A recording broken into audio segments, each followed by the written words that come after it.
Hello, and welcome. It's time for Cat.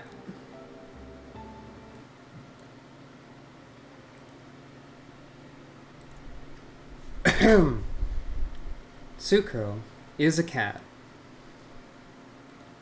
and it's time to be a cat. Welcome to Final Fantasy XIV. Only the most normal things are happening. So, last time, we got through the Hildebrand quests, we started advancing in the main story finally. We're still not at Heavensward yet. I am 100% completely terrified of Endwalker spoilers, and I don't see any possible future in which by the time I get there, I don't accidentally know the entire story. If anyone says anything that's a spoiler about Endwalker, or jokes about spoiling Endwalker, I will destroy them immediately.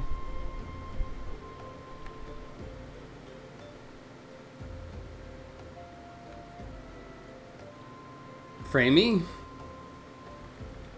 Well, temporarily the frame rate was lower, if that's what you mean. But yeah, last time we were told to speak to Alphino because we have something to do, I guess. I don't know why the frame rate was lowered. It does that when the window's out of focus, but I think the window was in focus. Like if I go over here, the frame rate goes down. If I go back in here, the frame rate goes up, in theory. Anyways.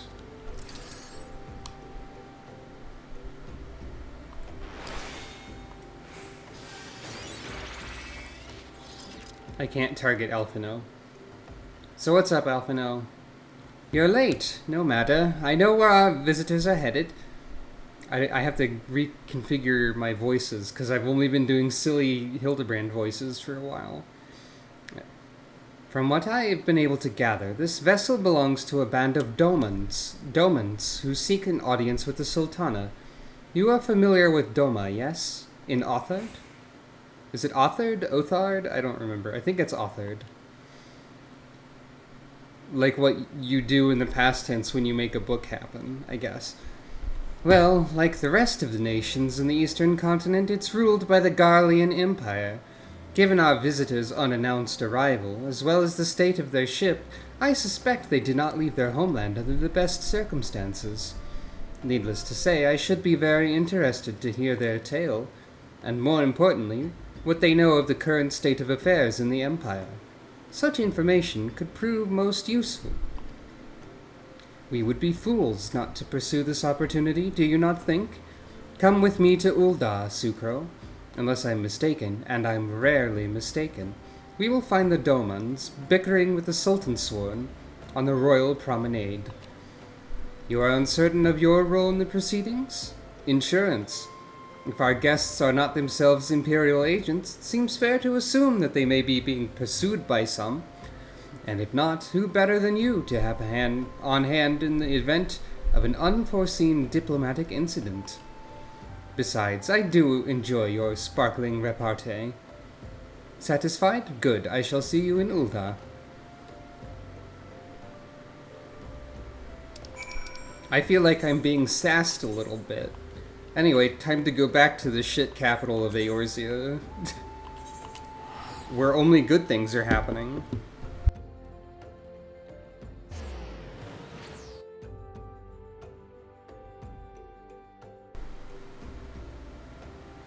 I just noticed that if you do the squat animation while having a target, it describes it as you feel the burn before. So it says Sucro Funk feels the burn before Alphino in the text box that you can't see. Because all emotes have little descriptive text like that if you have emote messages on. Anyways. It's very nice to have these maps that tell me where to go. Ah yes, good idea. I have done so. That was the click that you may have heard.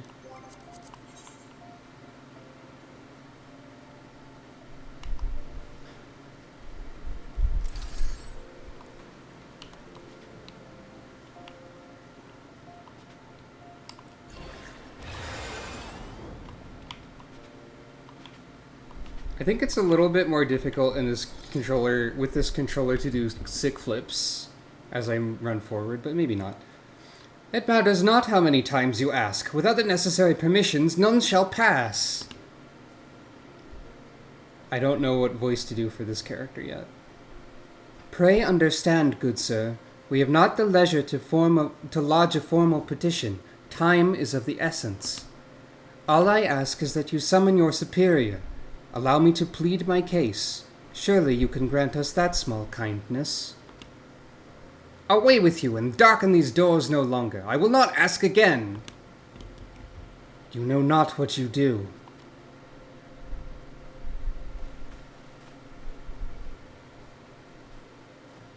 Hello. Word conveniently timed. I gather your pleas fell upon deaf ears. A loyal man with a cold heart. I know his kind well. I hope that you will find me more to your liking. Alphino Leveilleur at your service. A friend. Which, I believe, makes me very nearly unique, in this part of the world at least.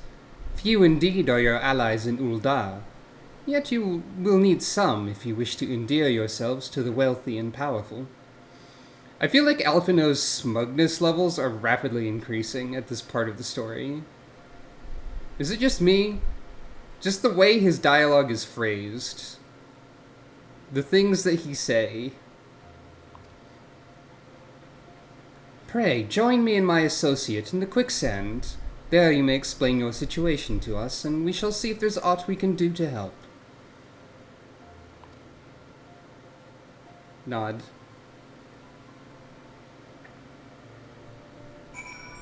I'm curious if Alphino or any of the Scions, I think I said this last time, are going to have any weird early reactions to me being a sage due to it being based in Sharlayan technology, and a good portion of them being Sharlayan, or like related to Sharlayan. I wonder if they would go through the trouble, the unnecessary and completely extraneous... Is extraneous the right word? Superfluous would be a good word. Like, completely superfluous touch of going back and finding the place to be like, hey, what the fuck are you doing with those newliths anyways? How are you doing that? And why? Right, I can teleport to the quicksand. It's still wild to me that the quicksand is not a den of evil in this server as well. It's a reasonable place with not many people in it, and like normal activities or none activities are occurring.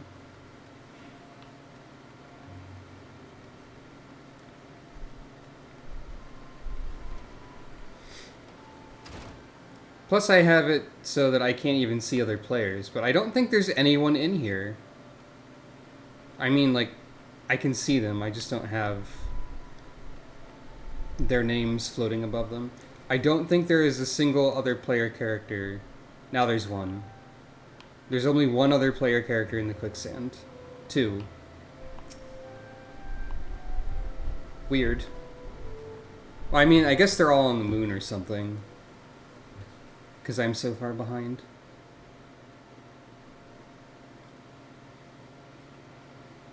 Hey, there's more chairs. The rest of you can sit down too, you know. We have traveled some several thousand miles across the sea from the nation of Doma, in hopes that we might find sanctuary in these lands. Sanctuary, Lady Yugiri? How did you know the name? I guess we know the name now.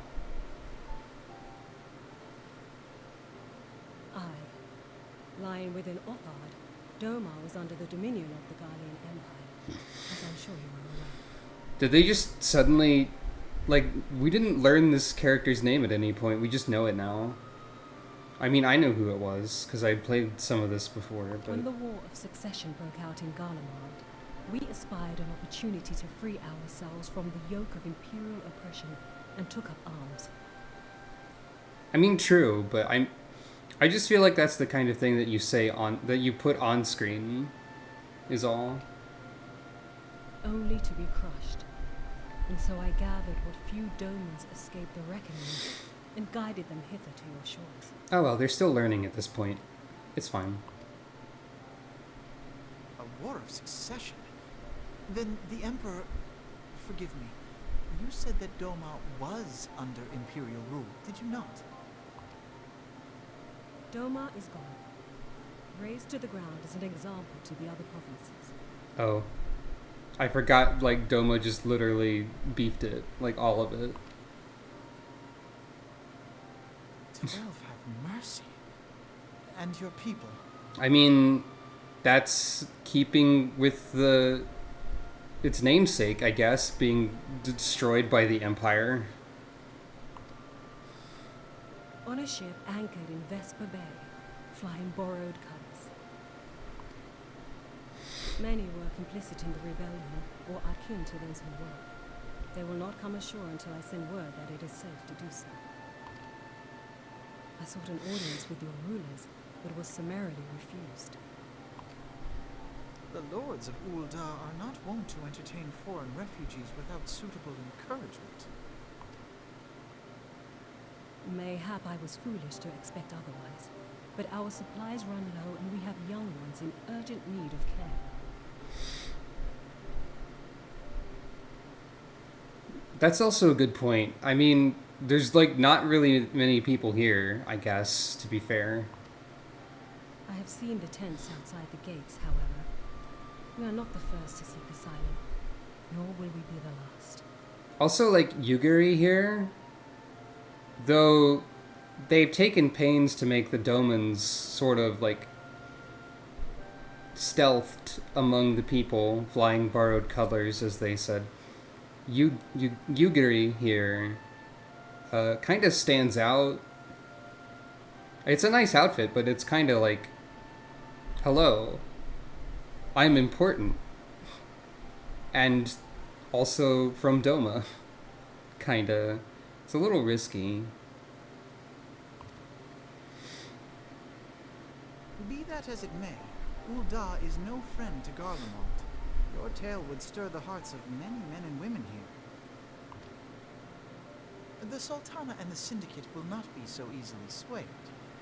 But I shall see that you are granted an opportunity to plead your case. This is within your power? Well, far be it from me to boast, but I do have the ear of certain influential individuals. Far be it from him to boast, he says. I am in your debt. Lady Yugiri, forgive me for observing, but your choice of attire seems like to evoke feelings of mistrust. Okay, so Alphino is vaguely on the same page, or a similar page. Men are wont to fear the unfamiliar. We know this from experience. We seek only to spare the people of Ul'dah unnecessary disquiet. I shall defer to your experience, then. I thank you for your understanding. So basically she's saying, I know I look, like, mysterious and sketchy, but also it'd be worse if I wasn't wearing this. And at this point in the story, we're not supposed to know why this is. It seems I have urgent business with the Flame General. I leave our guests in your capable hands. This part of the story becomes very silly in certain circumstances. Because it's entirely possible for the player character to share some traits with Yugiri. Completely unabashedly so. What do you two have to say? We are grateful beyond measure for this kindness. Lady Yugiri labors day and night for the good of our people. She's an inspiration to us all, yet I worry for her health. There's another sage behind me. And they have a seal following them. If I may, madam, as I said earlier, we have been at sea for some several moons, and our supplies are all but spent. I have not the heart to repeat the tales of our tribulations, nor would it please you to listen to them, I think. Suffice it to say, however, sacrifices have been made. though it shames me to beg for more when you've already offered so much. Desperation compels me. Good madam, if you or your associates could spare any provisions, anything at all, it would go a long way to lessen the suffering of my people. Hey, barkeep. Yeah, basically barkeep. Hells, why didn't you say so sooner, Sucro? Of course I'll help. He couldn't have picked a better day to tell the truth. The wealthy merchant and his entourage were due to have a banquet here on the morrow, see, but just sent word they can't come, meaning I got a boatload of foodstuffs and no one to feed. Best of all, they paid for the lot in advance. Ha ha! Go on and call Frieder and Catherine at the Sapphire Avenue Exchange. Tell them I said to ship the little prince's order to the Wakened Sands. And if they argue, just show them these letters. That should set them straight. Alright. Convenient.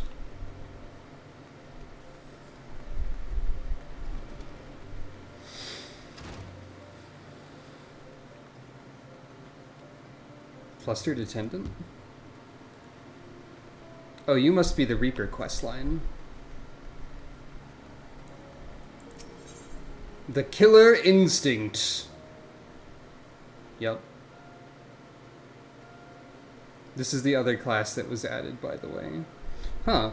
Interesting that the soul is item level 30 when the class starts at 70. I didn't notice that for the sage one. But yeah, you can also have a scythe now.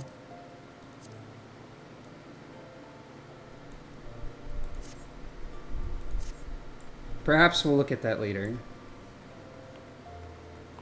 Maybe, maybe not. Probably not, honestly, because I'm more invested in healing at this point.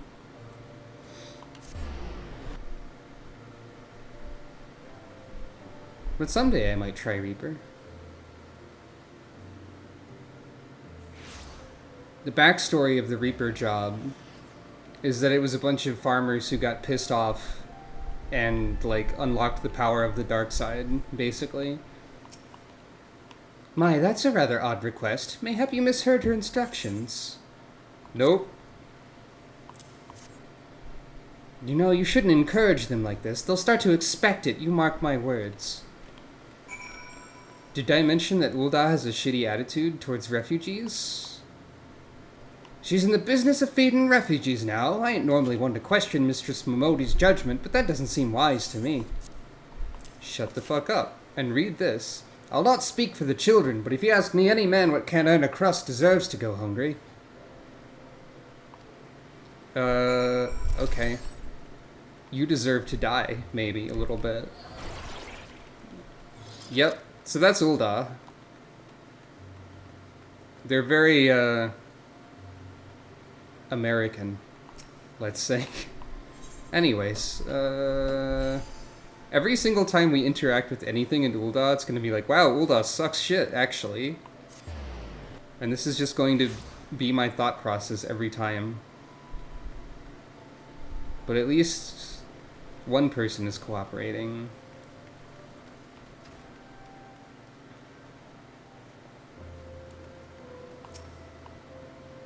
I'm standing on this stool for some reason. They didn't give you any trouble, did they? Good. Now go and tell Lady Yugiri it's all in hand.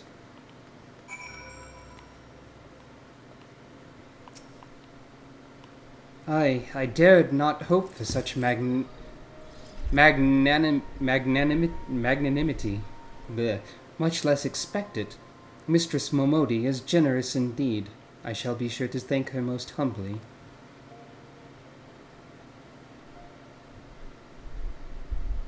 I'm a cat.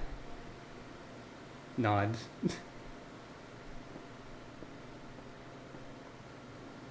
Nod. Lady Yugiri, I briefed the Flame General on your situation. I think you will be pleased with his reply. We have been granted an audience. Before the Sultana and the Syndicate both. We should return to the Royal Promenade at once.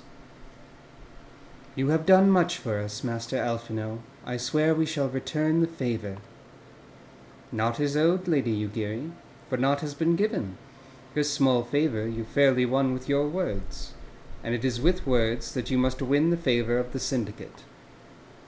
Then I shall choose them with care. Oh, are we about to meet the Syndicate for the first time? You will be accompanying us, yes? Yes.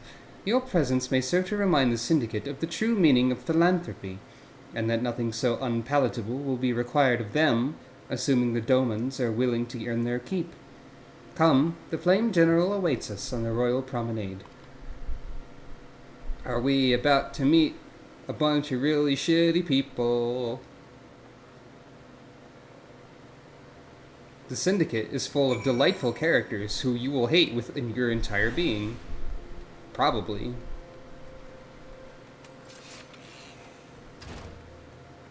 Did that Reaper's Scythe just have... Hey, did that just make like a chainsaw revving noise when you unsheathed it, sir? Sir or madam? I can't tell from this distance. Sir?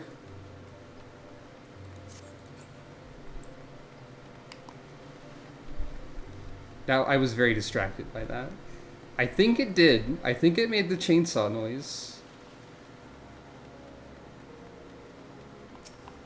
I wish when you previewed weapons you could hear the sound effect that they make.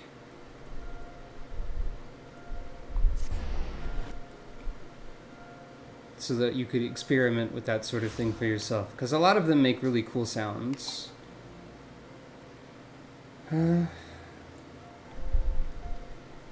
I don't know what voices to give a lot of the Syndicate people either. Hey, there's one of them. This motherfucker right here. This piece of shit. Well, we're probably not supposed to know how shitty he is yet. We must take pains to illustrate how accepting the Domans would benefit Ul'dah. Only then might the Syndicate be swayed. If we are all enemies of Garlemald, is it not fitting that we should join forces? I've heard that the Sultana is a kind and generous ruler. Of the Syndicate, I've heard less flattering things.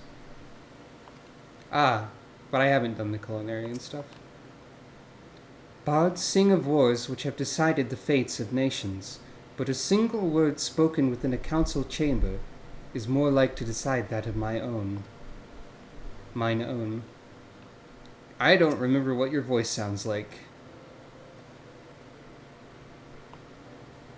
I wish to greet our guests beforehand and offer... No, that's just Pepalimo. Hold on.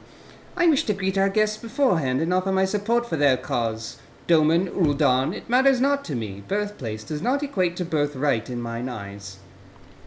I take great pride in my establishments for this very reason. The Platinum Mirage, in particular, serves as a showcase for the talents of countless men and women born beyond our borders. I'm sure it does. A pleasure, Sucro. The others are already inside. Let's not keep them waiting. I can only do so many different voices. Rauban is a little bit Greg, I guess. Anyway...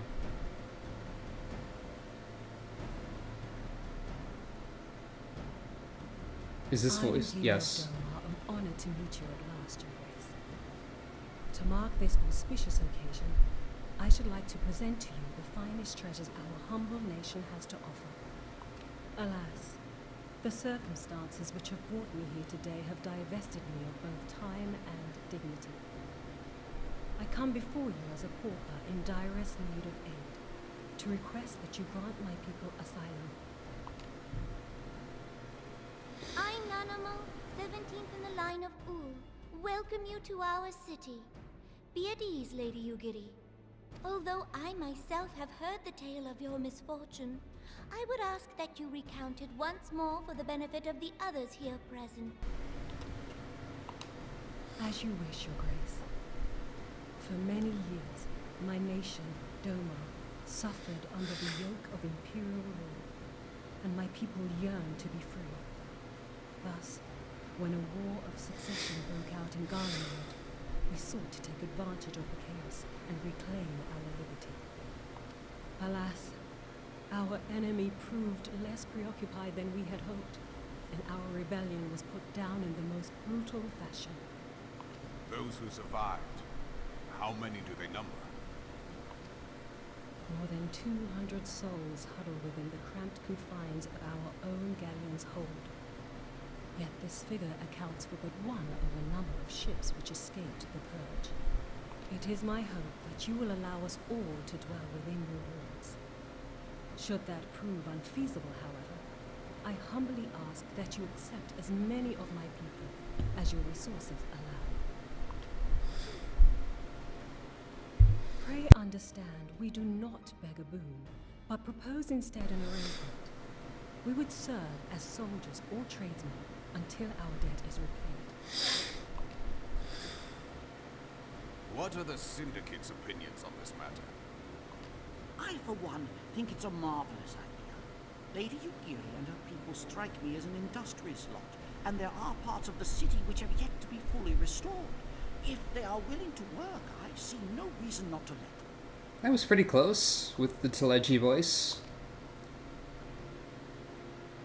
The head of the Mirage Trust is not known for his generosity. He sees profit in this. I agree. That said, these are foreign refugees. To admit them would require a formal resolution. Shall we call a vote?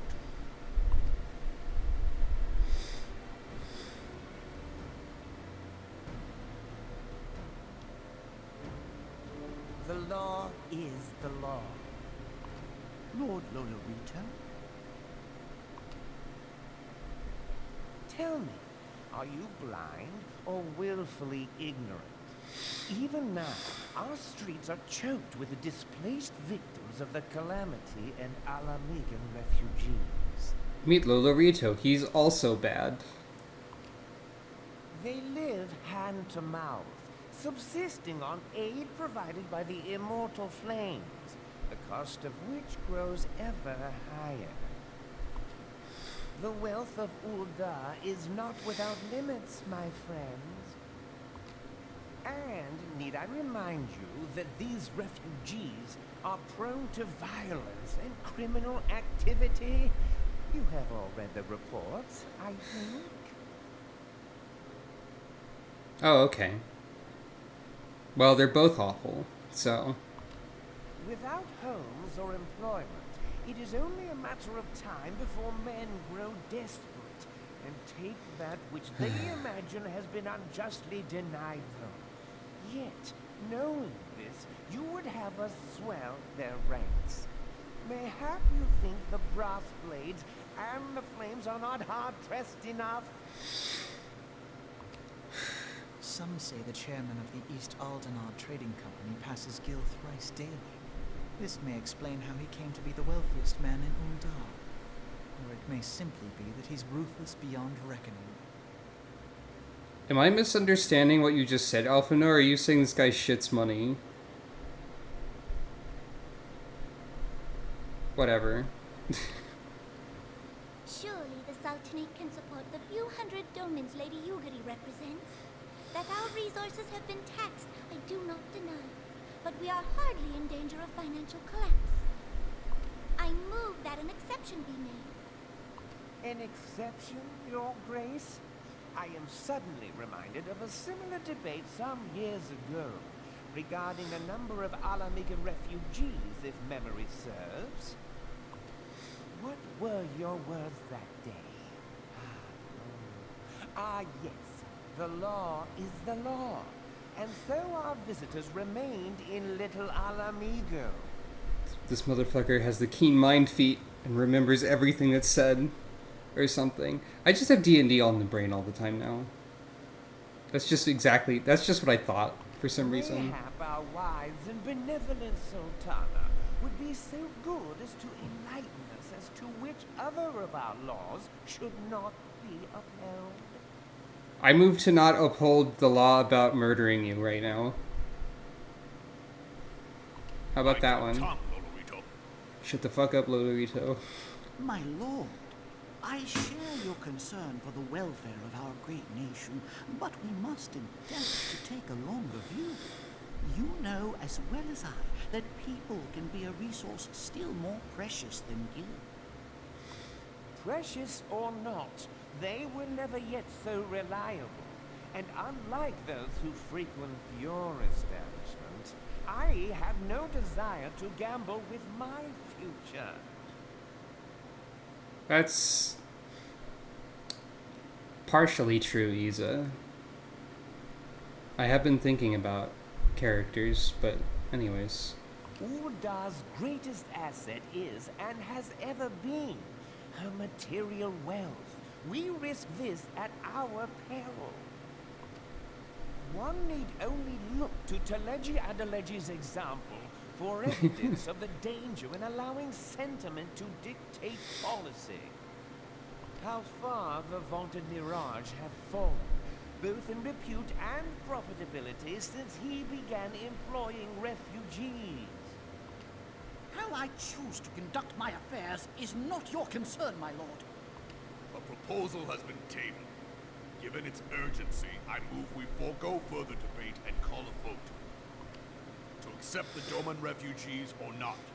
Those in favor, I bid you remain. Those opposed, I bid you leave.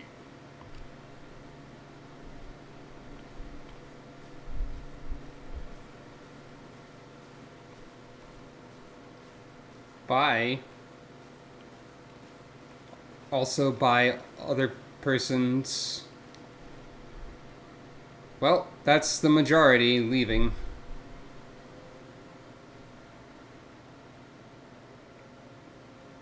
I don't think Isa's like... I think she says, I am the fool, in a silly sort of way. Would that it were within my power to welcome you and your people, Lady Yugiri. As you have observed, however, my authority in such matters is regrettably limited. Without the consent of the Syndicate, I cannot act. I understand, Your Grace, and I appreciate all that you have done on our behalf.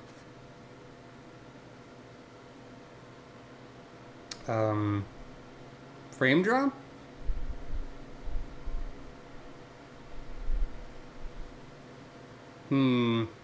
Hopefully that's fine.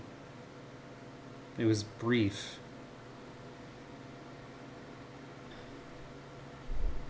You're both good, by the way.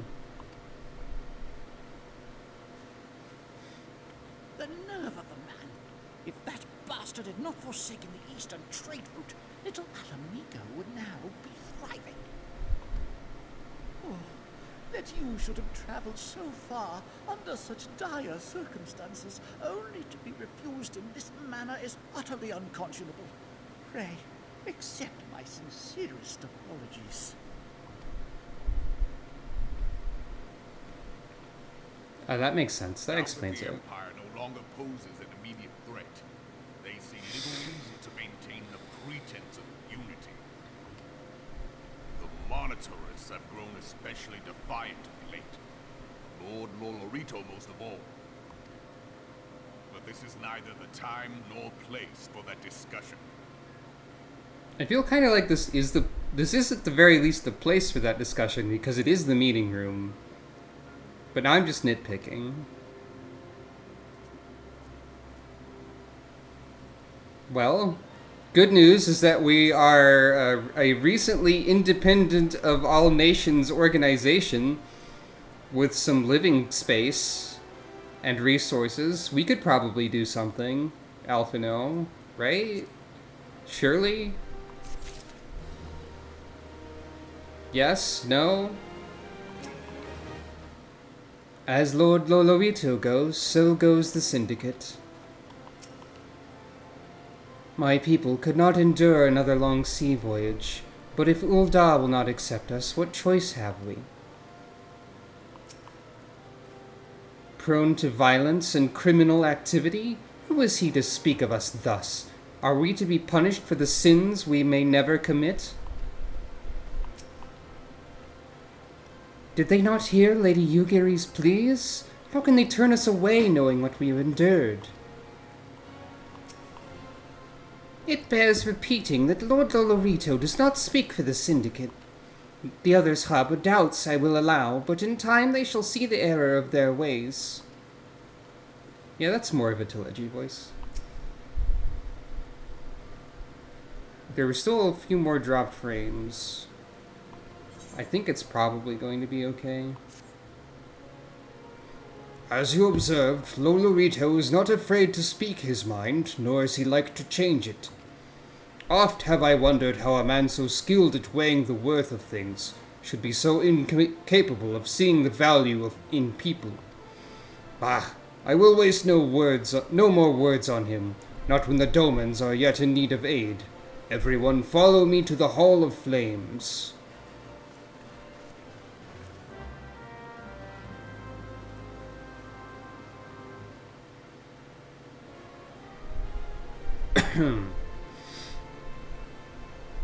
Someone is still playing as the Scholar, even though Sage was released. Props to them. I passed someone with the Celine summon, so... Hall of Flames, you say?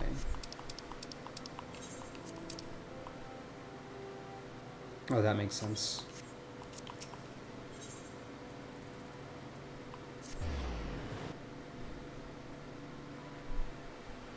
Yet more frames are dropping, but not a terribly large amount. And there's not really anything I can do about it either way, as far as I'm aware.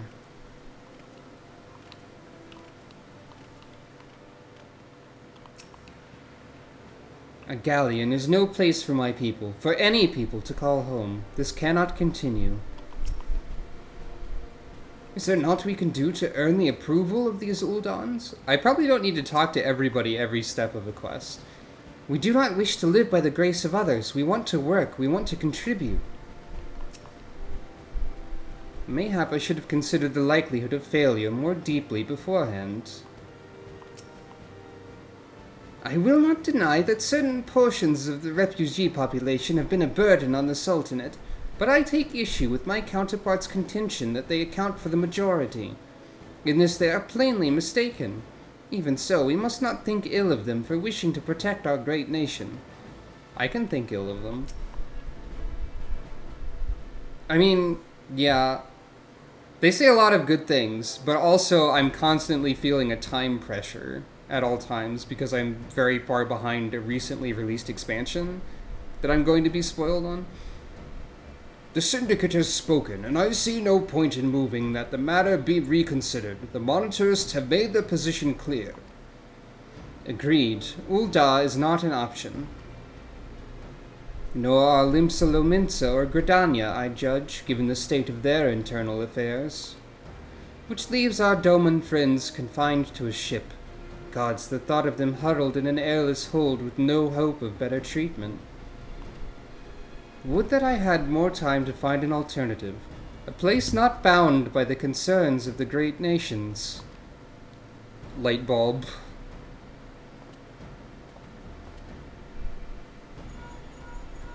Phone call. Minfilia, that is precisely what I wish to discuss. I understand the Syndicate's decision, I do. We all wish to preserve that which is ours, especially when we believe it to be under siege. But I cannot meekly accept this judgment, not while my people suffer. Would it be out of the question for the Sultanate to accept us for a limited time? A week, mayhap, or even just a few days? Excellent. I shall keep you informed. Lady Yugiri, I have a proposal, if you would hear it. Out with it, Master Alphino. The headquarters of my order, the Scions of the Seventh Dawn, stands in a place called Revenant's Toll, an outpost in Mordona. Like most outposts, it is frequented by mercenaries and other men of action, and lacks the comforts of more well-established settlements. However, the leaders of Revenant's Toll have been doing their utmost to change that. To that end, they have need of able-bodied individuals willing to work as frontier hands, hard labor, lest you doubt, with naught save food and shelter by way of reward. Terms not unlike those which you yourself proposed, Lady Yugiri. Though I will not hear a word said against our beloved Ul'dah, Revenant's Toll would offer certain advantages, the absence of unhelpful bureaucracy being the most obvious. If they can accommodate us all, we shall gladly accept. Master Alphino, once again I find myself in your debt. Pray do not thank me, my lady. The life your people go to is one of hard labor and a few comforts, as I told you. And before that, there remains the matter of how they may safely be borne to Revenant's Toll, which will be no small feat, considering the distance and their present condition. Mayhap the Uldan Adventurers Guild can be of assistance. Look for me there anon, Sucro.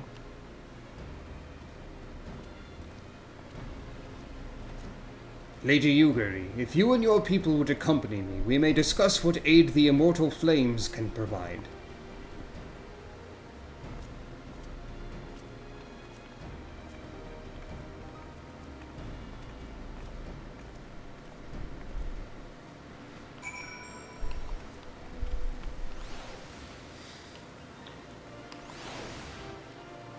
One good thing about this part of the game,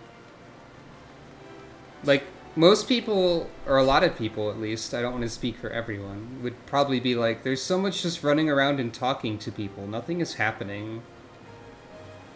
But for me, who's been having issues with hand and wrist pain lately, this means I don't have to do any intense controller usage.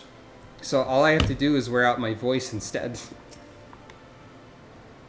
It's a nice change of pace, even without those issues to think about. We are concerned that the Doman refugees may find the journey to Revenant's Toll too much to bear. Whoop, no. That's what happens when you accidentally lay the controller cord on a keyboard. But I forgot you could make the text auto-advance. That's probably helpful for... It's probably a good accessibility feature, actually. Too long have they been sequestered aboard their ship with insufficient supplies and scarce room enough to breathe, let alone stretch their limbs.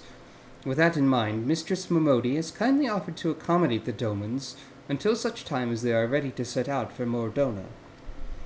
Those healthy enough to travel will embark as soon as transportation has been secured, while those too weak to leave at once will be permitted to stay here until they regain their strength.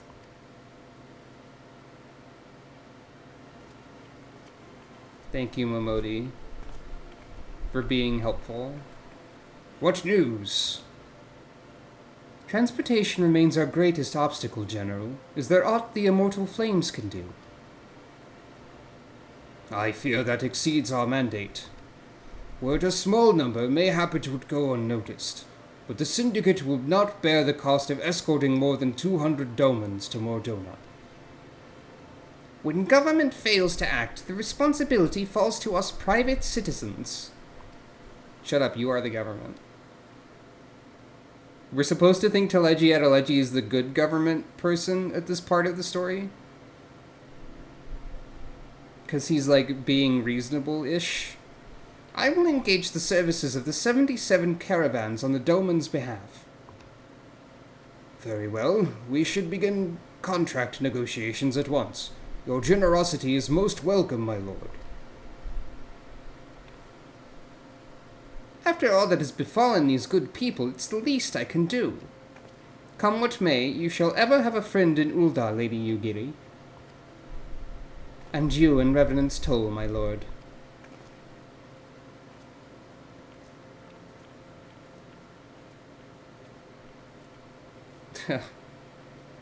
Well, sounds like we all have work to do. Lady Yugiri, let's put our heads together and settle the details of our arrangement, shall we?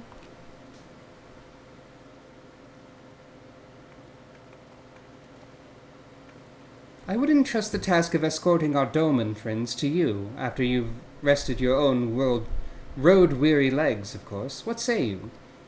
Nod. I'll do it. I am a cat. I have ancient technology for some reason. I don't know how that happened. Don't worry about it. Like, is it ancient? I mean, Charlian kind of has the feel of one of those civilizations in fantasy that has advanced too far and become its own worst enemy and caused its own downfall, except they haven't fallen yet. They're just kind of isolationists. So this isn't really ancient technology, it's just kind of like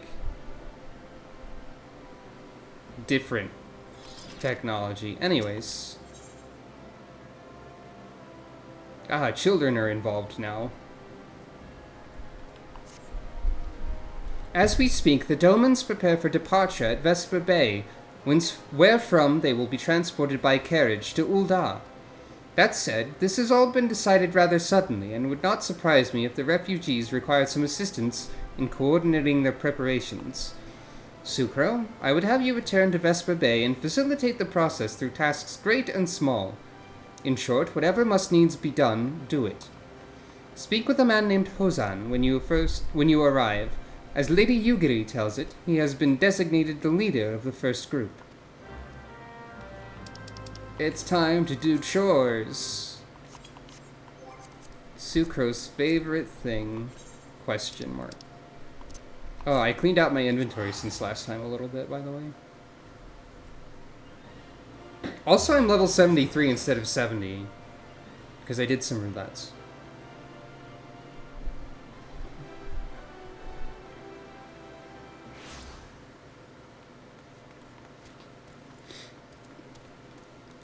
I'm going to assume that the dropped frames is just like a Twitch issue, because it hasn't happened for me recently. So it's not any of my settings, I don't think. According to this streaming program that I'm using now, which is just OBS, I'm dropping frames right now a little bit. But 2,486 dropped frames, 1.3% of them. So it's not a significant amount. Ugh, I can smell their stench on the wind even here. Greetings. Alphino informed me that a scion would be arriving to help with the preparations. I am honored to meet you, though shamed as well.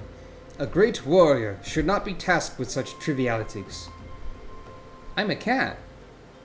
I can do it. I knew from a glance what manner of woman you were.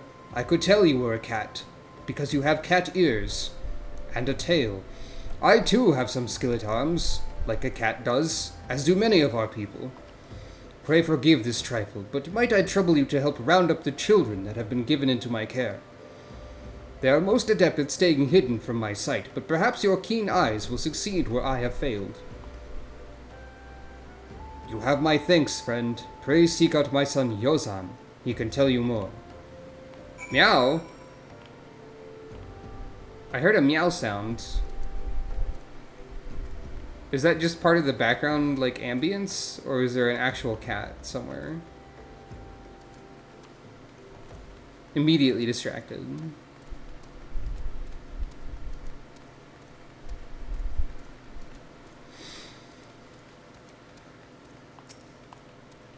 Oh, hello there. I'm Yozan, son of Hozan. Will you be coming with us to Ul'dah? I hear we're traveling by horsebird-drawn carriage.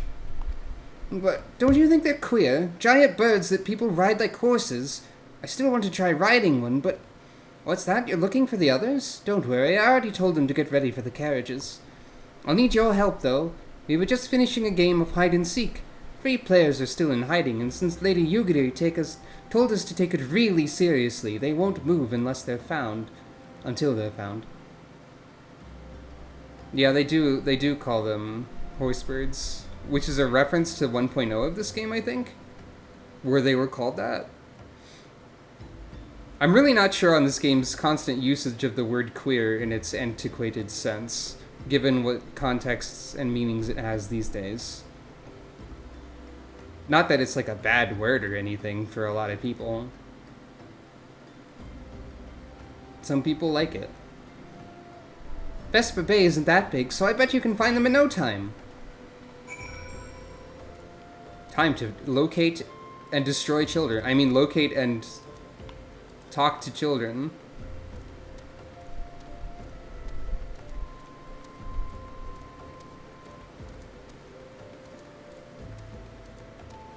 One. Hey, you're not Yozan. Who are you? I'm Koharu. Sucro Funk, eh? I didn't know anyone else was... Wait a minute. You're one of those, stallions, aren't you?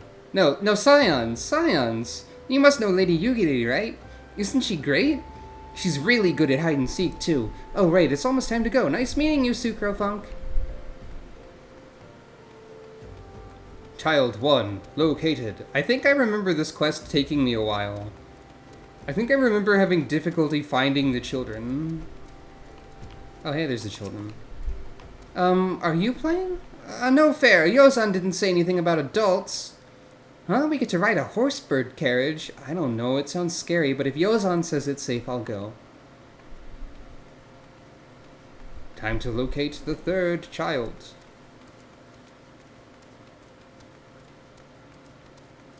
I think they are up somewhere. I have a vague recollect. There they are. How'd you find me? I guess I need to practice more. Or maybe you're just good at this? I mean, the Garleans didn't find me. Well, never mind. That was easy.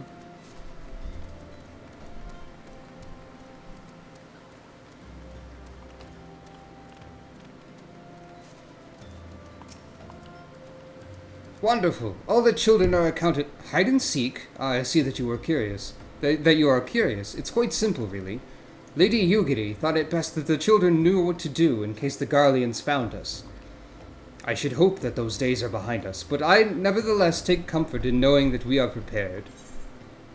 That's a pretty good idea, honestly. What's my next random task? The first caravan is due to depart shortly, followed by the rest at regular intervals. My family and I, including my stubborn old father Home, I think it's just Home, will be traveling in the lead carriage together with young Koharu, who I believe you've already met. Though I understand the road to Ul'dah is regularly patrolled by your brass blades, it would give us great comfort if you would agree to accompany us on our journey. Once again, I thank you for your kindness. When you are ready to leave, please inform our coachman. I wonder if they trimmed some of this part. Because I don't know, when they said they trimmed Realm Reborn, I don't know if it also included the 1.x patches, which we are into at this point. Because I feel like there's a good chance there was more busy work at this section before. Most of the trimming happened in... Well, 2.x is what I meant. Not 1.x, but yeah. Okay. These reports of a great beast on the road to Ul'dah are most troubling. Great beast, you say?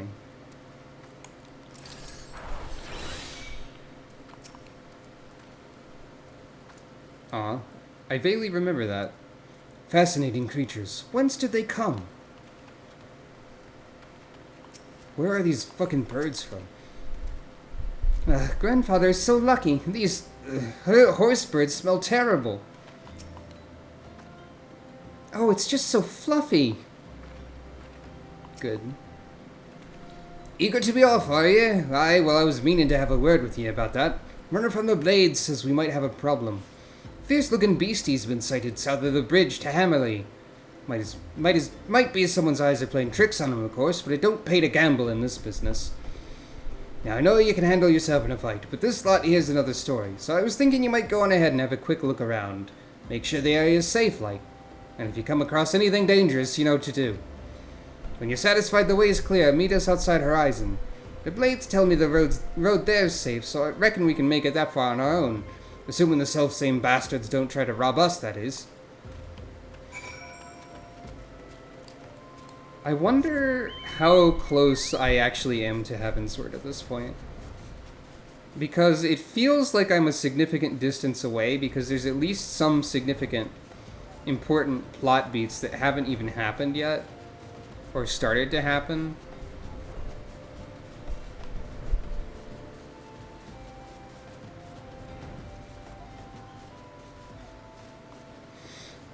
We're probably getting close to those, but I don't know. I always feel like I am not far along enough.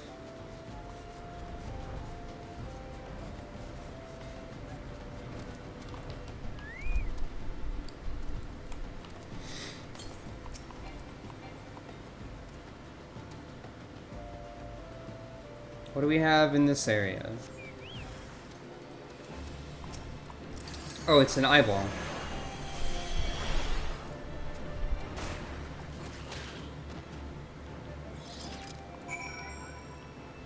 Why was there an eyeball there? That's concerning, isn't it?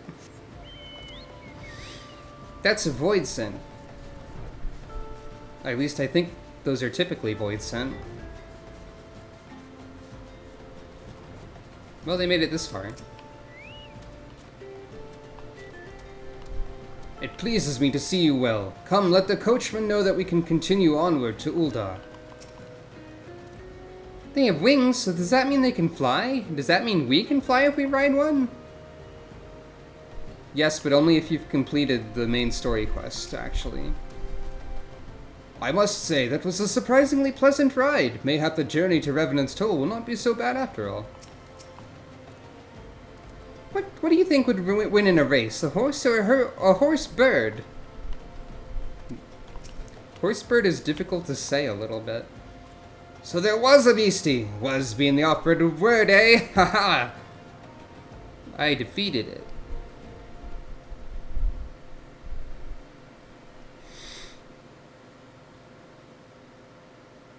Sucro is pretty short. Well fought, madam. Well fought. If only I were in better health, I should have been proud to stand at your side. Pay my son no mind. He forgets that his responsibilities preclude acts of daring do.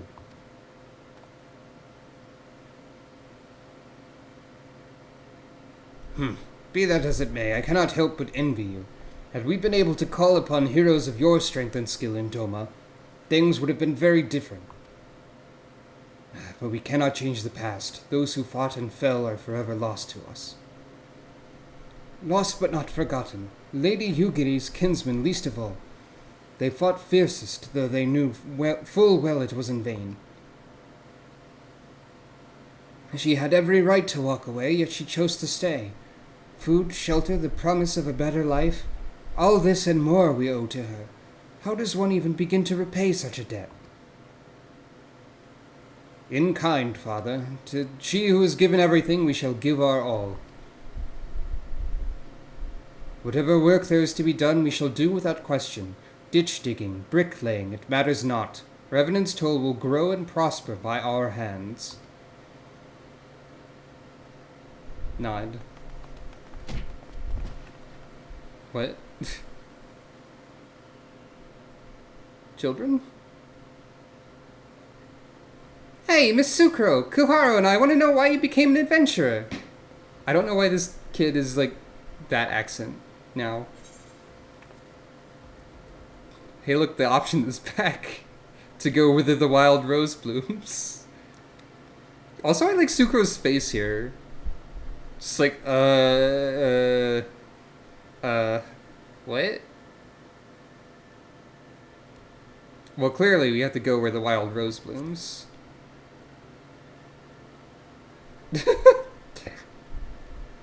So you like roses? I think I understand. I mean, they're nice and everything, but don't they grow in lots of places? It's my turn now. Excuse me, Miss Sucro, I've got a question. What's Revenant's Toll like? Is it pretty? It's a stone's throw from an Imperial castrum. Great. Let's go with this one. Let's not terrify the children. It's a bustling outpost frequented by countless adventurers. It's great. It's alright. You mean there's lots of people who are just as strong as you? Oh, I can't wait. Is this the first time? I mean, there have been dialogue choices before, but not to this extent. I think this is like 4 choices, which is different. Everyone loves Sucro. Enough, Koharu. It's my turn again. Miss Sucro, when I'm older, I want to be strong like you. What do I have to do? Buy weapons and armor from Rowena. God. Seek out new experiences and adventures. That's what Sucro would say, I think.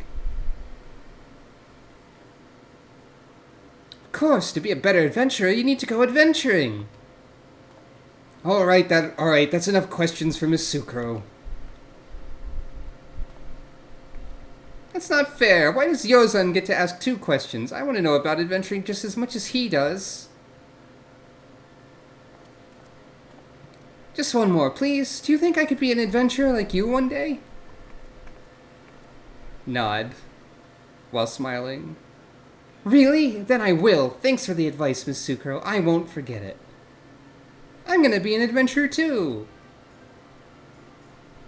When we get to Revenant's Toll, let's make an adventurers guild for Domans. We'll protect our friends and punish the wicked, just like Miss Sucro and Lady Yugiri. Yeah, just like Miss Sucro and Lady Yugiri! Everyone loves Sucro. It's great. We can talk more about it in the carriage on the way. Will you be joining us? Nod. Chocobo sounds. Carriage sounds.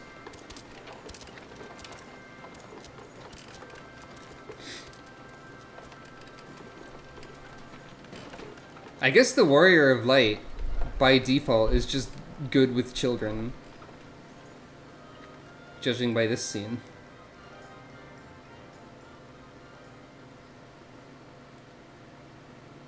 Or she's doing a really good job at pretending.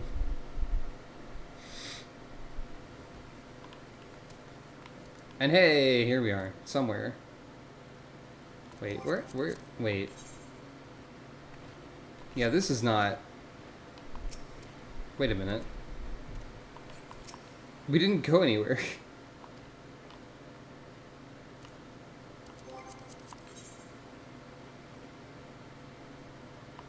What? I'm a little confused. Would you look at that? It will be good to sleep in a proper bed for a change, even if it's only for a night. How many steps are there? 100? I'm gonna count. Did we, like, move 5 feet and then get stuck because there's a staircase or something? I bet they could keep out an entire legion with those walls. Mind letting Master Elfino know we're here. I need to stay with the birds. We didn't get anywhere. Oh, whatever. That's fine.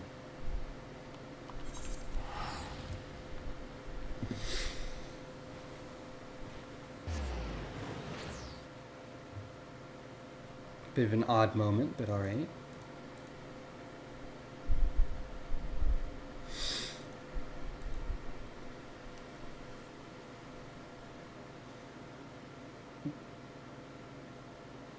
We've had at least one other time when we were allowed to say something about the Wild Rose.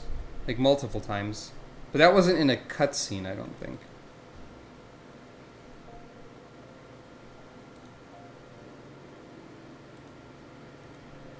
Anyway.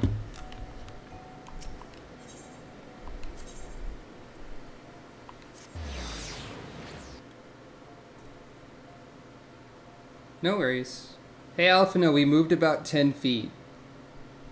And then pretended we got to Revenant's Toll, I guess?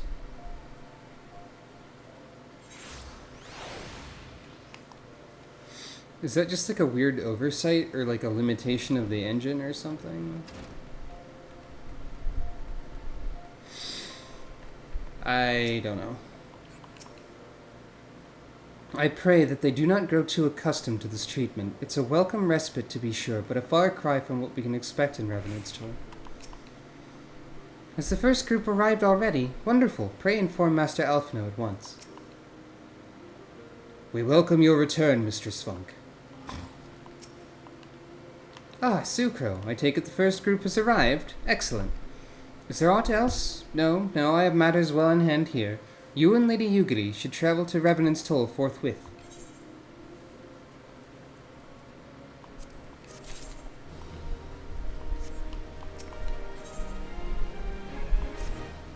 It is past time Lady Yugiri met with the guild representatives at Revenant's Toll. Since I do not foresee any further matters arising here in Thanalan which might require your personal attention, I would instead have you serve as an escort to the Doman delegation for the duration of the journey. Speak first with Slafborn upon your arrival. He's the one with whom the Domans will be working most closely, I should think. Afterwards, introduce Lady Yugiri to Minfilia and the guild emissary. If both meetings go well, the resulting ties should stand the Domans in good stead for that which is to come. Safe travels, Sucro.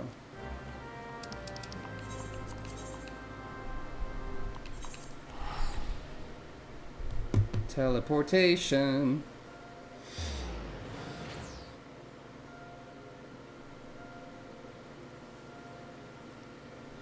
One thing that happens semi-often in this game is just like things start to happen and then you're put somewhere else where other things are happening and then you just have to wait for that plot thread to be picked up again. I mean, I guess that's a natural way of telling a story, because it's not just going to be one continuous thread the entire time, in a lot of cases. But, like, remember all those people with the tattoos and the crystals? We'll probably get back to them at some point.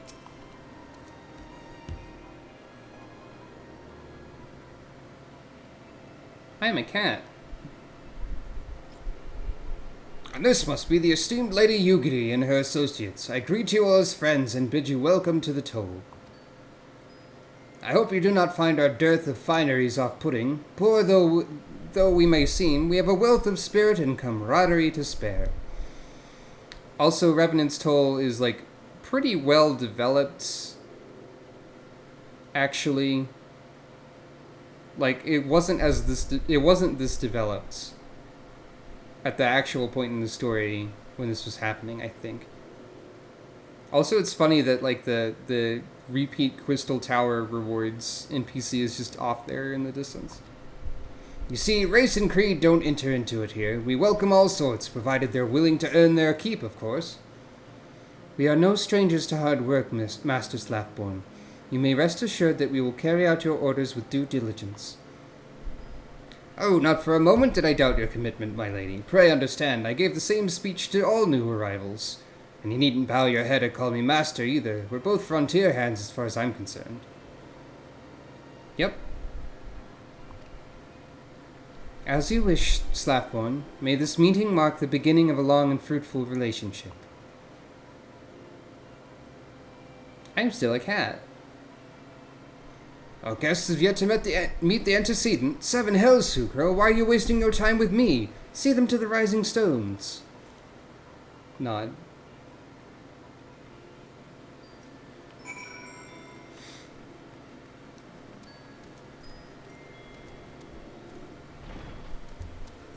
Oh. I have more nonsense I can gather from you, do I? I'll keep that in mind for later.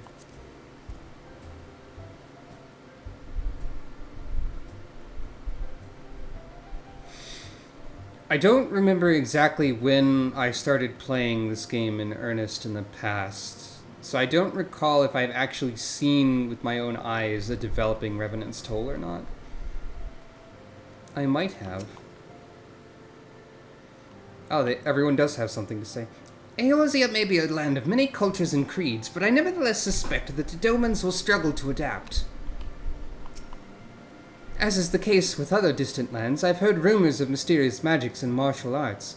I dare not lend credence to those tales, but I cannot help but hope that some are true. Well, they have samurai. And, like, yeah. This little thing, it's nothing compared to what the Domans have endured. So many youths these days fail to understand that it's incumbent on everyone to help those in need.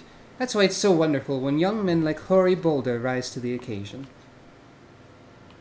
Good job, Mr. Boulder, carrying your crate around. What's up, Ida? Did they really sail that half-rotted ship all the way from Othard? Isn't that dangerous? What if it had sprung a leak?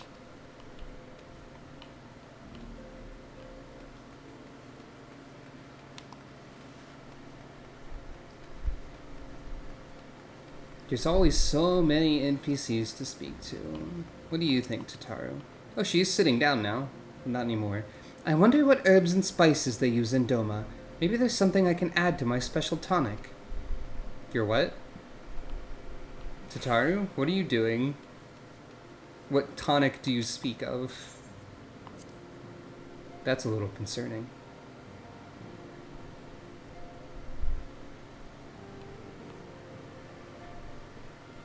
Wait. Speak with Yugiri.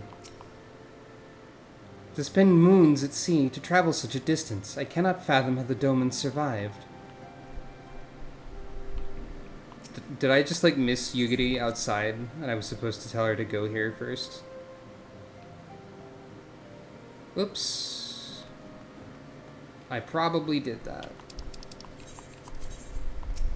Yeah.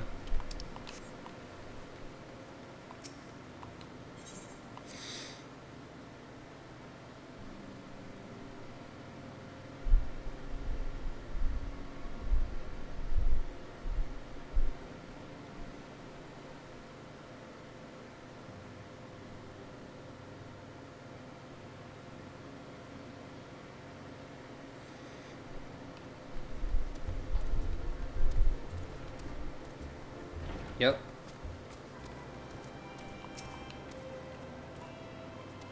At long last we have an opportunity to prove our worth. You shan't regret this, madam.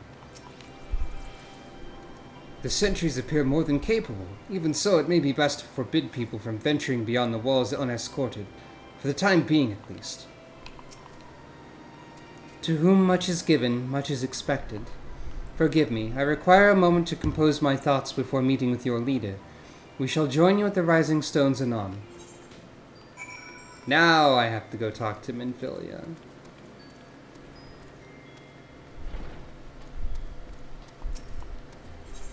Hey, and hey, another scholar.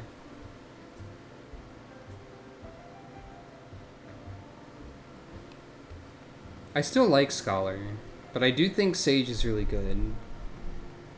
Over time, I'll have to figure out which healer I like the most. Also have to try Astrologian again. I don't think I like White Mage that much anymore, but anyways.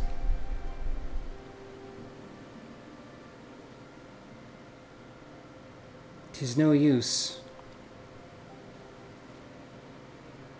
Questioning head tilt. Our attempts to reach the students of Baldessian continue to meet with failure. Urianger has explored other avenues of inquiry, but they too have yielded naught. We will persevere, of course, yet within our hearts the truth is clear. We are but awaiting confirmation of that which we already know. How fare the Domans? I am given to understand you were kept quite busy in Vesper Bay. Mayhap you question the wisdom of aiding refugees when the primal threat remains unresolved. I don't. I should not blame you if you did, nor would I deny that this matter falls outside our normal purview. Be that as it may, I could not ignore the plight of these refugees, not when it was within our power to help them. I am a cat. Lady Yugiri is here. Please show her in. I should very much like to meet her.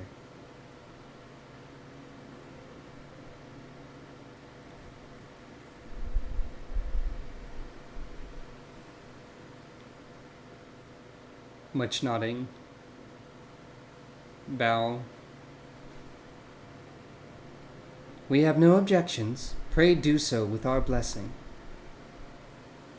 Your answer pleases me beyond words, my lady, but are you quite certain? We have no way of knowing how many might answer my summons. In the event that Revenant's toll could not accommodate us all, we would need to find an alternative solution. Should that come to pass, we will find it together.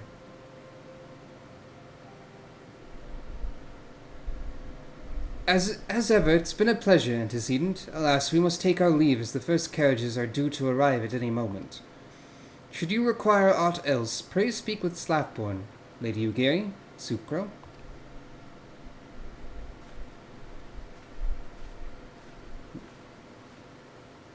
Hooray! Things were resolved. We did it. We did something. Can I... Ah, slow your seat.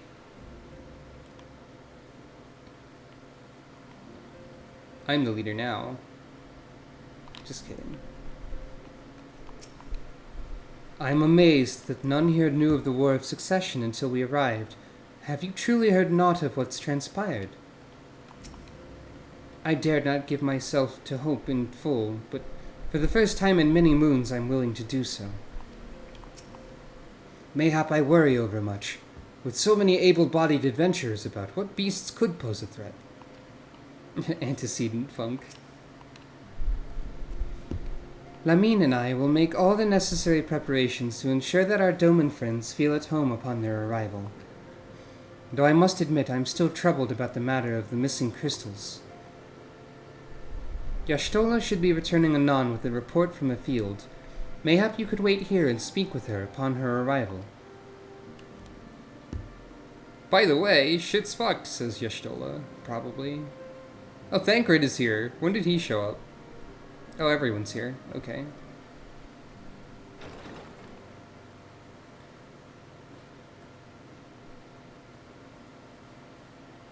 How goes the fishing? Caught anything slippery? Oh, good voices are here again.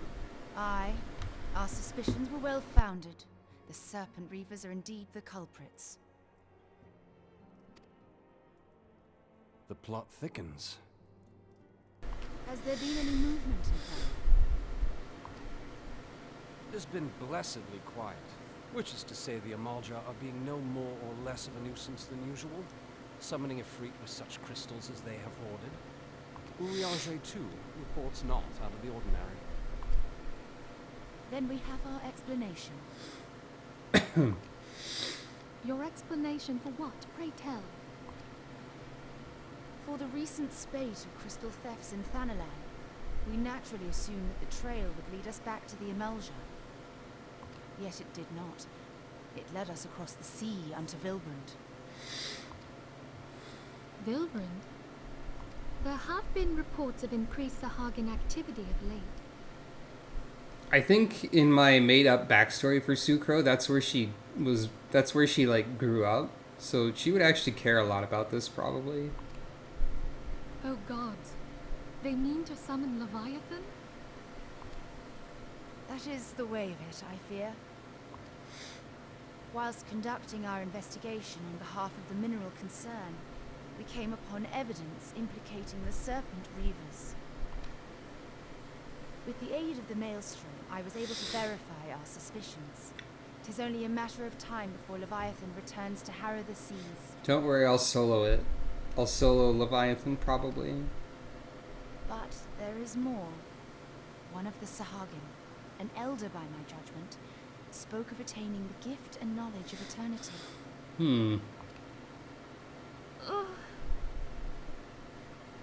Oh, it's echo time.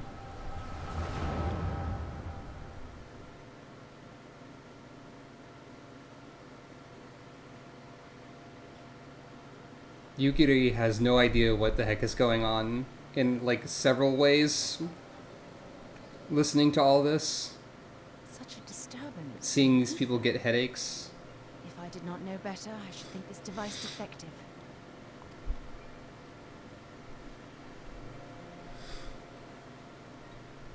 And there is the explanation.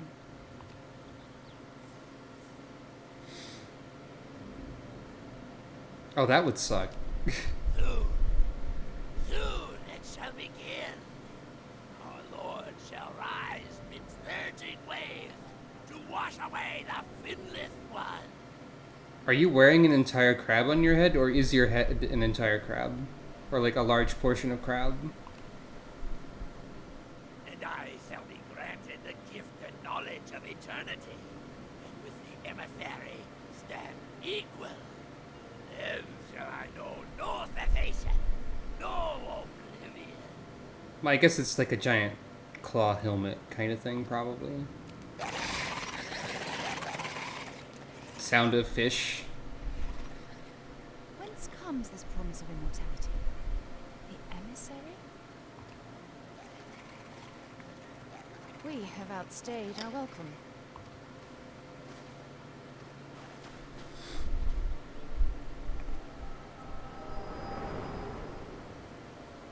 Yeah, that is a pretty cool helmet type thing.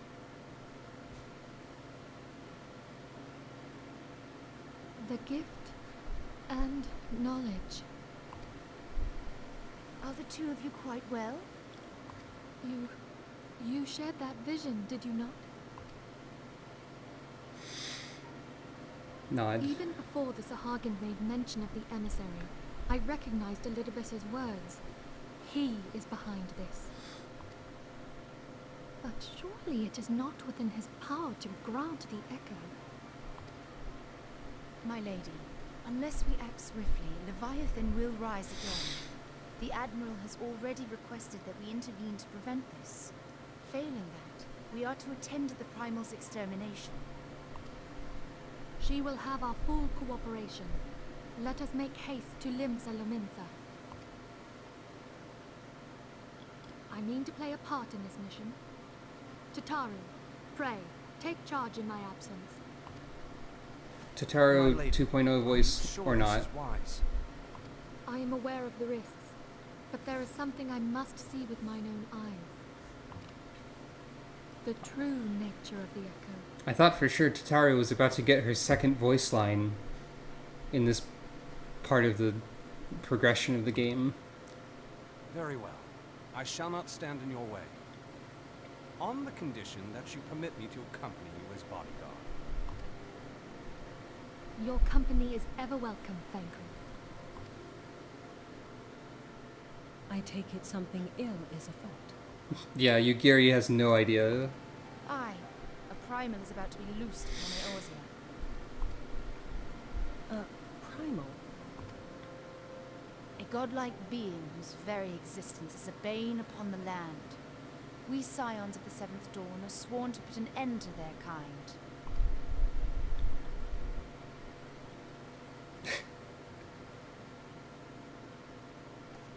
I see. Know then that I am learned in the arts of war. In return for the kindness you have shown my people, I would lend you my blade. It would be most welcome. When contending with a primal, one can never have too many able allies. If you crave a more intimate understanding of the problems facing Eorzea, this experience is like to provide it. Be sure to come well prepared.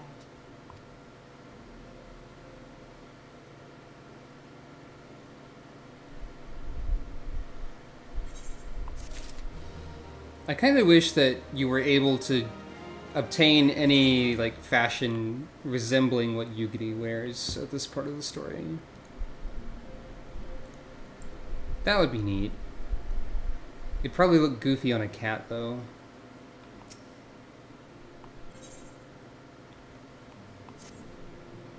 Plainly, should the worst come to pass and Leviathan is summoned, our only recourse will be to face him in battle. Given past experience, you may very well think that eventuality inevitable. Yet so long as there's even a chance that the Primal's return might be prevented, we must needs bend all our efforts towards achieving that goal. Before we do aught else, let us hasten to Limsa Lominsa and meet with the Admiral. She will not have been idle in the intervening time, and will doubtless have valuable information to share.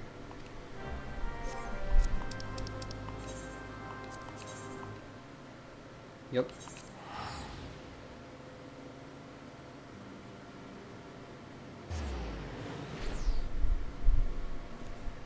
And on that note, I'm going to be right back really quick.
For some reason, during the brief time that I was away, I randomly remembered and or thought about music from Diddy Kong Racing. And I don't know why that would be. We're hardly doing any of that. Anyways, welcome back.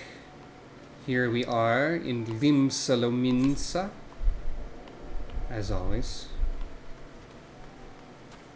Time to talk, well, not as always, not even close to that, because we're not always here. I don't know why I said that. Time to discuss matters with the Admiral.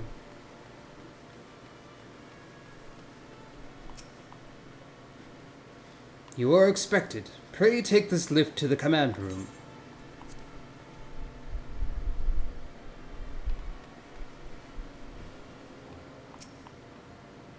Hello, Merlib.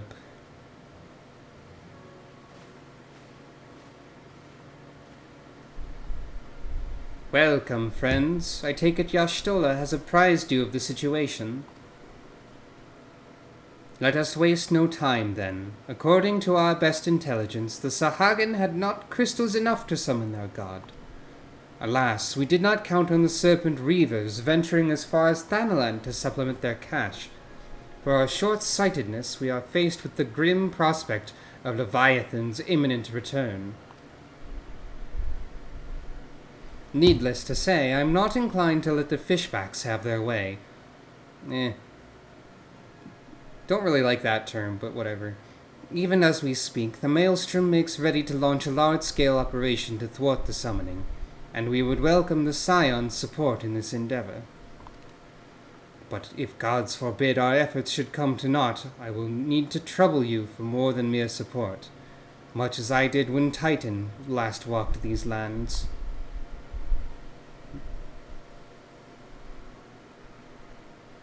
Lady Minfilia, I'm given to understand that you mean to accompany our soldiers on the front lines. I can only assume that you have sound reasons for doing so. I do, Admiral, but I would rather not be drawn on their nature. I will say only that there is something I would see with mine own eyes. Is that so? Well, I am not so stubborn as to deny the wish of one whose aid I require, but precautions must be taken. I shall require that you remain by my side at all times. With that settled, let us speak of the operation. Sucro, Maelstrom scouts are currently reconnoitering Sahagin movements within the Sapsa spawning grounds. Upon completing their mission, they will return to the operation's staging point at Camp Skull Valley. I want you to make your way there forthwith, that you might be apprised of the latest intelligence. Commander Falkbreda has charge of the garrison. Nod.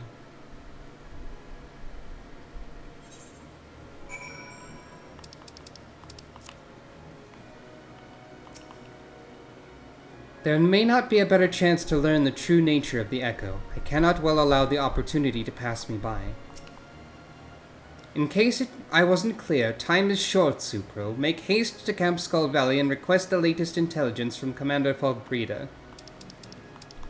Okay, I'll do that, I guess. I might have talked to this character before, because I have initiated various quest lines, one of which involves friendly Sahagin, and may have related to the characters at Camp Skull Valley.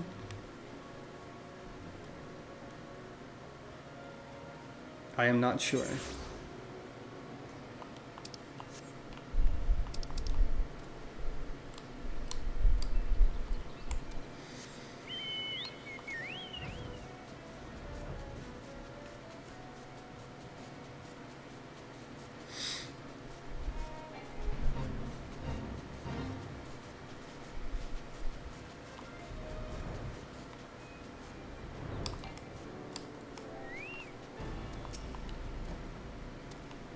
I've been expecting you, Scion of the Seventh Dawn. On behalf of the men and women here, I thank you for your cooperation. The safety of our citizens is paramount. With your aid, we will prevent Leviathan's return. We sure will. It'll be great. What necklace do I even have? Yeah. My equipment is way higher level than the rewards here.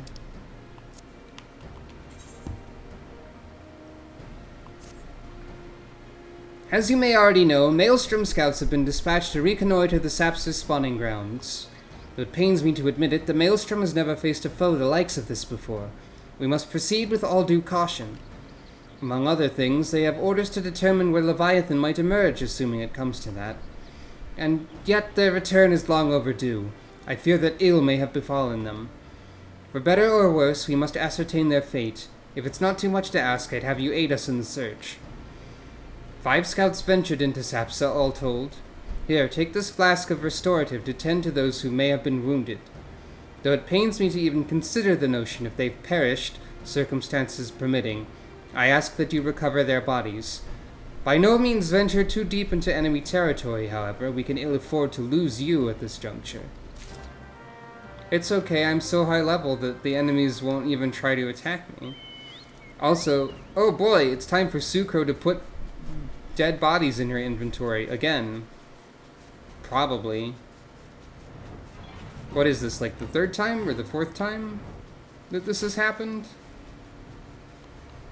It's an odd sort of running tradition.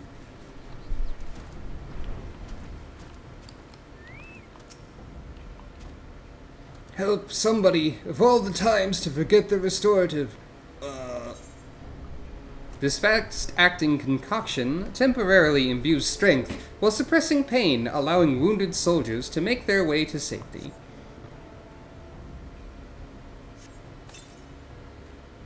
Thank you. I owe you my life. We were ambushed by the Serpent Reavers. Lightly armed as we are, we didn't stand a chance. I was able to flee this far, but the others were captured. They were taken to the Serpent's Tongue, I'm certain of it. I can make my own way back to camp, but I fear the worst for my comrades. Save them, I beg you. It's kind of like that, I guess. She is a cat. We've established this as a fact many times. It's funny that you're allowed to, like, fly over this. You can't land here, though, probably. Yeah.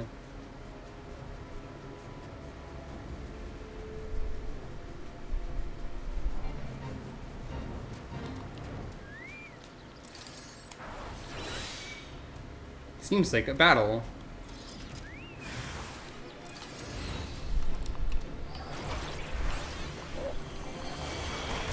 Hello. We are currently investigating, well, this is about to be like the 3rd or 4th time Sucro's carrying bodies around. Because we're getting close to Leviathan.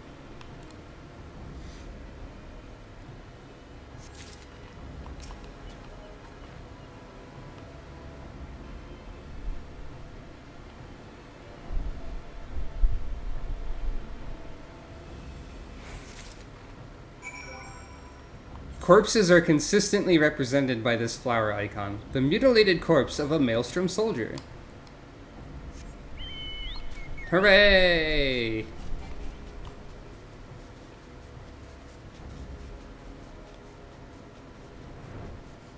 I wonder, because for the longest time they didn't have the ability to fly in these areas. So naturally, you can't land on places like this, but I wonder how much they had to touch up when they added flying. Like, some of this stuff, since you couldn't see it before, they could have saved time on, like, the models or the texture details or whatnot. Probably.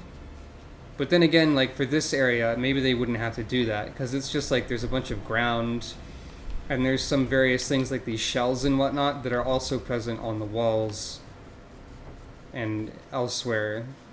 So they just reused a lot of textures and assets that they used for places that you could see. But I guess maybe they also possibly like wouldn't have had to render as much before. I'm by no means an expert on video game development or programming or anything like that. I just wonder how much work it took to add in flight to the 1.0 or 2.0 areas. 1.0 areas don't exist anymore. You've returned, think the navigator. When I learned that you went to the Serpent's Tongue all by yourself, I feared you'd meet an untimely demise. But tell me, what became of the others? Dear gods, these wounds were not intended to kill, but to torture and maim. Does their savagery know no bounds? Enemies or no, they go too far. I dread to think what may have become of the two who remain unaccounted for. I pray that they haven't suffered the same evil fate. They're probably tempered by Leviathan. If I had to guess, at the very least one of my men came back alive, and for that I owe you my thanks. The price we paid was dear, but we have the intelligence we need. Yeah, for 1.0, they probably had a lot of unnecessary detail on inaccessible cliffs. Even as we speak, the Admiral finalizes the details of the operation. The war horns will sound any moment now. Be ready to sally forth when they do.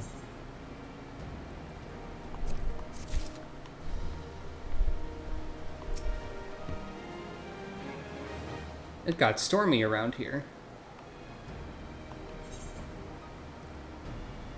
The gift of eternity.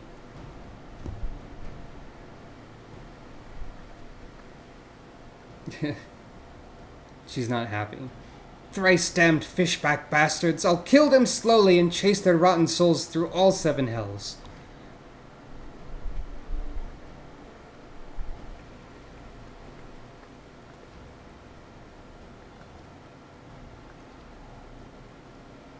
Peace, Commander. We are here for a purpose, and vengeance is not it. I want your mind on the task at hand, savvy? My apologies, Admiral. You may count on me to keep a clear head. Yeah, it definitely wasn't. Good. According to our sole surviving scout, the Sahagin and their thralls have already begun to amass at the Aetheryte in the depths of Sapsa. If we are to act, it must be now. The men are ready. We but await your orders, Admiral. As predicted, the Sahagin have tightened security in and around the spawning grounds. A frontal assault is like to be met with fierce resistance. Ah, but we are not so artless as that, Commander. We shall divide our forces and strike them hard and fast at key locations. Remember, our ultimate objective is to take the Sapsa Aetheryte and eliminate the Sahagin priest presiding over the summoning. We are not here to kill them all. That's a funny thing to keep in mind. The Maelstrom shall engage and distract the Sahagin's legion of drowned pirates at the Serpent's Tongue. Commander, you have charge over this effort. Be mindful that the lay of the land there is devilish for attacking forces. Let the foreign levy spearhead the assault, and have subsequent units fan out to cover their flanks. At the self-same moment, a diversionary squadron formed of galleons from the Crimson Fleet shall harry the enemy from offshore. In likewise, we Scions shall form smaller units in hopes of confusing the Sahagin defensive effort. Sucro and Yashtola, the two of you are to make your way to the site of the summoning ritual. The Admiral's diversions should serve to thin the enemy's defenses, rendering your path less perilous. A small party, I believe, should be able to win through without drawing unwarranted attention. Nodding. Thancred and Yugiri, your mission is to lure as many Sahagin as possible out of the spawning grounds. Having done so, take to your heels and circle round to join the infiltration unit of Yashtola and Sucro. Nodding. When all has been set in motion, I myself shall cut a path to the Aetheryte, accompanied by Lady Minfilia, as was agreed. Well, don't let me keep you, friends. To battle!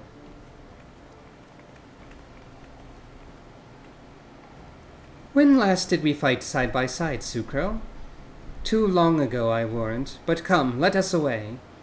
Cat team, yeah! Not just a cat team, but a healer cat team. Heal squad. They have not divided up our forces in any way relevant to our roles in combat. Not really. I mean, Thancred and Yugiri are both, like, stealthy, scouty types, so I guess that makes sense. Even with their diversions, the path to the Aetheryte is bound to be fraught with danger. Pray be on constant guard, Sucro. Once everything has been set in motion, I, too, shall make my way to the Aetheryte. As previously agreed, Lady Minfilia will be with me.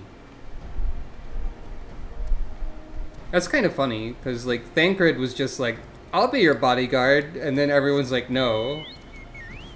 Merlviv is the bodyguard, actually. Sorry, Thancred.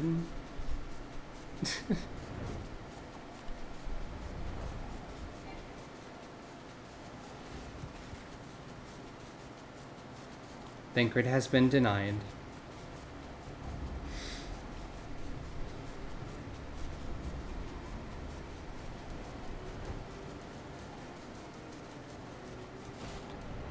Hello, Y'shtola. I like how she's sort of hiding behind this barnacle structure, but also she's just standing here with her hands on her hips impatiently instead of, like, being stealthy about it. The summoning ritual is taking place at the Beastman Aetheryte deep within. Thither we must go. Obstructing our way is a multitude of checkpoints. It'd be well advised to dispatch as many enemies as possible along the way, that we might avoid later interference. Let us take separate routes and merge before the Aetheryte, the better to confuse the enemy sentinels. Okay.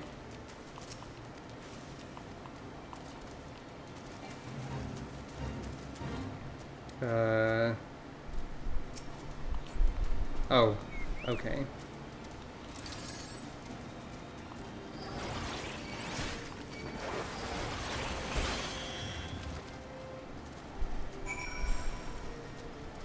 Most of the enemies here are going to ignore me because my level is way too high.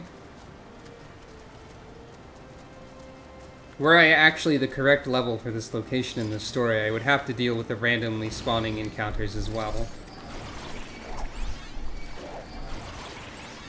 I feel like I'm going to be saying that a lot. That's definitely something I've unnecessarily explained multiple times already. So, you know.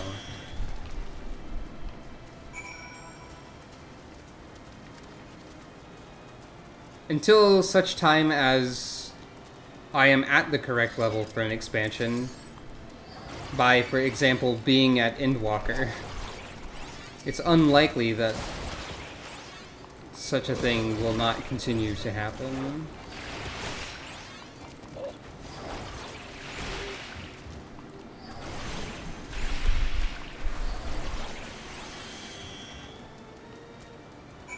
Of course, this is also an instance where I'm not level synced, so everything is just effortless to destroy. Which may very well change in a second. Oh no, Y'shtola seems to be injured. Or tired.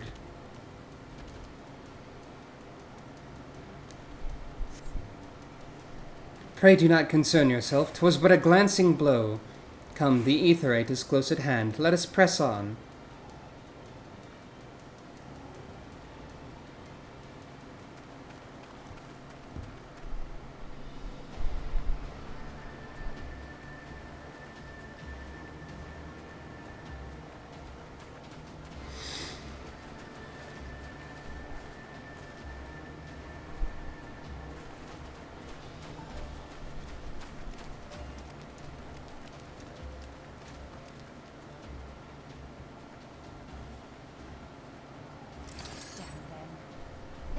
Thralls of soldiers and civilians both.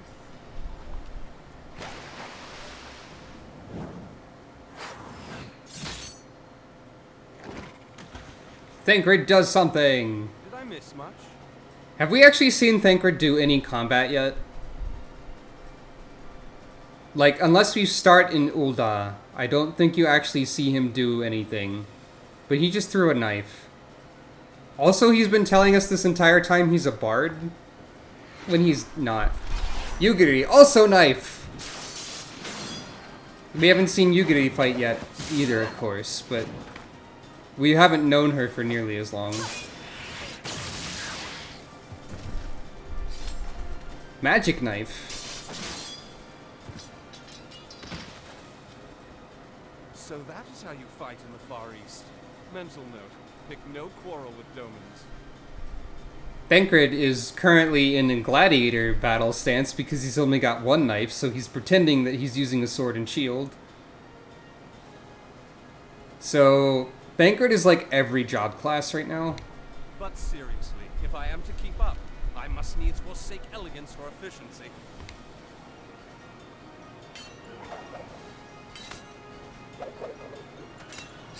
Alright, now we have two knives.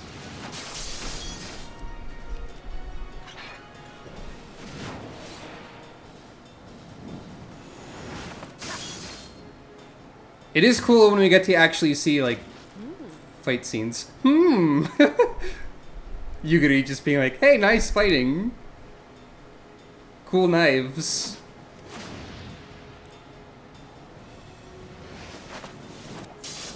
Ha.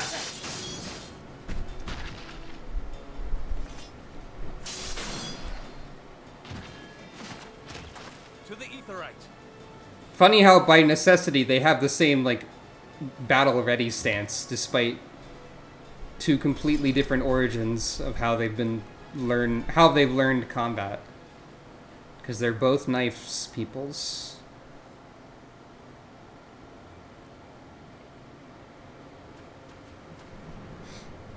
Onion Knight as the limited job would be fascinating. I don't know how that would work. I'm glad I don't have to try and voice the fish people.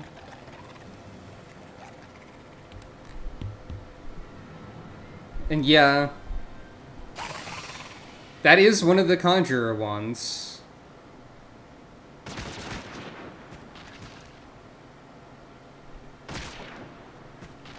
By the way, Merlvip has a gun.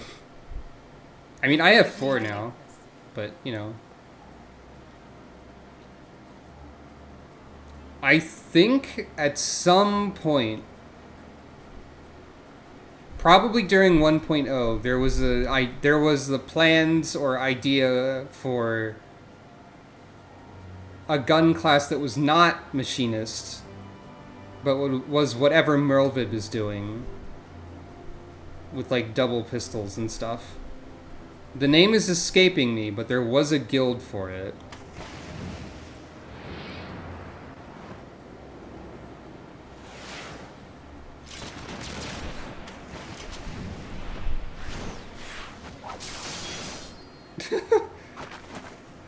Thanker, did you just do Mario's up B to recover and, like, also damage that creature? I've been something of a liability of late, I know. 'Tis high time I set about making amends. Oh, yeah. Was it really just pirate? Because I know in the 1.0 Limsa intro, they, like, tell you, show us how you fire a gun, and you do a funny stance, and everyone's like, what the fuck? You're banned! But also, you remind me of ... cliffhanger. It's really funny. I keep mentioning this, and it's still really funny. Corsair might be correct. Do I have a picture of that anywhere? Have I shown this on stream before?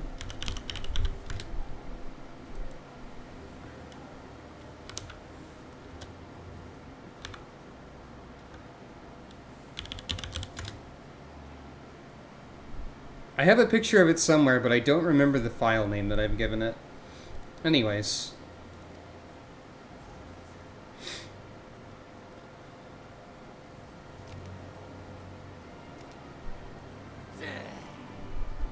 Long have you shriveled, Swordwalker, tormented our kind.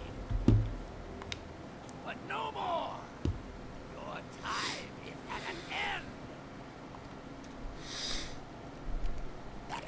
You shall perish with salt in your wound and sea in your lungs. Lord of the world, hearken to our plea. Lord of the world, deliver us from our misery. Nice rhyme! Do you feel that?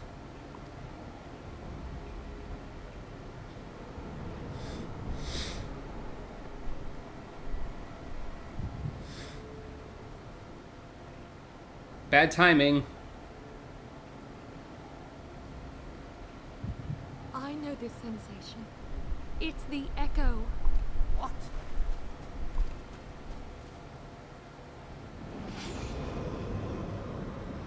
Ah! Such power! It is transcendent! Rovim just fucking shoots this guy. It's great.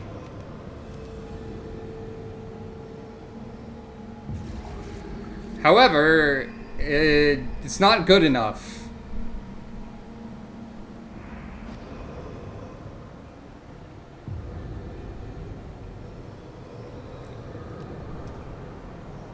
The funny hat is transferred via orb. Heaven helps!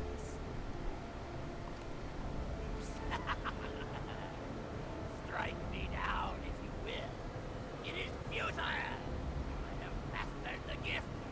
I am eternal!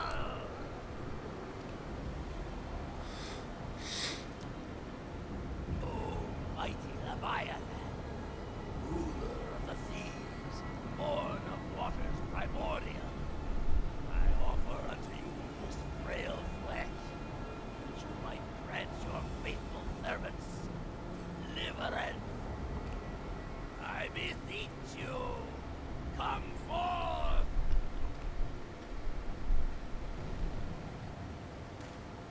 Die, damn you!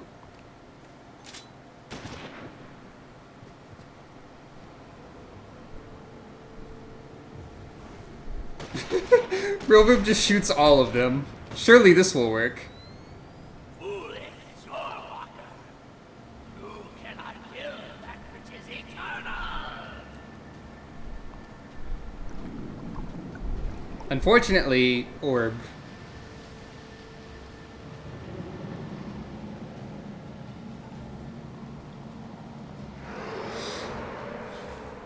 Heavens fulfilled.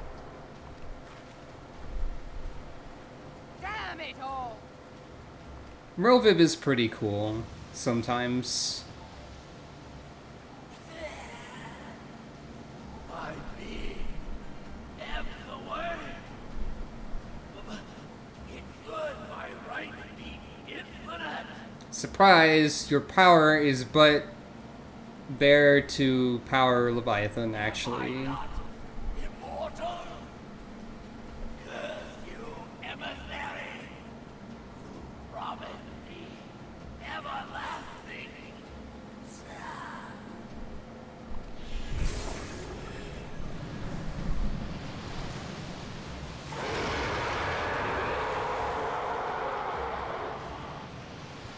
Sucro's just pissed.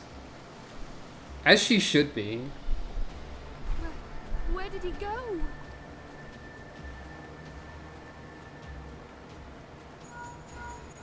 Phone call.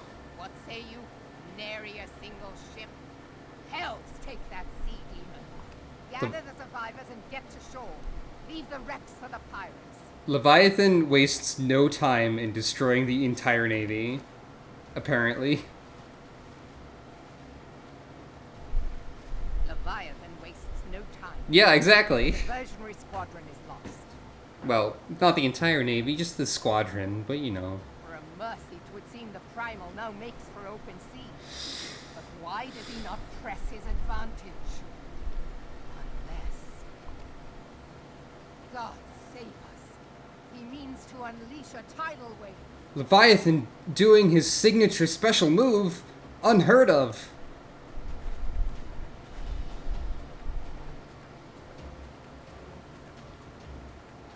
Better sail out there and kick him in the face till he stops.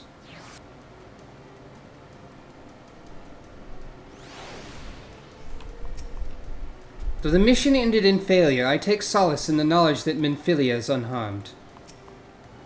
The gods of this realm are vengeful beings. 'Tis of little wonder the Garleans fear their kind so. If we meet Leviathan on the open sea, we put ourselves at the Primal's mercy. We must think of a way to face him on equal terms. I'm overleveled, so I can do it. Had only we arrived but a moment earlier. But there's no time to brood over what might have been. Leviathan has returned, and we must needs find a way to deal with him. Understand, I speak of no normal wall of water. That which Leviathan makes ready to conjure carries more destructive power than aught seen in nature. Enough to raze entire coastal settlements if his last attempt is any guide. We cannot suffer history to be repeated. Yet how in the seven hells are we to prevent it? Throw a cat at it. By which I mean me.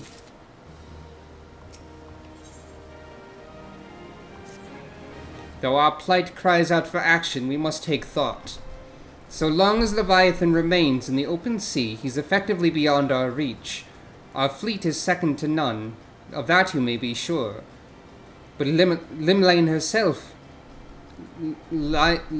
Limlane herself would struggle to best the Lord of the Whirl in his element.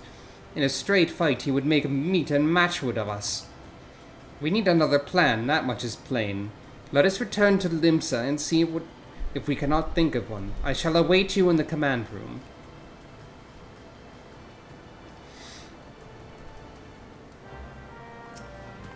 Are they gonna make me, like, come back here and attune to this later?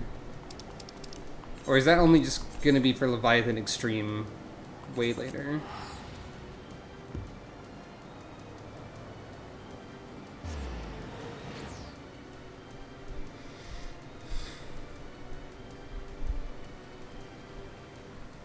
Also, now that I think about it, the Sahagin kind of, like... He offered, quote, this frail flesh to Leviathan, and then was like, wait! Why did my frail flesh go away? I didn't sign up for this. Oh no! I wonder if I could solo Leviathan Extreme just because of level disparity, honestly.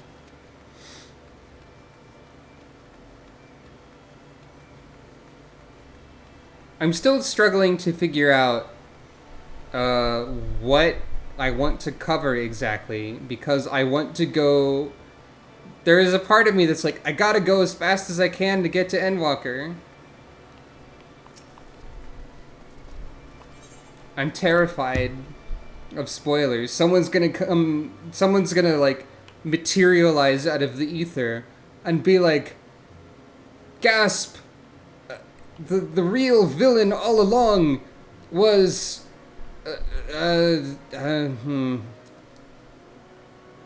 Tractomb. That guy who didn't know who Titan's name was. Well, we'll get to the shoe bill, don't you worry.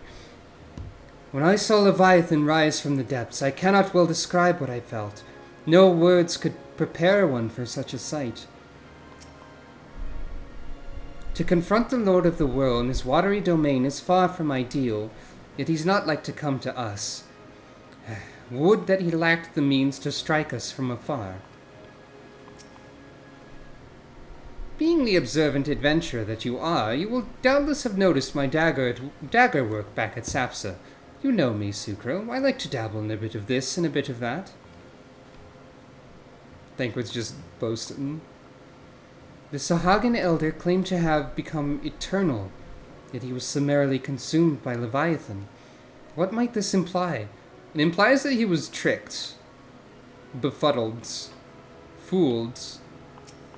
Hey, what's up?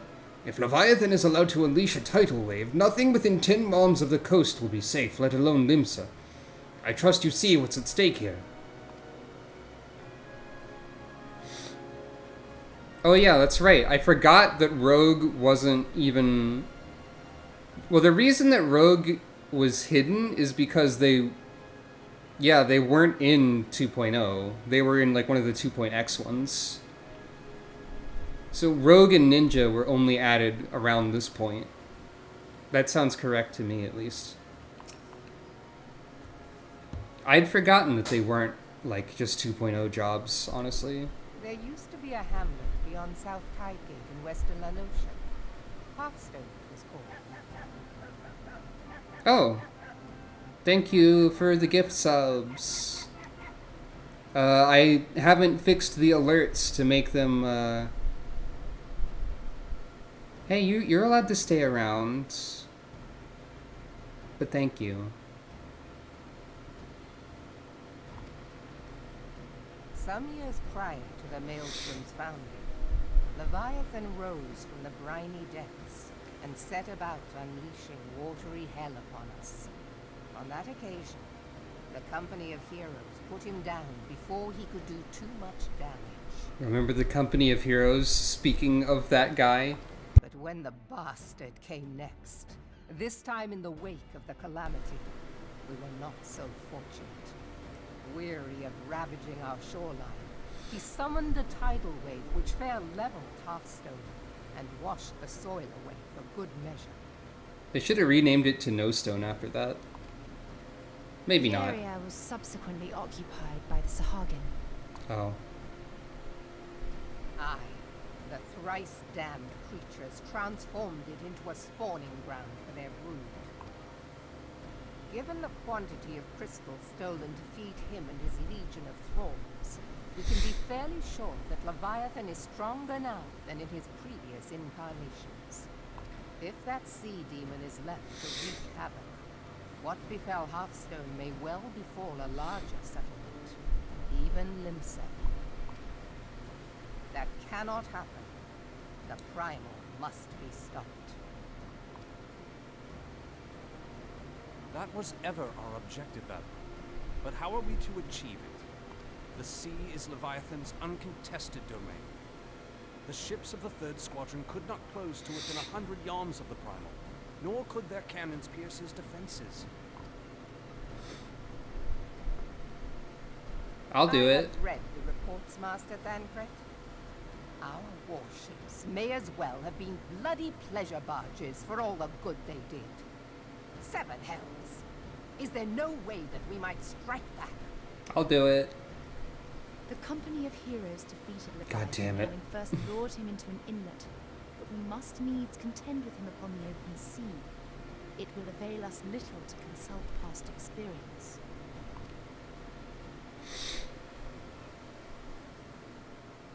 Admiral, if I may. Oh, that's your voice. Speak freely, Marshal.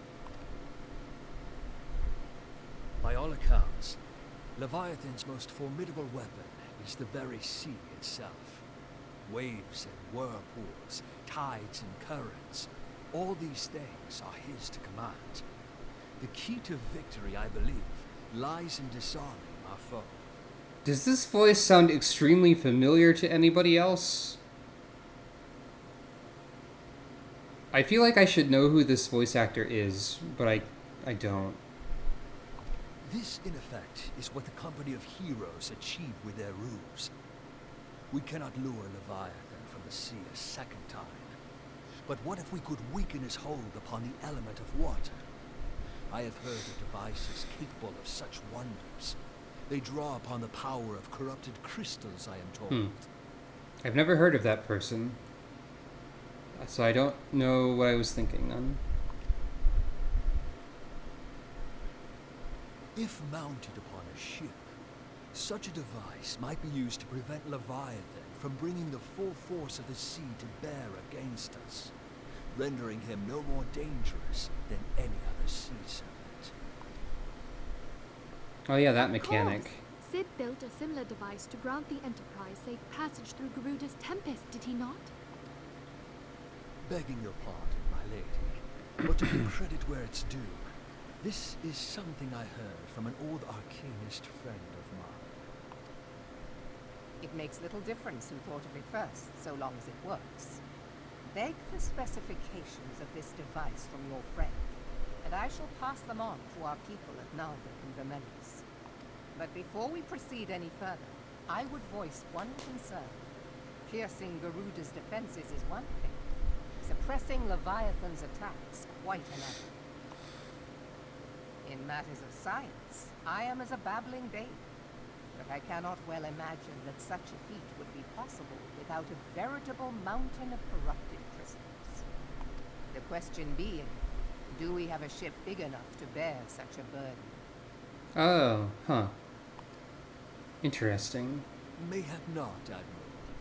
But two I think the words. voice of the Warrior of Light Recall in me that the sounds tale pretty of different. Mistbeard's greatest haul. It is said that he lashed two ships together, side by side, the better to bear his plunder. Sid?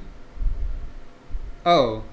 Oh, he does sound like Sid in this game already. Yeah, that explains it. If he was 2.0 Sid, that explains why I recognize the voice. By your leave, we might attempt to repeat the trick. The gods know it would be quicker than building a new vessel. I'm totally not Mistbeard, but I just happened to remember this thing that Mistbeard did. Mistbeard did this. Truly, Marshal, upon the subject of the Pirate King, you are as a scholar. Now, from what I have gleaned of these matters, the device will need to be in close and constant proximity to the target, to which we must lash our twin vessel to Leviathan. This in itself will be no small feat. Ramming speed will be required, but given the weight of the cargo, that will only be attainable with the aid of a towing vessel. I don't think there's anything to suggest that Merlva was Mistbeard. Only this guy? But I also don't remember, to be sure.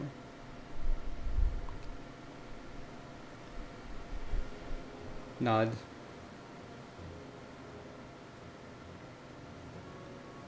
Suffice it to say, the task of piloting said vessel will entail considerable danger, and I would not ask it of another.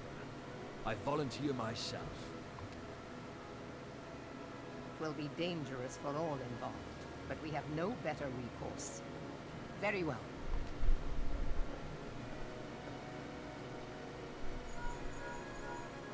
Commodore, assemble the remnants of the fleet at Morabee Bay. Give priority to our soundest vessels. The repairs can wait.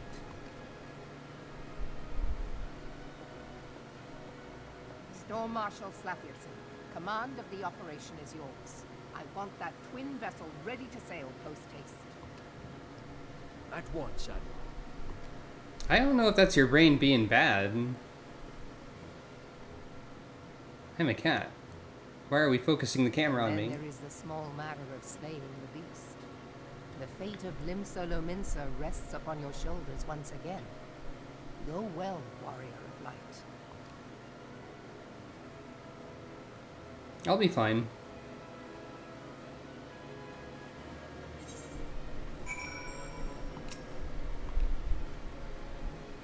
Okay, you say the same thing. Is everyone just gonna say the same thing? Yeah.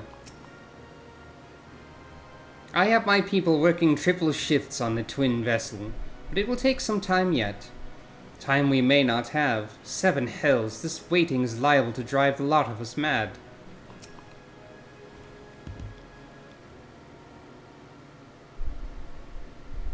Beings held as gods also exist in what you call the Far East. Legends tell us that they walked among us in days of yore, but I confess that I never truly believed them. That I should live to behold one is humbling and horrifying in equal measure. Now that I've come face to face with the primal, I do begin to understand why the Garleans fear them so.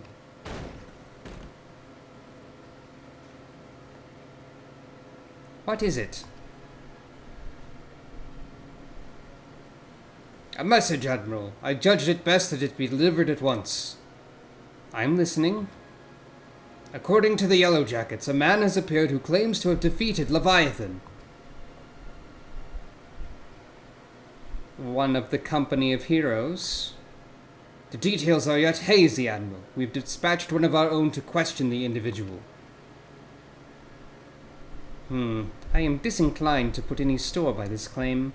And even if it should be true, it's as Y'shtola said, none save the company of heroes have bested Leviathan, and we know how they went about it. If this man is of their number, what could he tell us that we do not know already? And yet, having wagered Limsa's survival on 2 ships, some rope, and a pile of crystals, can we afford to ignore this man?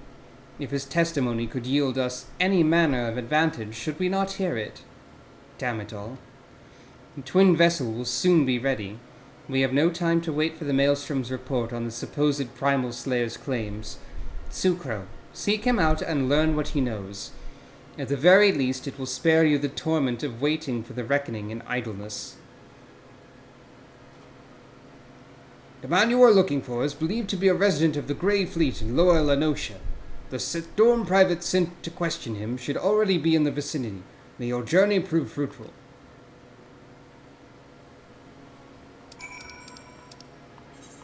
Well.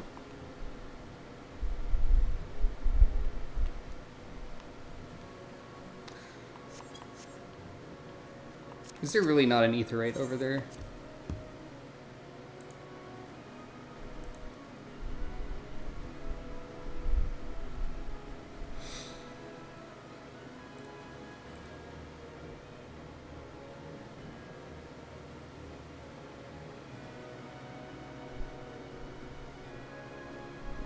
I think I should be able to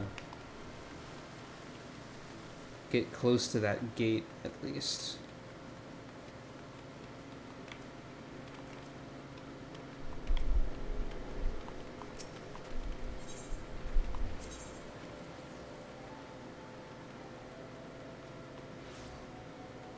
Yep.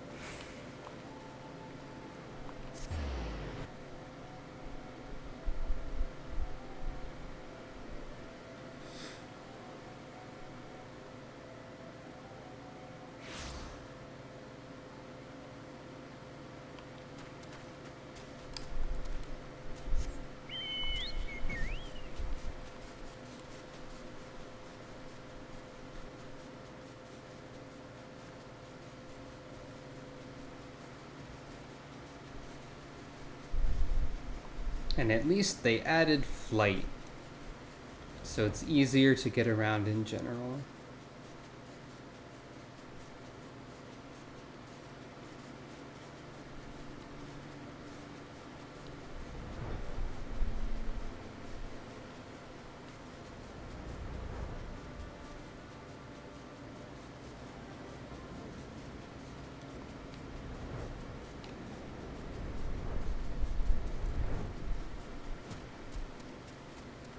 Oh no.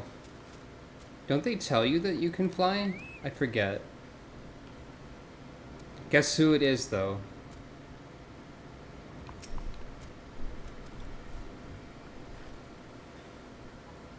Now look here, you. You'll have your bloody story right after you carry those sacks of grain over to the mill. But sir, that's what you said before you had me pick those oranges for you, and before I mucked at the chocobo stables. And before I rode that millstone over to the mill. And also before...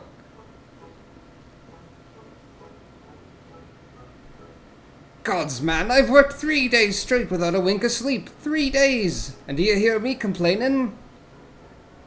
Bah, I suppose some of us just ain't made for the rougher stuff. Alright, I'll give you what you want. Never let it be said that old Tracktomb ain't a generous soul. Now prick up your ears, cause I won't be repeating myself. Too modest, see? Now, besides, there's only so much epicness a man can take in one sitting, you can. The tale of Tracktomb's epic victory over the dread primal Leviathan. Now, Leviathan is huge, make no mistake. To give you an idea how big, each of his scales is about as wide across as me members long. God fucking damn it, I forgot about that one. And that's no mean feat, let me tell you. Fuck this guy. When I fought him, I could barely see for all the brine he was pelting me with. Must have been a lagoon's worth at least. He even knocked me trusty axe out of my hands at one stage. Of course, that proved to be a grave mistake. What happened next? Why, I grabbed him by the tail and tied him up in knots. But not wanting to take all the glory for myself, I let me mates in the company of heroes handle the rest. Like I said, I'm modest as well as heroic. Mayhap too modest. Now, there's some that say you can never truly beat Leviathan, that you got to learn to live with him and make the best of a bad situation. Not the company, though. Hey, shut the fuck up. Ugh, it's you! I'm sorry, I didn't mean it, I was just enjoying the attention I saw. I take back everything I said.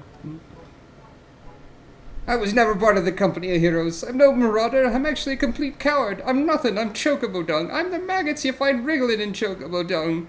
I have to lie with women to I have to lie to women to tumble them, and that don't happen much. Remember, it's tiny. It's pathetic. This dialogue. Sure, it's a little funny, but also I am not a big fan of it. Anyway, this guy's an idiot. I sure as hells didn't fight Leviathan, but I have seen him with me own eyes. 'Twas a fair few years back when I was working as a baker's hand. I was shirking me duties one day, loitering about the harbour when I saw it.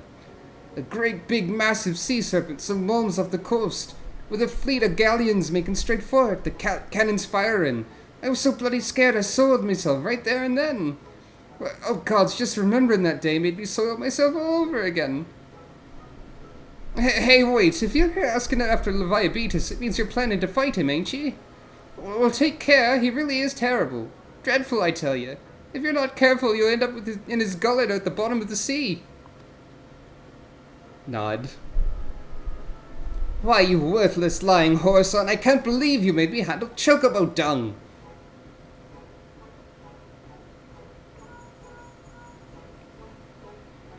Sucro, this is Minfilia. Were you able to learn aught of use against Leviathan? I beg your pardon, Leviathan? I see. That is unfortunate. At any rate, I have tidings for you. The twin vessel is now complete. We await you at the Moraby dry docks. Pray make your way here as soon as you are able. Yeah, this guy sucks. He's kind of funny, but also he sucks. I can fight him in triple triad, apparently. Undisputed champion of the swimmer's pool? What does that even mean? A rank one side can flip an A? Triple triad is a fucking mystery, by the way. I know nothing about what's going on during a triple triad match, typically. But I do have good cards now. So at least there's that. That said, I can't really do much from that position. Well, I could actually have done something.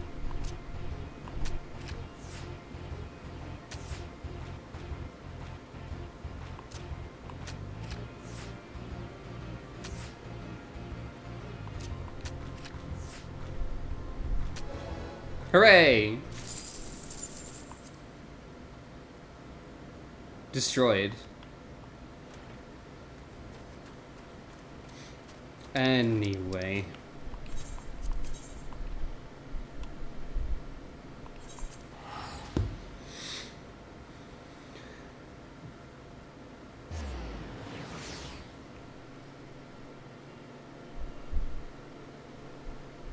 I think we've ended his career at least 3 times now.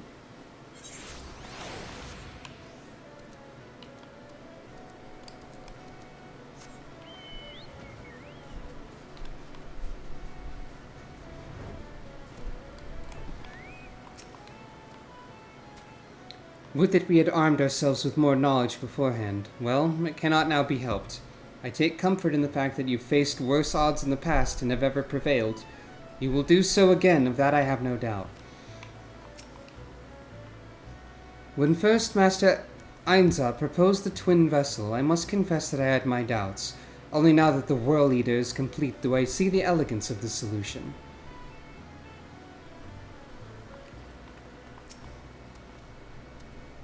To complete the twin vessel in so short a time and with limited materials, the people of Daldik and Vimelis have won an admirer in me. It will require no small amount of helmsmanship to tow the World Eater. I dare say delivering you safely to Leviathan will be a battle in itself. In order to build the World Eater, we had to decommission 2 perfectly serviceable galleons. Suffice it to say, the captains weren't best pleased with the notion, but when I offered them the chance to keep their ships and face Leviathan in our stead, they magnanimously withdrew their complaints. We must all make sacrifices for the greater good, they said. That's pretty good. I'm told your jaunt to the Grey Fleet proved fruitless. My sympathies, lass. I'll wager it served to take your mind off the events of recent days, though. But enough of that nonsense. The moment of truth is upon us. The twin vessel, the Whirl Eater, I call her, is complete, and she surpasses all my expectations. In addition to her prodigious tonnage, she's been fitted with a platform that you and yours might maneuver freely in battle. I'd mention also that she's nigh unsinkable, but I'm not one to tempt fate. The Whirl Eater and her crew stand ready, my friend. Just give the word and we shall bear you to Leviathan.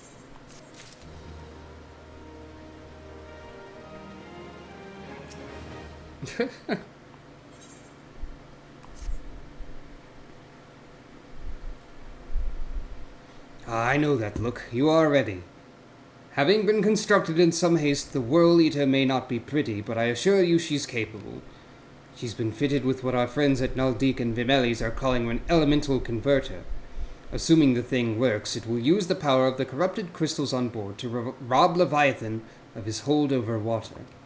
Depending on how the battle unfolds, you may well need to activate the device manually. Keep that in mind. I forget exactly when you're supposed to do that. It is expected that the Sahagin and their thralls will attempt to come to Leviathan's defense. Accordingly, the Maelstrom will once again employ diversions. Thancred and Y'shtola, I would have you assist in this effort. If it is to fulfill its purpose, your diversionary force must not be want for numbers. By your leave, I would too volunteer my blade. We would welcome it. Having seen you fight in Sapsa, I dare say the fishbacks will find your presence highly diverting. Thancred and Y'shtola, if you would join the third levy, and Lady Yugiri, the fifth. Nods all around. But what words have I for the woman who has made a sport of slaying gods? Only these: go warily, for the sea is an unforgiving place to wage war. May the navigator guide you through the storm, warrior of light. I would echo the Admiral's sentiments and add a few words of mine own. Know that we all have the utmost faith in you, Sucro. May the crystal bless and keep you.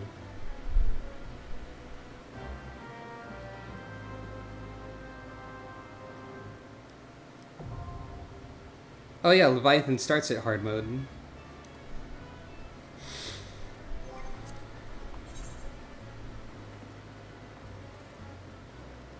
Well, I'm not even gonna bother trying to do this the normal way. We're going to solo this. Or at least try.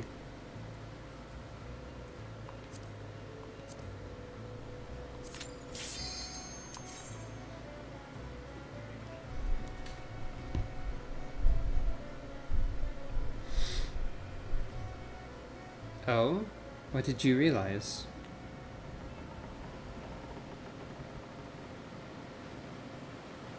I did a hard mode primal, like, in trial roulette, and I didn't get a Newlith.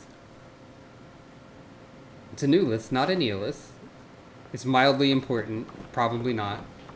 But I don't think there is one for these older fights.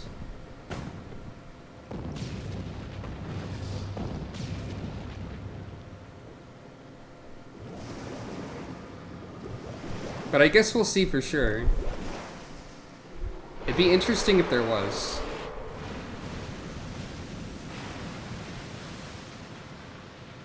Leviathan has his own cannonballs to shoot.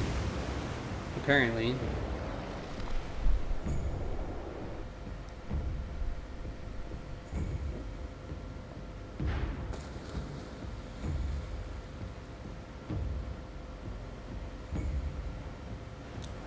Cool boss platform.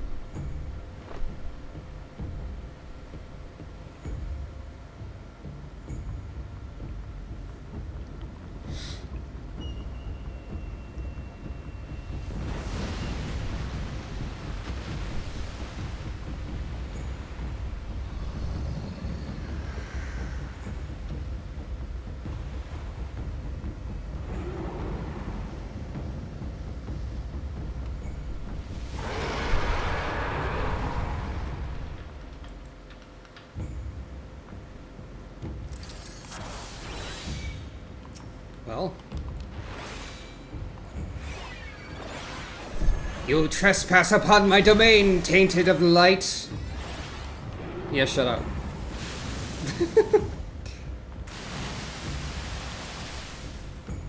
Now, I don't remember the specifics of how this works. That would have killed me if this were extreme. Wait.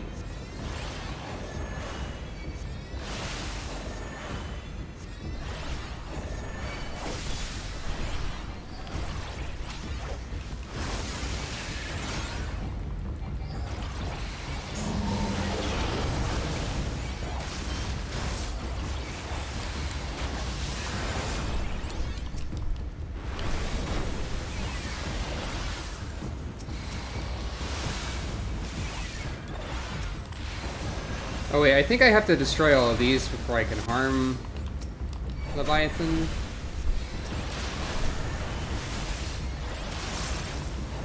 Something like that. Yeah.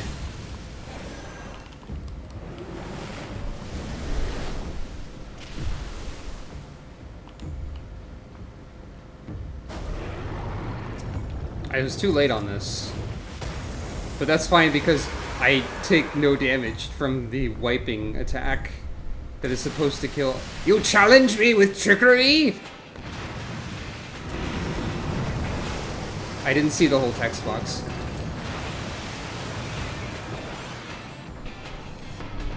Hey, let's just like not attack Leviathan for a bit so we can listen to the cool music.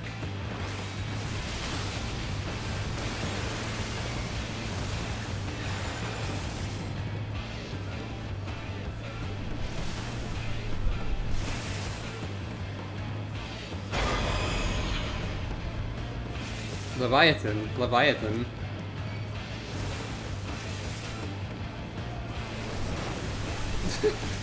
I'm just taking no damage.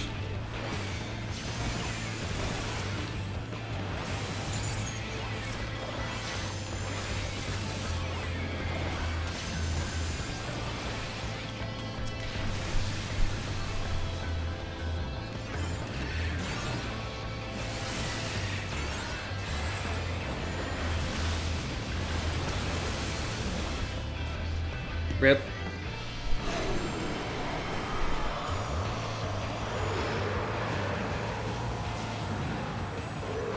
The music in this game is really cool. A lot of the time. It's a shame that I'm cheating. Hey, wait, where's the treasure chest? Oh, wait, do I not get one because it's unsynced? Maybe?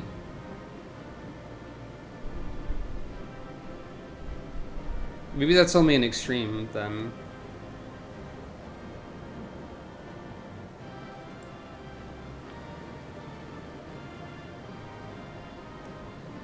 It might only be extreme.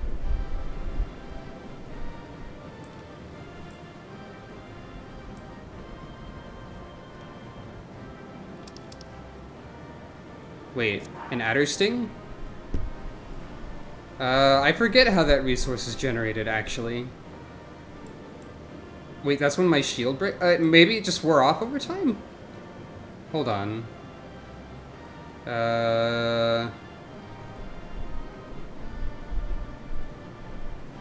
Which shield generates adder sting? I'm not too familiar with Sage yet.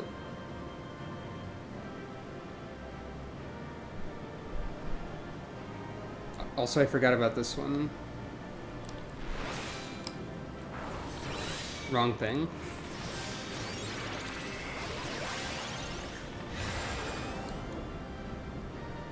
Well, I just applied a bunch of stuff.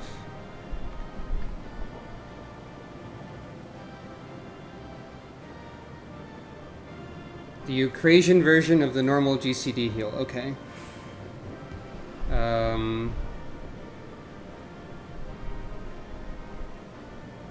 I did do that.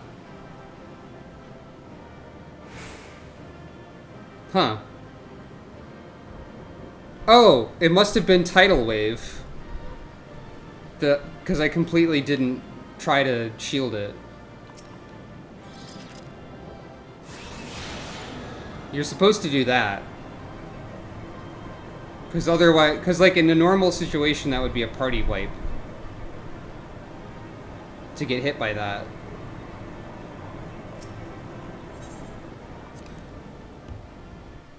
Yeah, I'm not completely familiar with Sage yet. Eventually I might be, but I probably won't be. I don't have enough faith in myself, I guess. Yeah. It had to have been the... It had to have been that.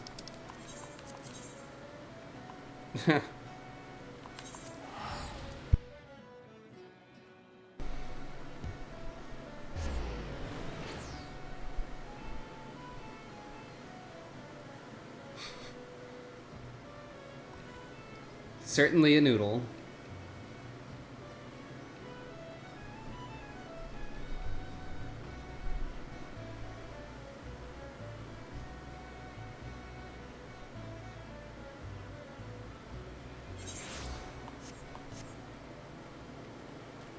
I think we've reached or gotten close to the end of one of the 2.x patches at this point. Oh, okay. I could probably still solo Extreme Leviathan, though. Knowing the urgency of your business, I thought it best to refrain from making conversation during your past few visits, but today I will permit myself a few words. I feel truly privileged to have the honor of admitting a hero such as you. You are an inspiration to us all, madam, and on that note, the Admiral awaits you in the command room. Wink. Oh, I can wink. Amazing.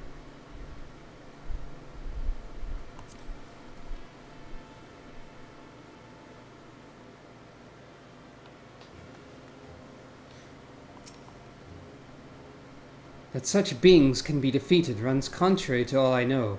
Whence comes your strength and sense of purpose? I'm over-leveled. My congratulations, Sucro. This victory will serve to quiet the Sahagin, for a time at least. A number of things did not go exactly to plan, I will admit. Leviathan denied us the luxury of ramming him, for one. But let's not quibble over the manner of the victory, eh? If Limsa is safe and we are yet undrowned, I conclude that it's been a good day. Now go and bask in the Admiral's gratitude, will you? You've certainly earned the right. Another notch on the old belt, is it? Well done, my friend. What belt? Hold on, Thancred. What's a belt? Thancred? What the fuck is a belt, Thancred? I feel like I used to know, but I've forgotten. Were I a god, I dare say I would tremble at your summoning. What the fuck is a belt, Thancred? Okay. So often do you achieve the impossible that I fear my words of congratulations will begin to sound repetitive, if indeed they've not already. With this in mind, I shall only say that I'm glad of your safe return.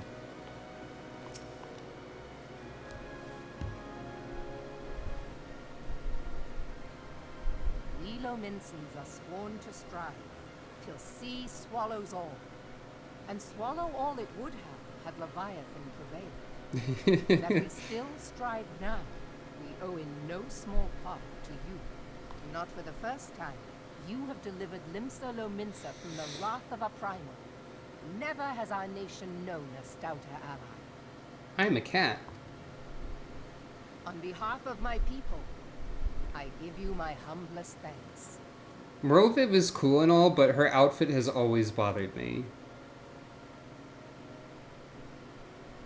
Like, just the whole thing, kinda. Like this weird collar belt thing. And also, like, the gratuitous cleavage and all that. Meh. At least she has gun. It's meet that I give thanks to old Mistbeard, too, for his fine solution.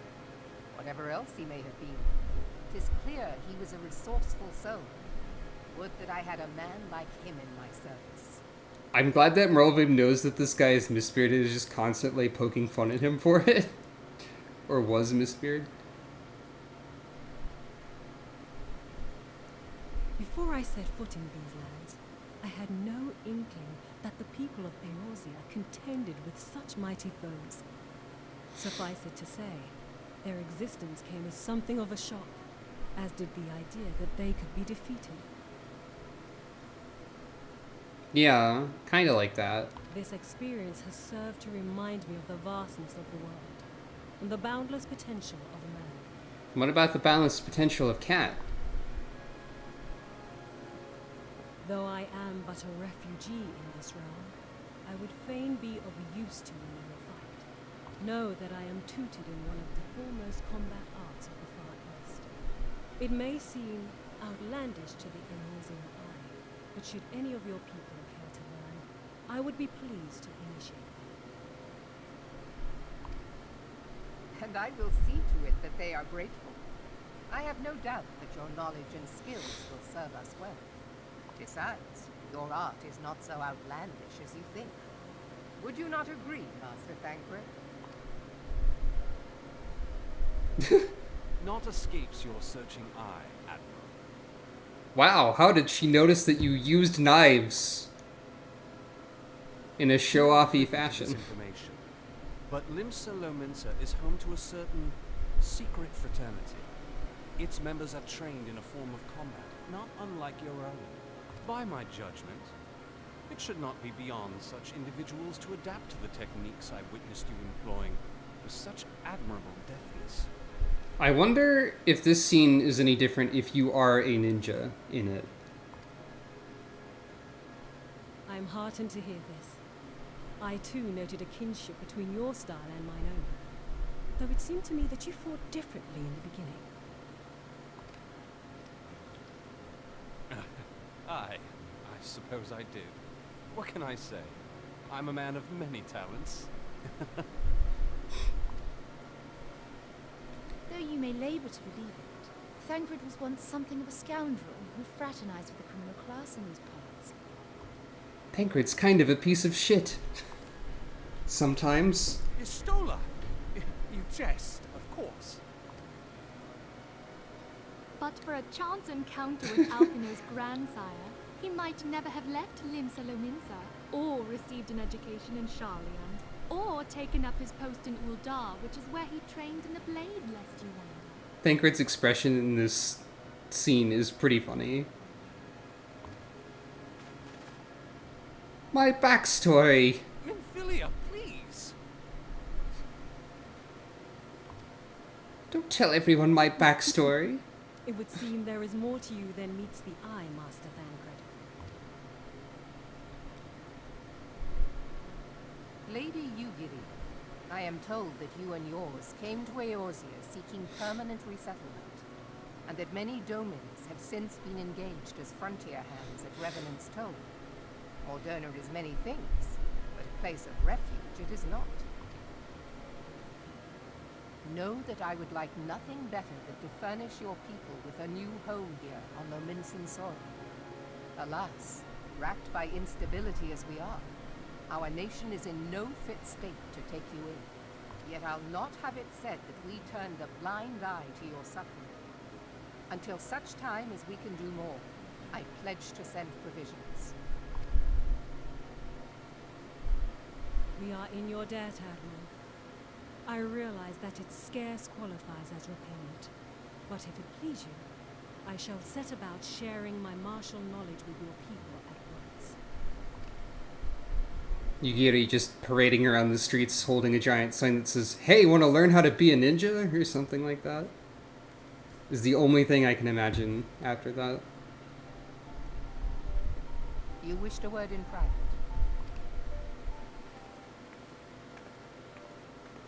Almost private. The better not to spoil the festive mood. History repeats itself, Admiral. As the kobolds did before them, the Sahagin resorted to summoning their god over a territorial feud. They acted in self-preservation. It may be that the Sahagin initiated this particular clash, but how it begins does not interest me so much as how it ends.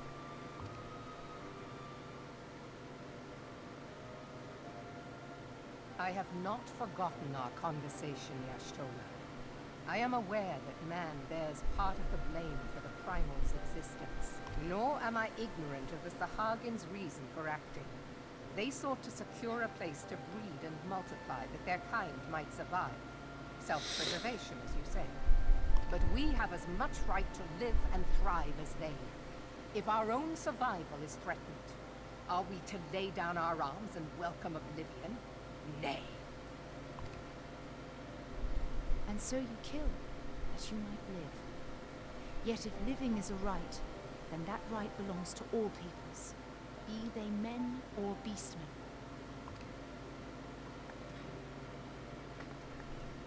I'll not deny your reasoning. But when a storm gathers, it falls to me to see my people safely through it. That is my duty, and I shall do it.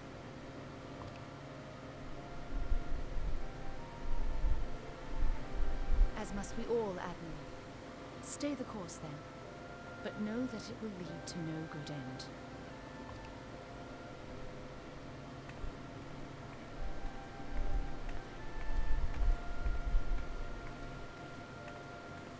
Doesn't even bother to, like...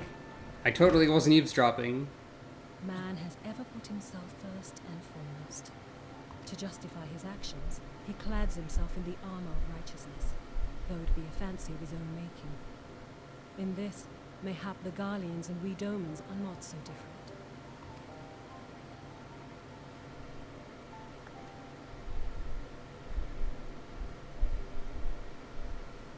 Eorzea has become as a raging sea. If we are to keep our heads above the waves, we cannot scruple to drown the man next to us. When hopes of coexistence founder, strength must determine who has the greater right to live. Nah. People sure do talk to themselves a lot. In dramatic moments.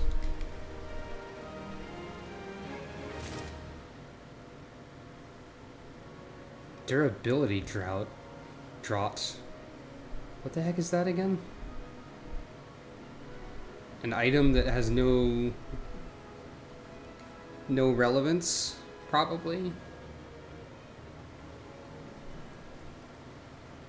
Reduces the rate at which your equipment undergoes wear. For 3 hours. Sure.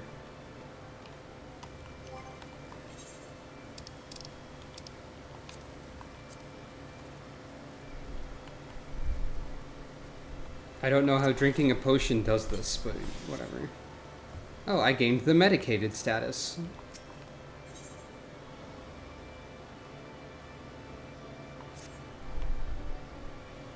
The Admiral has informed me of the arrangement. I have, in my keeping, a letter of introduction for Lady Yugiri. To the south stands a gate leading to a pier for smaller fishing vessels. Look for an inconspicuous Huron man there and present the letter to him. He serves as a gatekeeper of sorts. Before you go, I'm obliged to remind you that the members of the fraternity to which you would be introduced abide in the shadows of Lominsan society. They value their independence more highly than pirates, and are united by a bond stronger than Mithril, to wit they are invariably wary of new faces. Though it be penned by the Admiral herself, mere words on parchment will get you only so far into their confidence. You must work for every ounce of trust they place in you. But here is the letter. Go to the aforementioned place and show it to the aforementioned man. Oh, and good luck. Okay, I don't really know why I have to become involved in this, but sure.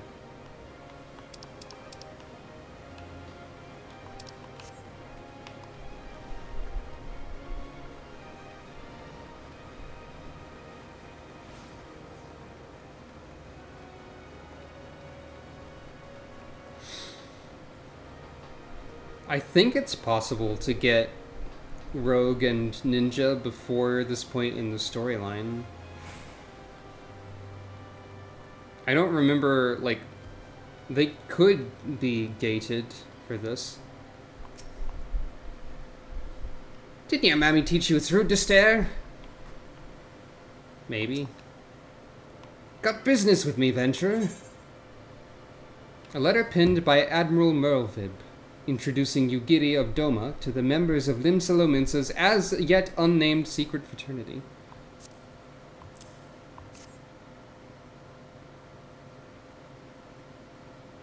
So you're the woman the Admiral sent word of. I was hoping I might catch a glimpse of Thancred too. Been a while since I saw his shite-eaten grin. But with all the doe-eyed wenches about, I expect he's got his hands full.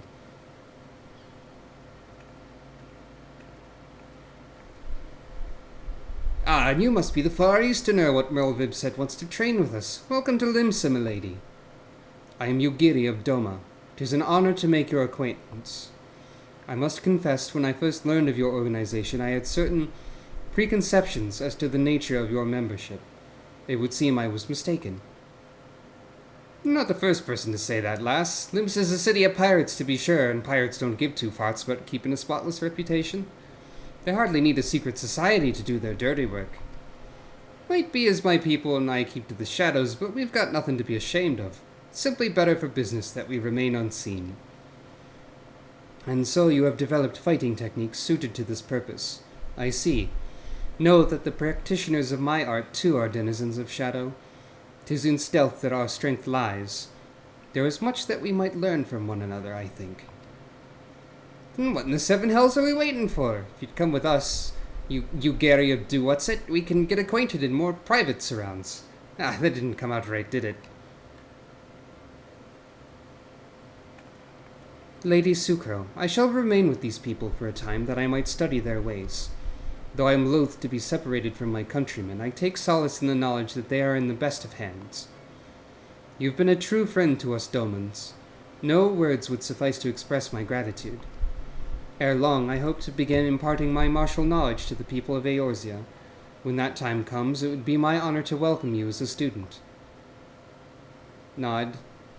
Sorry, but I don't really like ninja in this game. Level 90 weapon coffer. I was confused by these weapon coffers before, but they're item level 90. Not character level 90. So this will do nothing. This will not open, most likely. Unequipable by your current class or job.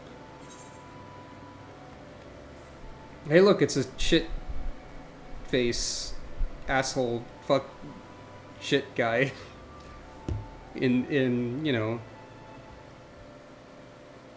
remember how Teleji Adeleji was supposedly good and not evil? Look at his face. Much and more has occurred since I first beheld Eorzea from the galleon's deck. Suffice it to say, I did not envisage being invited to play a part in your noble struggle. But forgive me, I've kept you over long. Doubtless you have pressing business of your own. Rest assured that I no longer require an escort in this land. When next you meet Lady Minfilia, pray relay to her my humblest thanks. Would that I could do so in person, but I must needs fulfill my promise to the Admiral. Till we meet again, Warrior of Light.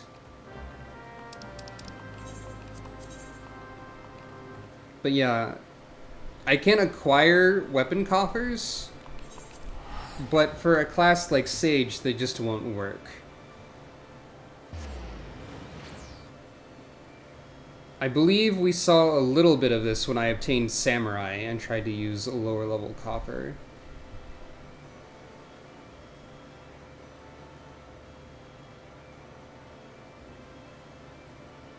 And also, since it's an item level 90 coffer, and my weapon is item level 385, unless I start raising a new character class, that coffer is not going to be very useful. And it would have to be an older class. It might be useful for when I try Astrologium in the far-flung future. I don't even know if that's a correct use of that phrase. But hey, look, the Doman friends are around. I've been tasked with helping out in the kitchen. Once I've grown accustomed to my duties, I hope to treat our host to traditional Doman cuisine. In my native land, there exist individuals not unlike these adventurers, Yet without a master to serve, how does one know the path that one must walk? An adventurer bends not to authority, but lives and acts according to his own beliefs. He's the master of his own destiny. I thought I saw Kryl for a second, even though she's not real yet, and was confused. What in the seven hells are you doing up there? Get down here before you fall and break your neck. You think this is impressive? In Doma, we train to run in the treetops. Don't mind Papalimo, just making a fuss over nothing as usual. Yozan's sense of balance is amazing for a boy his age. I wonder how he got so good. Some of the Domans wanted to learn how to fight, and it's fallen to me to oversee their training. First, I need to find suitable equipment for everyone. It's nice to see all of the people doing stuff and getting along. Some 15 years ago, a mission took me to Ul'dah. 'Twas then that I first chanced to gaze upon your beauty. I was utterly transfixed. I dared not blink, lest I deprive myself. Thancred's drunk. You do flatter me, dear, and I do believe you've had a bit too much to drink. Thancred, stop being Thancred challenge. The Rising Stones. What a peculiar name for a sanctuary. On behalf of the Scions, I bid you welcome to the Rising Stones. With your cooperation, we hope to grow rich and transform this place into the piling gold. Teehee. Oh, Sucro, forgive me, but I must see to the Doman's needs. What if you wanted to solve a problem that's already happened, like the Garleans destroying Doma? History is our friend, young one. The answers to the problems of the present are oft to be found within the past. We need but seek them out. I would Thancred you to stop this at once. Thancred gets better. Oh, hello. It's nice to see you here. We've just defeated Leviathan. So I'm sure only good things are going to happen in our immediate future.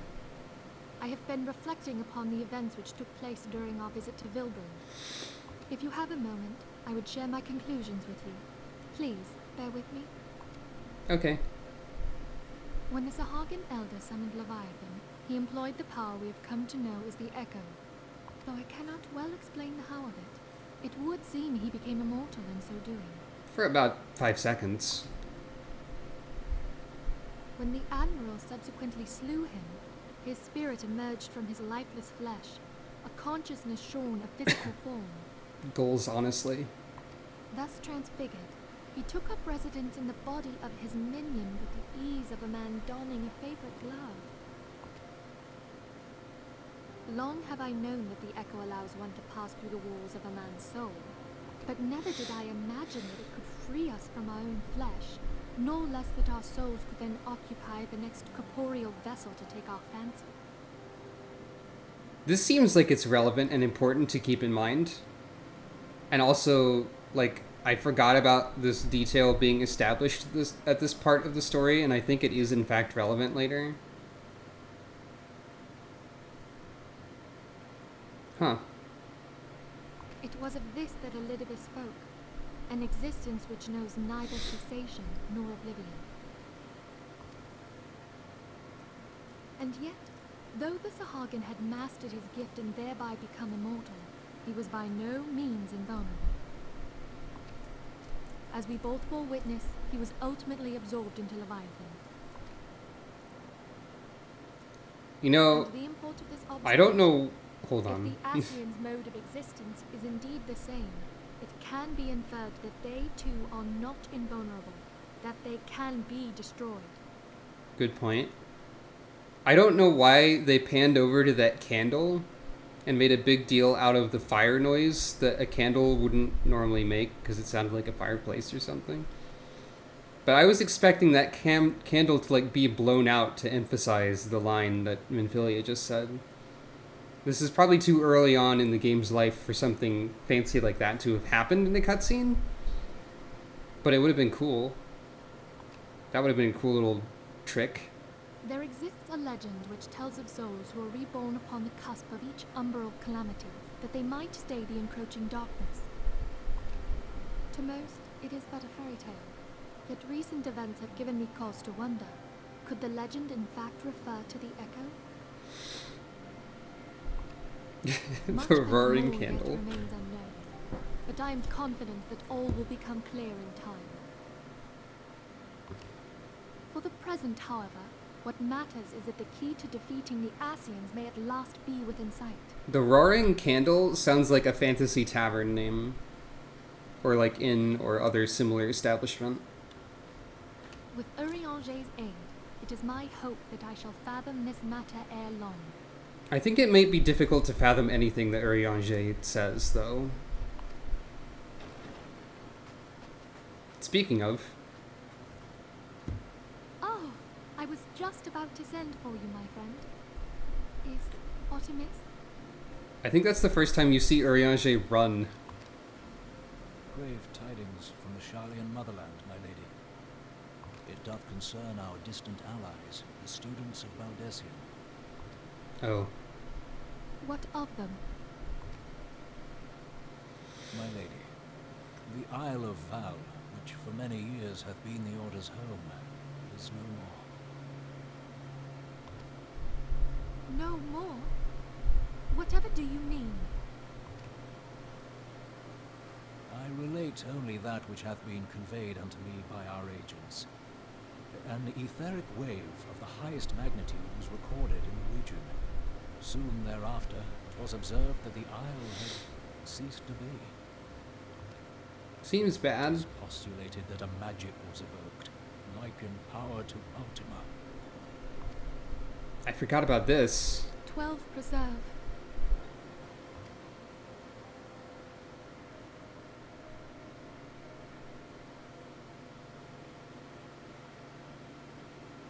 Meanwhile,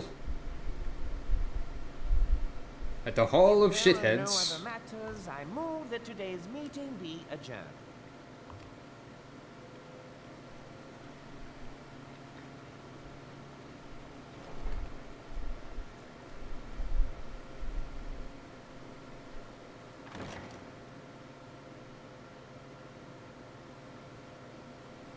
Did you trust this guy? Too bad.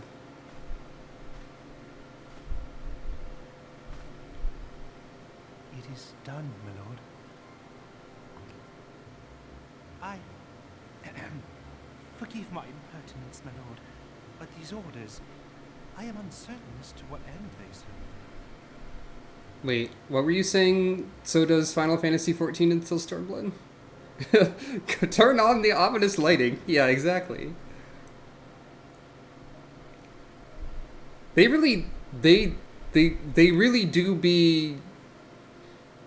trying to make this guy seem like he's a good guy, and then at the very end of the same patch, they're like, no. Oh! Okay, fair. I didn't see that message early enough, so...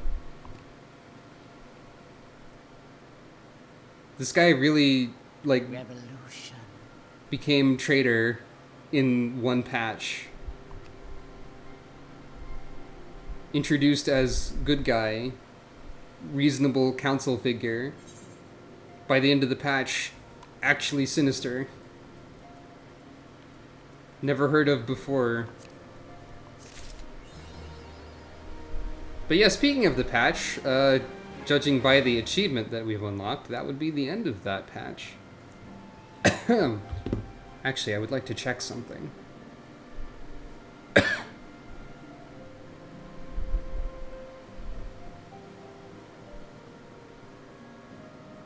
If my computer will cooperate, I would like to check something.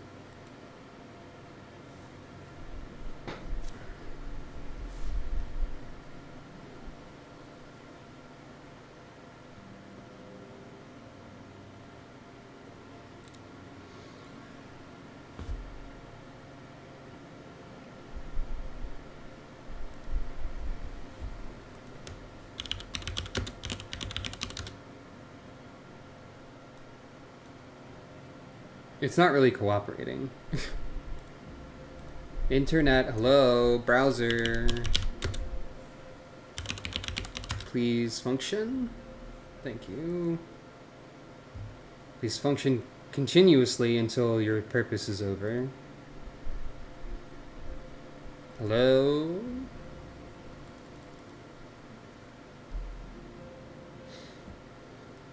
Okay.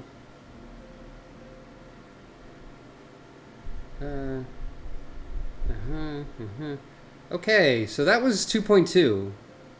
We've got 2.3, 2.4, and 2.5 before Heavensward. I just wanted to check how many there were. So we've still got quite a way to go. God, I'm so far behind.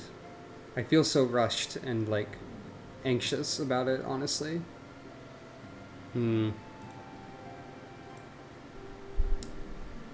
Well, I'm gonna be right back again, actually.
Hello! Had to stand up and move around for a bit and address a couple things. But I am back, and I'm wondering. So, as I said, I am kind of anxious and concerned about my position in the storyline being so far away from a recently released expansion that is coming out of early access tomorrow. And so, as soon as I wake up in the morning, I'll, look outside of my window and there will be giant Endwalker spoilers in the wild. Probably. That's a lie, I won't look outside my window, it's closed all the time, because I fear the sunlight. So, we have that to consider. Tomorrow, Endwalker is out of early access, and I'm afraid of spoilers, and we're really far behind. Not that I can really, make up that much ground now, but it's making me wonder if I should strive to complete more faster. The other thing to consider is that it's 9:06 p.m. in my time zone, and I haven't eaten dinner yet. And though I am the kind of person who barely eats food and also hates food, I probably should eat something at some point. I don't know. I'm just kind of rambling. So I'm trying to figure out if I should continue this now, and if so, how long.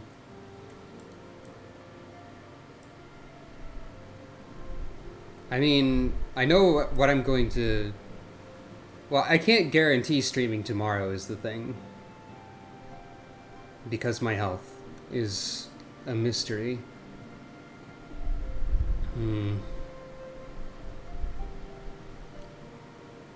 We can at least, start this. Take a look at what's going on. For a little bit longer. Our friends, the very isle itself, everyone and everything. No, it avails us not to speculate. Urianger will send word if there are any developments. Until such time as he does, we must remain firmly focused on that which is within our power to change. With that in mind, I would speak of a different matter, one closer to home. It concerns etheric fluctuations which we'd previously attributed to good King Mogglmog XII. It's funny to see anyone say that name seriously still. That the king is no more is a blessing for which we have you to thank. Yet all is not well in the Twelveswood. Our latest readings reveal an ongoing etheric disturbance of considerable magnitude. They may even suggest the presence of a primal. Needless to say, the mere possibility warrants immediate investigation, and I would have you... Acelia, I do not wish to interrupt, but we have a problem.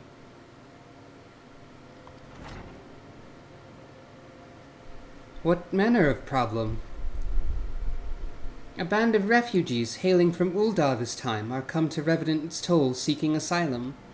It would seem they expect us to afford them the same treatment that we gave the Domans. At present they are in 7th Heaven awaiting a formal response.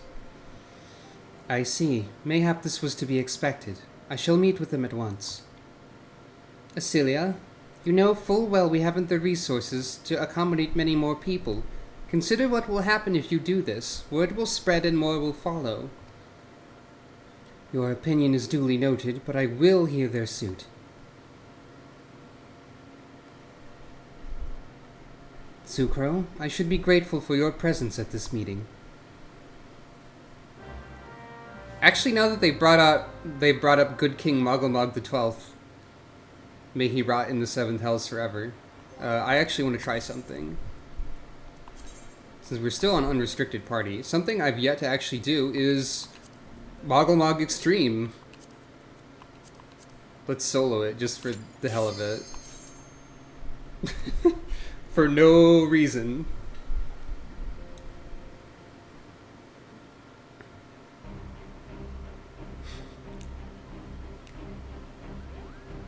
All those wacky Moogles are at it again, or were at some point.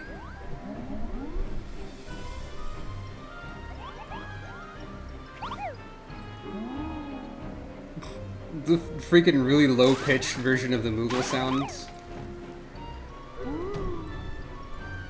So, the extreme Moggle fight, as I recall, has a lot of ridiculous, like, specific things that you have to do if you're at level. Like, you have to defeat everyone in a very specific order, but I'm just gonna do whatever and see what happens. Like, you might recall that good King Mogglemug here was not immediately present.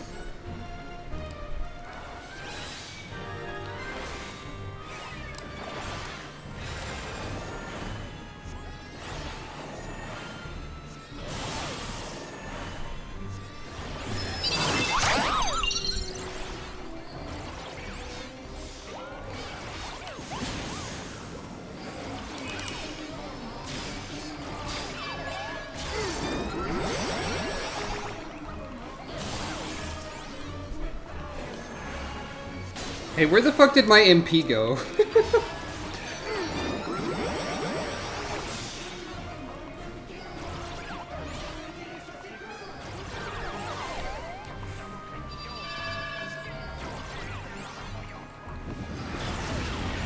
Uh-huh.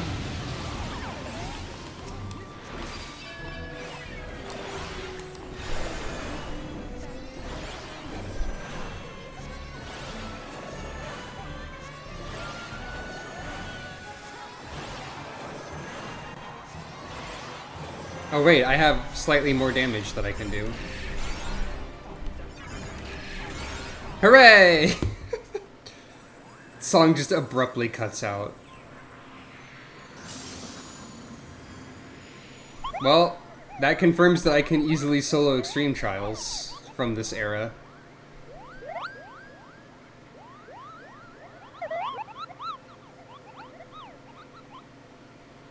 Moogle noise.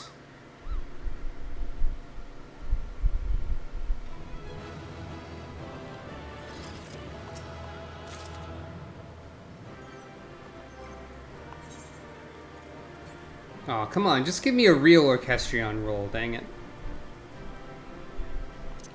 None of this stuff is valuable in any way. And it's a shame that there aren't Moogle Nulets. Can you imagine just like a Sage weapon that was just 4 Moogles flying around you? That would be great.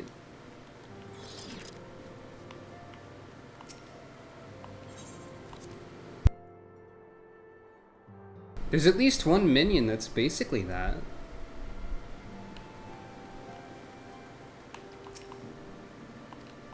Okay, still the same dialogue, generally speaking.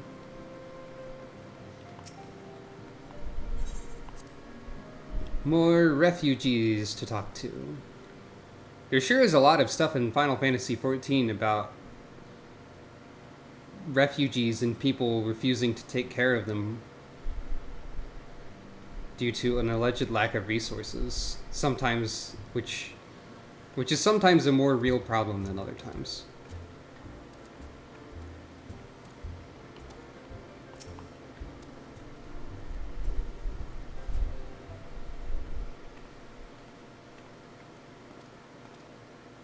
I apologize for keeping you waiting. My name is Minfilia, and I lead the Scions of the Seventh Dawn. 'Twill be praised, it is you! Nod. We're ready and willing to work, same as the Domans. Just give us a task and we'll see it done. Pray calm yourselves. I appreciate your enthusiasm, but I know naught of your situation. I beg your pardon, antecedent. I ain't so good with words. We've been living off the scraps of Ul'dah for years now, trying to piece together a life and replace the one that what got took. They say there's work, but there's not for an honest man. Not as what wouldn't sully his soul sooner than his palms any road. The flames do what they can for us, of course, but it ain't near enough. And it's only getting worse. When the calamity brought us to our knees, those rich bastards in the city didn't help us up. They climbed on our backs. I don't pretend to be clever, but even I can see what's coming. I know we had to run. The only question was where. And then it came to me, Revenant's Toll. I mean, you took them foreigners in, didn't you? So you'd surely do the same for us. I fear the situation is rather more complicated. While it's true that we accepted the Doman's petition for aid, that decision was the product of extraordinary circumstances. I sympathize deeply with your plight, but pray understand that it's not possible for an organization of our means to aid all who've been affected by the calamity. You use so many extra words, you could have just let off with, like, we're lacking in the resources for this. And so it is with great regret that I must deny your request. You basically didn't explain why. You're supposed to be like, look, yeah, we don't have the resources for all of this, but instead you're like, well, that was a special exception, and now we can't do anymore, sorry. Explain yourselves better. But we've nowhere else to go! You're turning your back on us? If I might have a word... I don't have a Tataru voice settled either. Tataru, is aught amiss? Ill tidings from Ul'dah, my lady. Alphino has been wounded. What? How? Is it serious?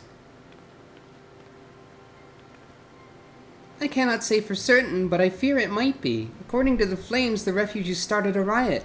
They went wild, apparently, lashing out at any and everyone. That can't be right. Why would they? They must have been provoked. The demonstration was meant to be peaceful. Seven hells, now the Blades have an excuse. They'll round us up and kill anyone who tries to resist. Antecedent, please, if you won't help us build a new life, at least help us keep the ones we've got. I'll fucking do it. I'm right here. My lady. We are not ones to stand idly by and watch innocents suffer. However, until we know more of the circumstances surrounding this riot, I'm not certain what aid, if any, we can provide. If the authorities determine that the refugees attacked without provocation, then those responsible will have to answer for their actions. Pro tip, the ones who are responsible could be the authorities for lying. How can you be so blind? Yeah, exactly. Find Alphino, and quickly. If he's in danger or worse, I would have you and none other by his side. Thank you. Pray do not concern yourself with the matter we were discussing earlier. Ida and Papalimo will see to it. Alphino is being treated at the Hourglass. Hurry, Sucro.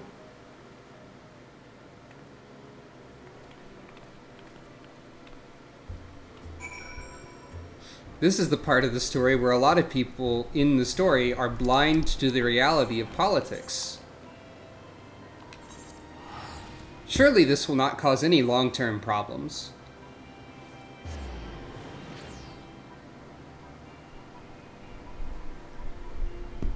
Definitely not.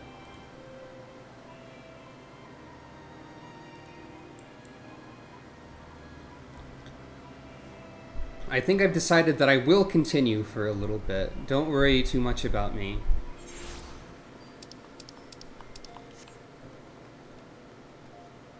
Despite my weird health issues that I commonly have. It only seems I need to eat like 1.5 meals a day. Anyways. Ah, someone's left a portal to hell in the middle of the street. That's fine. Oh, there it goes. See, it solved itself. That's one of the Reaper's abilities. They can create a portal, which they can then teleport back to. And they can use this as a gap closer or a retreat move. Gee, Alphino, you sure don't look that injured to me. Just saying. I mean, plus, don't you have... Just cast Physic on yourself, come on.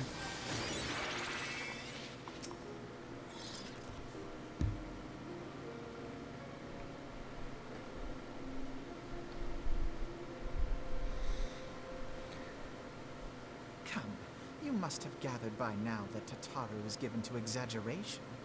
As you can see, I am quite well. I didn't expect voice acting here. Ul'dah, on the other hand, is not. This riot was anything but an isolated incident. There is a restlessness in the air. Tensions long simmering are at last threatening to boil over. So I wonder what actually happened to Alphino. Did he just like trip and fall over? Did he like skin his knee a little bit? Like twist his ankle some? Or did he just like get injured and then heal it immediately?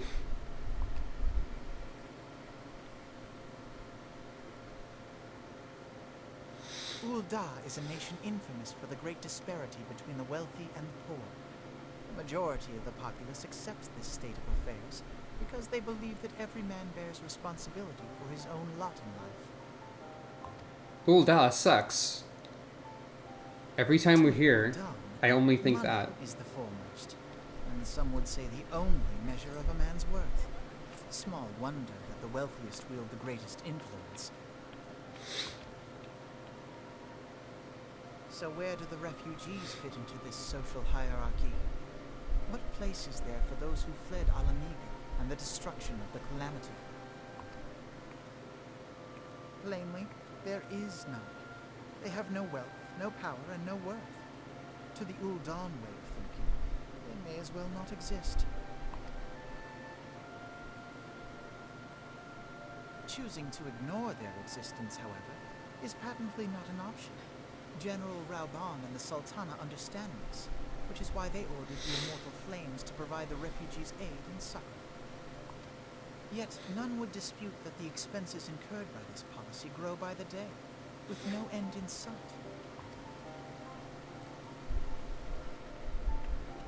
This has prompted more and more Uldans to question their obligation to aid these worthless wanderers. While more and more refugees have come to resent their treatment at the hands of the sneering citizenry.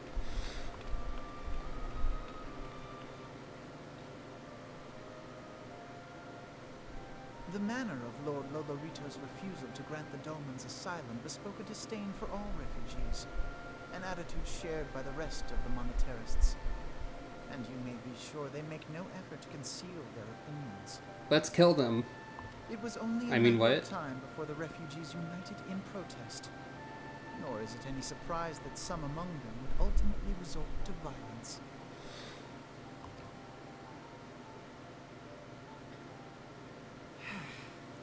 That the Immortal Flames should choose this of all occasions to engage in joint training exercises with the other Grand Companies. By the time they returned, the situation may well have deteriorated beyond mending. This text box is kind of funny because the thing Alphino is describing is also like the pretense for the PvP in the game. So basically, instead of dealing with this political unrest, they're off grinding PvP rank right now. Or something like that. Also, man, I should've tried out the Reaper class, because I'm pretty sure that they get a skill called Guillotine, and we could use some of those right now.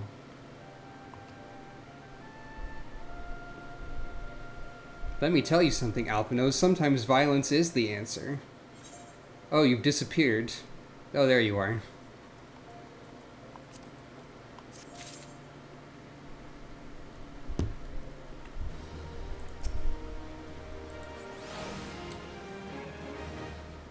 It's just a very dramatic cat girl here. Oh, she's gone now.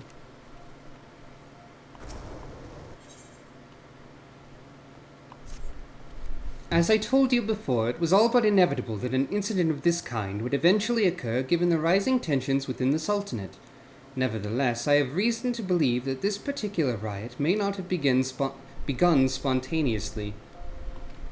Have I piqued your curiosity? Good, then you will accompany me to the Hall of the Flames. I would hear what General Reborn has to say on the matter.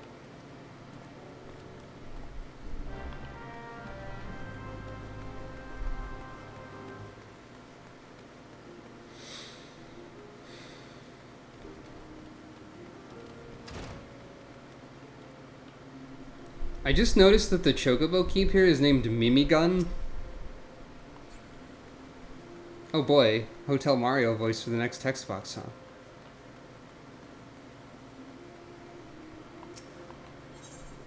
That should be fun.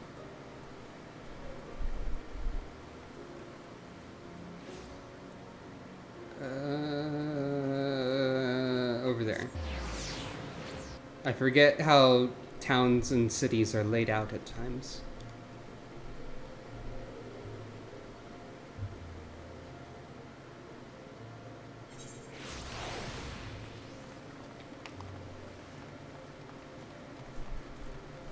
I should say that the Hotel Mario voice only applies for an unvoiced text box. So if this is also arbitrarily voice acted, it might be sometime. Nope. Now's not a good time, Sucro. My hands are full dealing with the refugees. Precisely the matter we wish to discuss, Hotel Mario.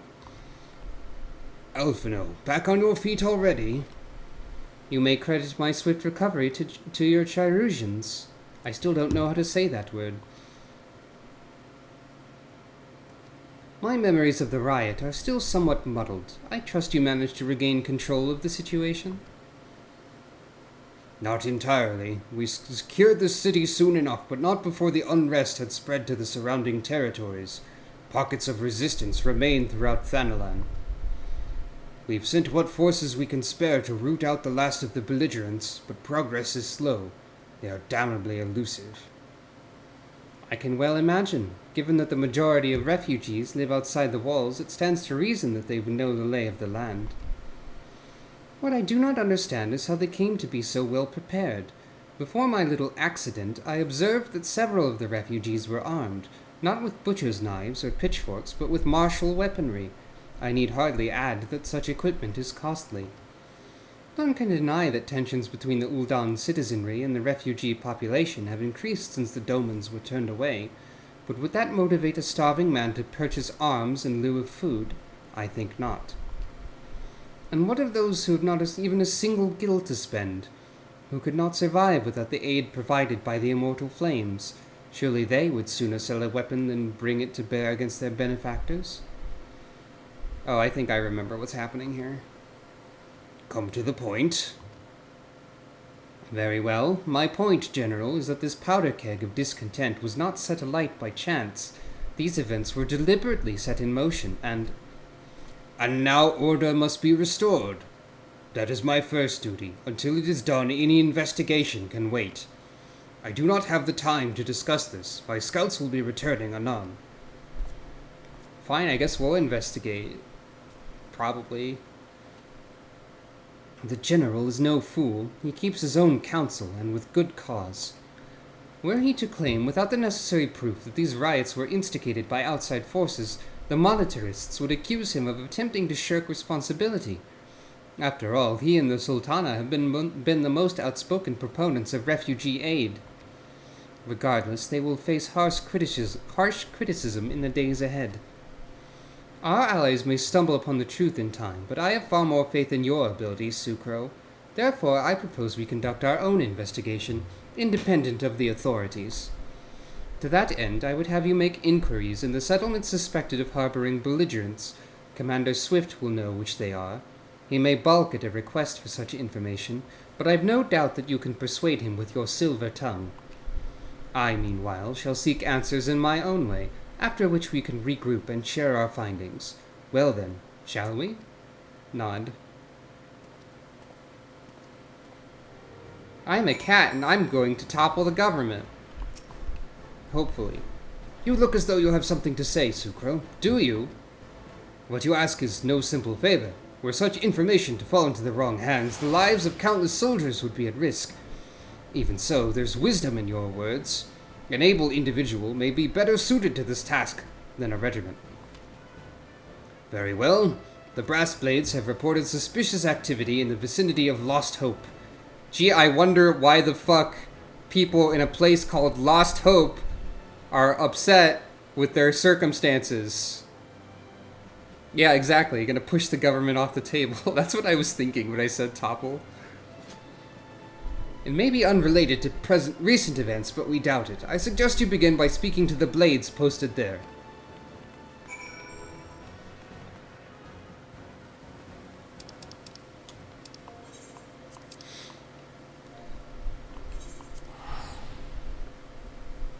Why are the people living in a place called Lost Hope feeling so hopeless? I don't understand it. Says the government, probably.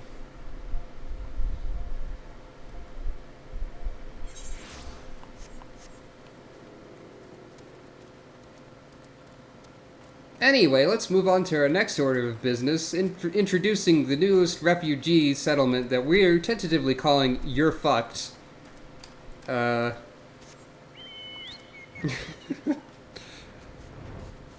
I assume the name is probably one given to the place by the locals rather than anyone in authority. Anyone with authority, but still. And what brings you here? What brings you here, adventurer? A search for refugees? Well, then you've come to the right place. Ah, you mean those refugees? Ah, no, you won't find them here. Most of the people of Lost Hope have come to accept their situation and are content to pass their days in peace and quiet. Outsiders have trouble understanding that, like that merchant who passed through recently. Gregarious fellow, but awfully opinionated. Can't say I was sad to see him go. Still seems suspicious and relevant. A friend of the Sultanate, are we? I take this means someone has read my report. The refugees who left with the merchant have yet to return, and I'm increasingly concerned that Zazawaka's suspicions were correct. You haven't the foggiest what I'm talking about, do you? Never mind. Speak with Zazawaka. He will explain everything.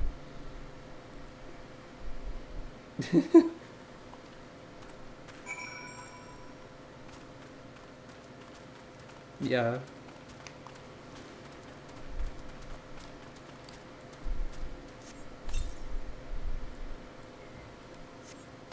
Time to pause to feed my chocobo. Zazawaka. Ah, don't hurt me. I'm not one of them. I beg your pardon. You're not a flame. I see. If Leofric bid you to speak with me, then I take it you've agreed to help. 12 be praised for that, because we haven't a moment to waste. Everyone knows the flames are on the march. The others have fallen under that fanatic spell, but not I. Promises of revolution and retribution, of holding the ruling class to account and taking that which is owed. Ha! A childish fantasy. I did everything I could to dissuade the others from leaving, but few would heed my words. Now that one of our idealists has returned, however, the madness of the merchant's plan is plain for all to see. Look behind yonder tent and you'll understand why. Even now he babbles incoherently, so traumatized is he by the bloodshed he witnessed. Try as I might, I can make little sense of his words beyond the fact that he was not alone in surviving. Yet I've no doubt that the merchant will lead the remainder to their doom. I beg of you, find them before he does.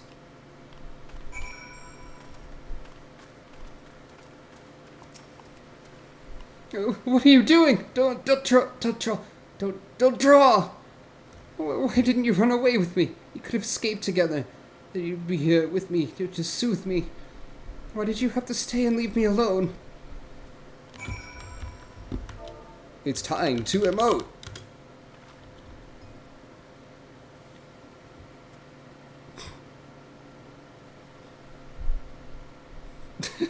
Misery Pit loves companies. Who are you? What do you want? Aye, it's true. I followed the merchant, and may the gods strike me down for my folly. What will they not give? What they will not give, you must take, he said. When asked how, he revealed a cache of weapons that he'd brought, and implored us to seize control of our fates. I thought about running then and there, but the others were so excited. He split us into 2 groups, sent us off on our own. But when the flames found us, we didn't know what to do. Our leader tried to parley with theirs, but then they started arguing, and then fighting. And then everyone was fighting, and the flames were shouting to give no quarter, and... Oh God, it's the other group. They're still out there. If we don't stop them, they'll be massacred like mine was.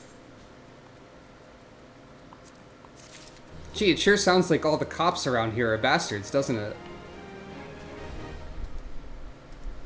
Staring into the camera, which actually means staring to the right of the camera.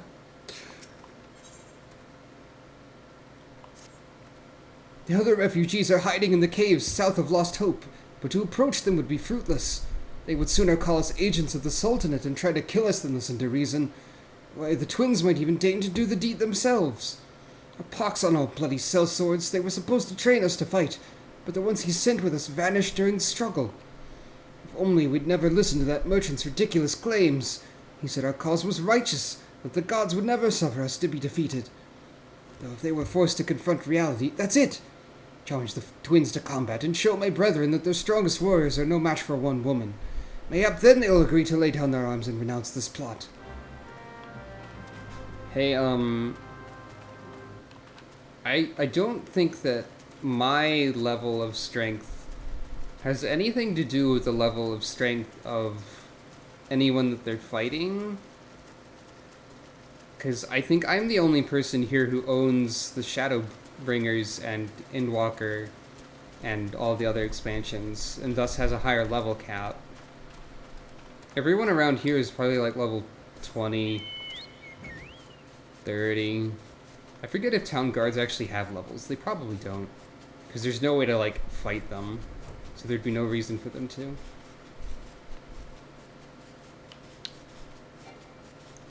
I have to figure out how to enter a cave.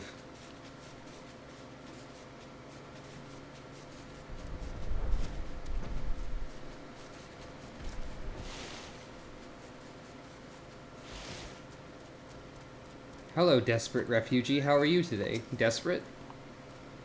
7 hells, they found us! Everyone grab your gear and make for the rendezvous point. So that's your game, is it? Sorry to disappoint you, lass, but we're more than willing to kill you ourselves. Well,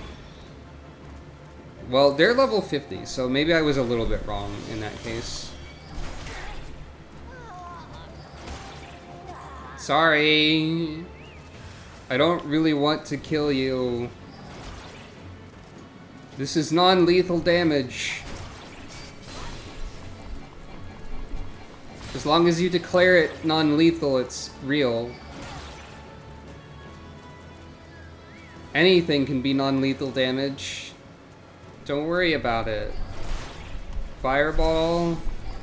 Great sword. There's always a way. So,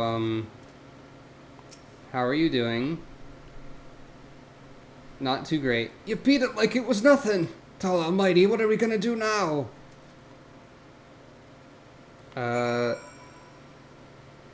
What you could do is let me kill the government.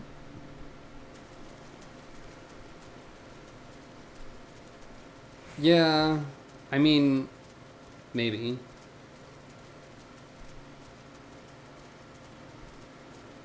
I think Nulith's is spelled N-O-U, but you're getting closer. And it's not your fault that you don't know how to spell a made-up word. At least I think it's made up, or rare.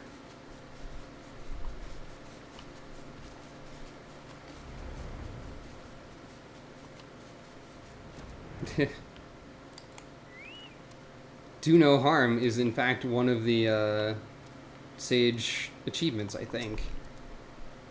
You've returned. Did you find my brethren? What of the twins? What happened? I see. Well, you had no choice. Better that a handful of them take a beating from you than the lot get butchered by the flames. Tell me, what did the merchant have to say when it was over? There's no merchant. But where else would he be? Unless he went to Stone's Throw to recruit others.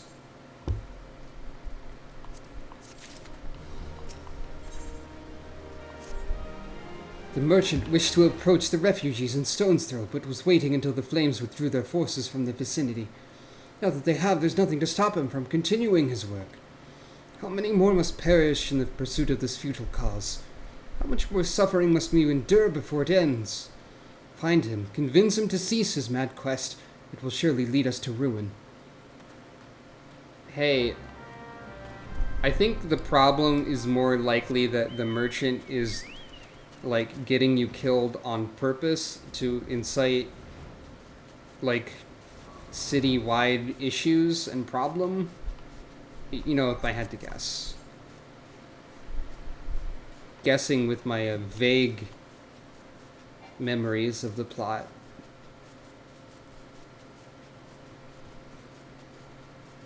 And yeah, it probably would be easy to make Nulith's not kill. But, you know, still, Since I have D&D on the brain all the time, it's funny to me how you can just say it's non-lethal and it is.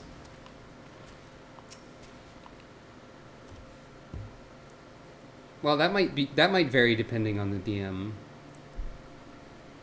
Have you seen my parents? No, probably. Sorry. They told me to stay here with the others. They said they'd be back soon, but it's been days. They left with the man from Uldar. The man said they were going to change everything. Make it so we could live inside the walls with everyone else. I liked it when he said that.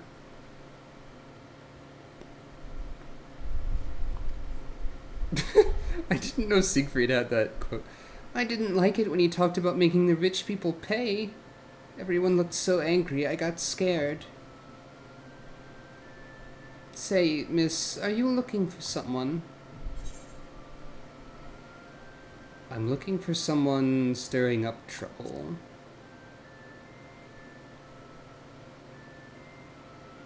You mean the man who left with my parents? But I don't know where he...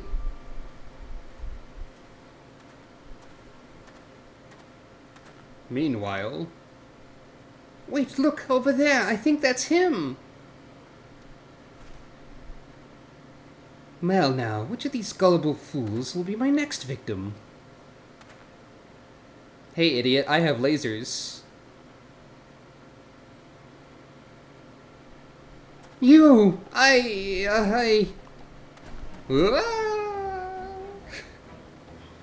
He's getting away! Hey, go get him, miss! Hey, asshole! I'm gonna run you over with this car. Which I arbitrarily summoned. If this were Guild Wars 2, there would be a way to run people over with the car, because mounts in that game have like a dismount attack.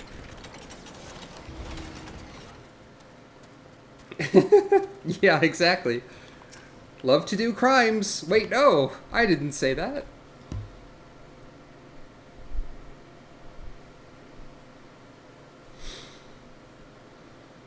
Hi.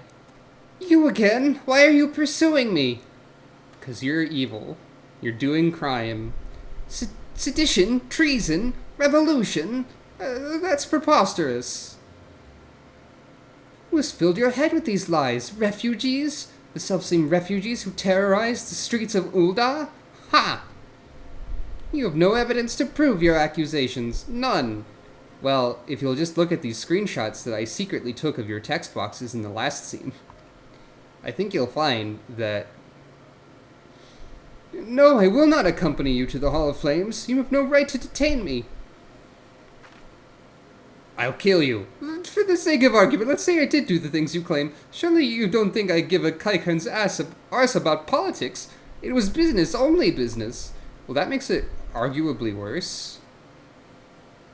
Honestly. Hi, I'm a cat.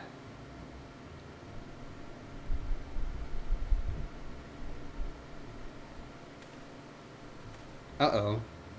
And who is this? We both know I'm not the one you want. However, if you agree to protect me, I swear I shall tell you everything. Yeah, alright. I like information. Uh-oh. Never mind.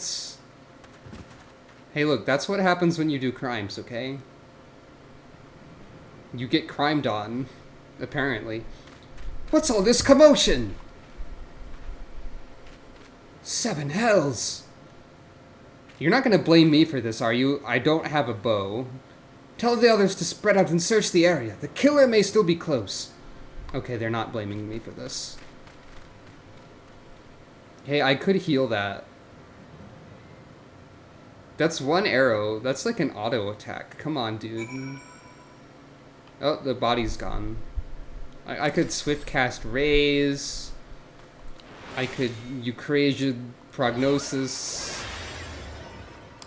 I can...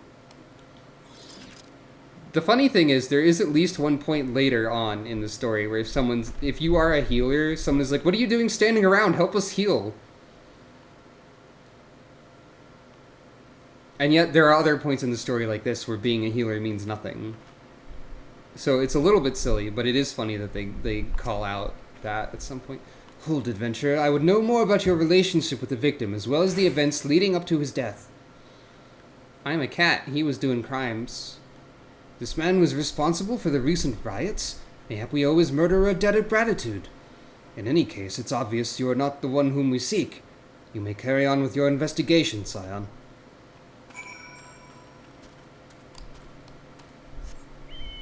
We don't owe a debt of gratitude because we needed information. Come on.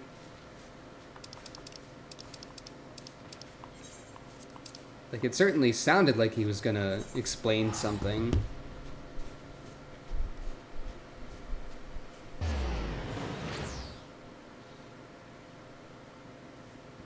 I'm surprised we're not immediately trying to figure out who shot the guy, and instead we're just reporting back to the flames.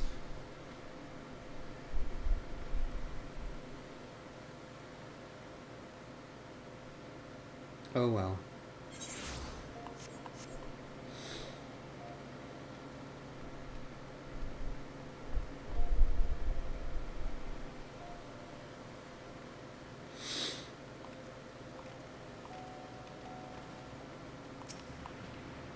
What news, Sucro? Where is the merchant?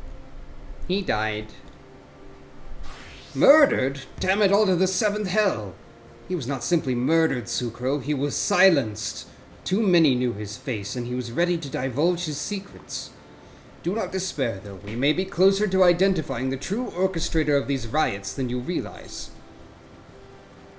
I know who it is because I saw cutscenes and have memories of past existences on this video game. Hey, Revolution. That sounds like it's fine. The Flame General left word that you were to proceed to the Fragrant Chamber as soon as you returned. He wishes to discuss your recent discoveries as well as the result of his own investigation, of our own investigation. Master Alphino has already been informed and should be waiting for you outside. Pray proceed to the Royal Promenade with all haste and speak with Bartholomew. I'm just now thinking about how they have a place that's called the Smells Good Room, basically. Although I guess fragrant doesn't necessarily have an only positive connotation. It could just be a smells a lot room. Welcome to the room that smells a lot.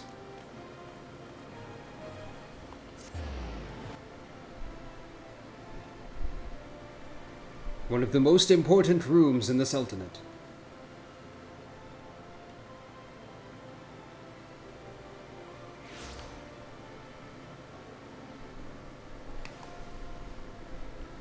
So wait.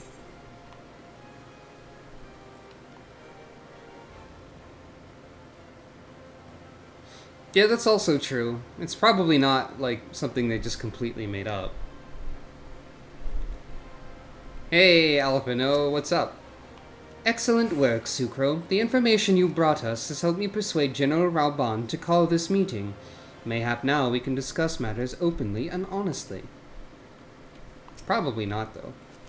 We have been expecting you, madam. Please proceed inside. I think this guy has had like 5 different voices because of me. Alright, let's have a meeting of the authorities in Ul'dah again. Swift has kept us apprised of your recent activities. You've made great strides towards quelling the violence. Okay, just a few people. Despite our best efforts to determine what provoked this uprising, the truth continues to elude us. Have you uncovered aught which might shed some light on the mystery?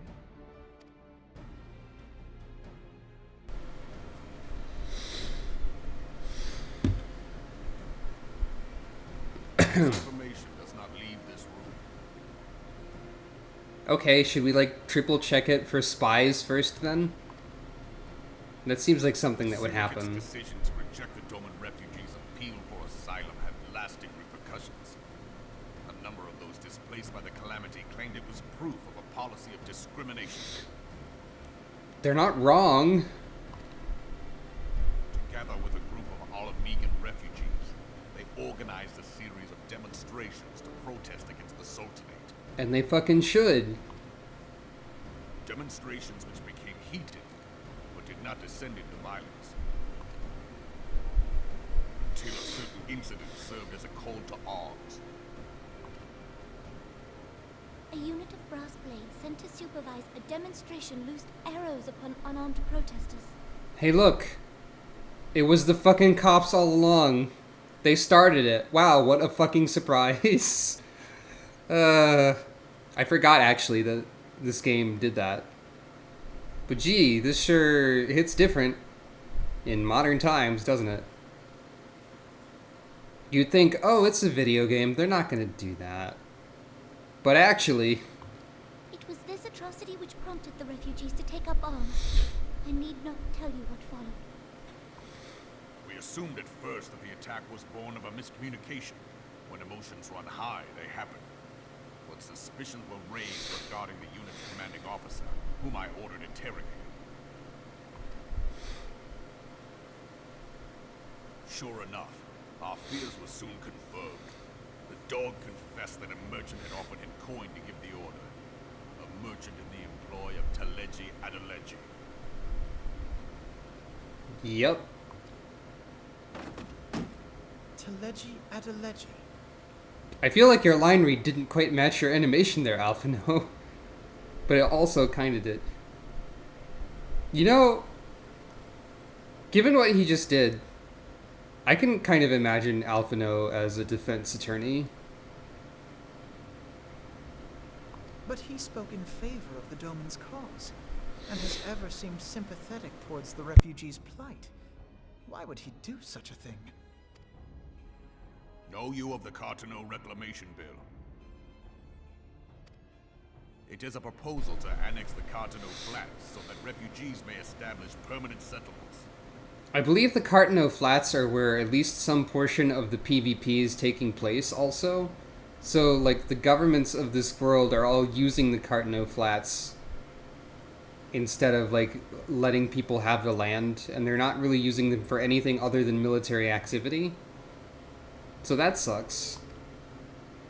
When last I looked, that was disputed territory. Yeah, the PvP matches are, like, sort of a faux war between the three city-states vying over this territory in a relatively safe manner. But also, it's kind of... They're kind of, like, not doing anything useful with it while they're fighting over it forever. Aye. Some might even call it a battlefield. Some might call it player versus player mode, Alphino. If you join the frontline queue, you'll see what I mean firsthand. You will randomly be assigned as a mercenary to one of the three nations, regardless of what grand company you're in. It's really weird, actually. The destruction wrought by Bahamut was greatest at the Cartano Flats. That much is common knowledge. What is less well known is that his rampage laid bare ancient Alagon ruins, of which no record existed. Yeah, this is literally a shot of one of the PvP maps right here. There are certain differences of opinion as to how these ruins should be handled, which is why each nation maintains a military presence in the region to this day. The differences in opinion are just, I want it! No, I want it! Because, like, it's not like each of the grand companies has a different objective in the PvP or anything. They just all want it. They all want the shiny thing. Differ though we may, we are still allies. Therefore, in the interest of preserving the Eorzean alliance, we have reached an agreement. This current angle is showing one of the bases that is next to the starting area for each of the alliances. And, also the stairs leading into the middle ground where things spawn that you have to destroy for points.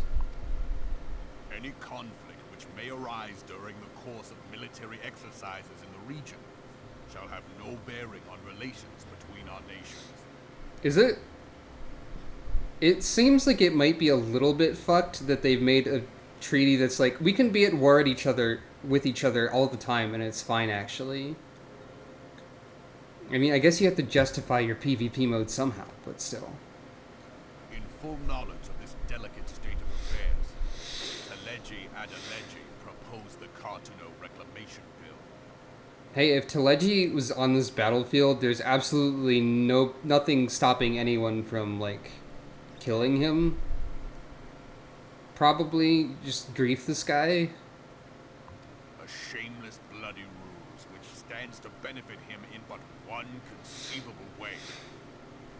If successful, he will gain control over the disputed territory under the guise of assisting in the resettlement effort. And you can be sure he'll build an orphanage next to every Allagan ruin. You make that sound bad? What's wrong with orphanage? I don't quite understand what you're insinuating. The man would threaten the unity of the Eorzean Alliance and risk countless lives for personal gain. That's the Uldan way. Oh, yeah, okay. He walks a path all his own, independent of any faction and beholden to none of his fellows on the Syndicate. Look at this motherfucker.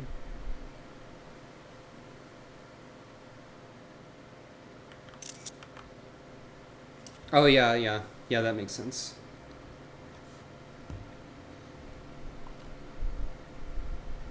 By inciting the less fortunate to violence, he hopes to convince others that the Cartuno Reclamation Bill is the only viable solution.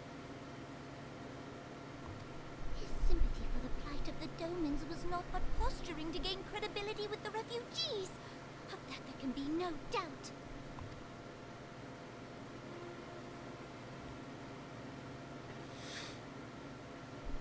Forgive me, but what could possibly motivate Teleji Adeleji to go to such lengths? What is so special about these ruins that he would risk his position on the Syndicate, and, most likely, charges of treason against the Sultanate? Oh, I guess we didn't technically know about the ancient supergun until probably in a second. Omega. Yep, there it is. I forgot they mentioned Omega this early. Wow, okay. Pardon? What? Oh, you know, just the super Allagan boss. monstrosity, not unlike the Ultima weapon. Mayhap larger, we know not. It has yet to be fully excavated. Imagine if Teleji Adeleji successfully obtained Omega and then there was like a boss fight against Teleji Adeleji driving Omega around. Just imagine that as the thing that could have happened. It would not be unlike Metal Gear Rising, actually. You know, several things about Teleji are not unlike Metal Gear Rising, but we'll get there. Allagan inscriptions indicate that it was created to fell Bahamut himself. Teehee. If accurate, it might explain why Nail Van Darnus chose to bring the Red Moon down upon the Cartuno Flats. Given the ends he went to ensure Eorzea's annihilation, destroying the one weapon which could stay the Elder Primal may well have seemed like good sense. I mean,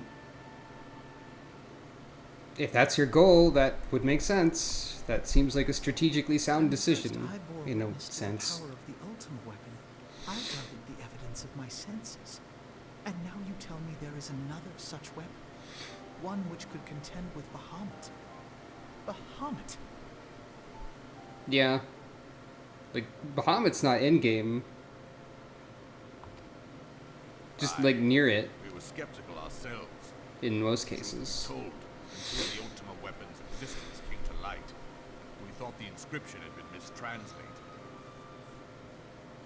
So, wait, you found an inscription that's like, yo, this weapon is fucking super powerful and can destroy everything? And you're just like, oh, that must just be a weird translation error. It probably actually means this weapon is cool and does nothing. It's fine. At present, Omega is more akin to a fossil than a tool of war, having long since ceased to function. As such, its true potential cannot accurately be gauged. However, if someone were to restore it, as the Garleans did the Ultima weapon, I have little doubt that he would wield untold power.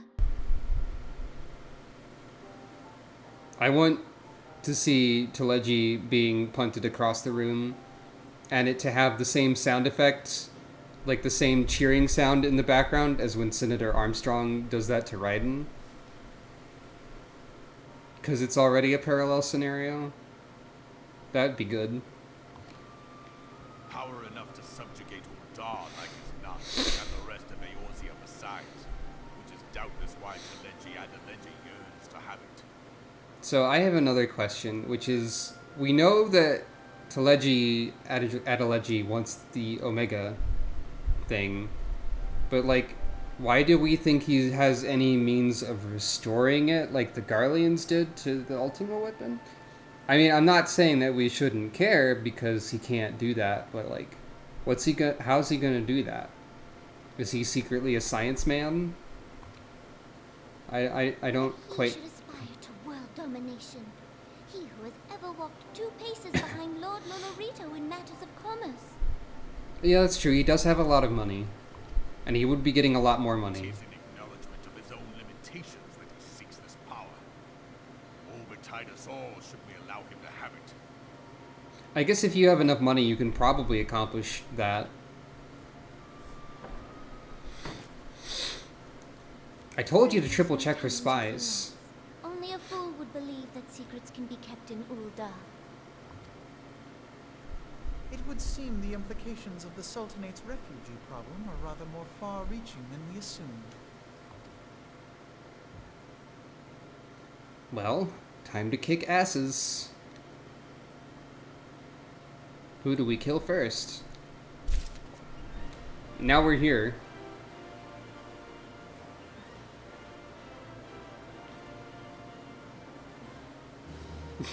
We just had to wait for that to happen.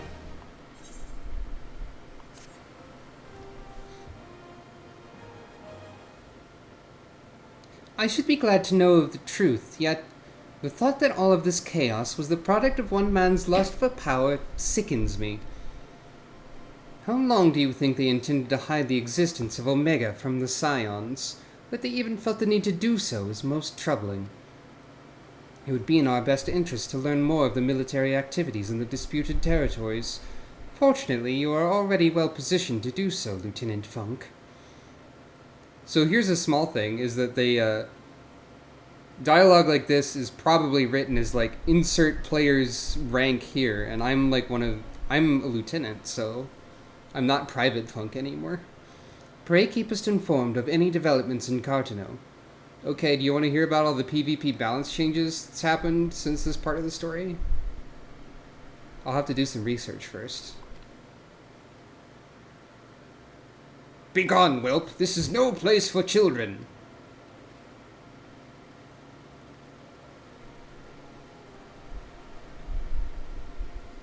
I'm sorry. Hey, why are you harassing the children? Oh, it's you. I was looking for you, miss. You said you were looking for the man who left with my parents. Do you know this girl? Yep. Met her when we were trying to kidnap, or not kidnap. We were not trying to kidnap anybody. We were trying to stop a guy who was evil. Why did I say that? Brains are weird sometimes. So he visited Stone's Throw as well. I see.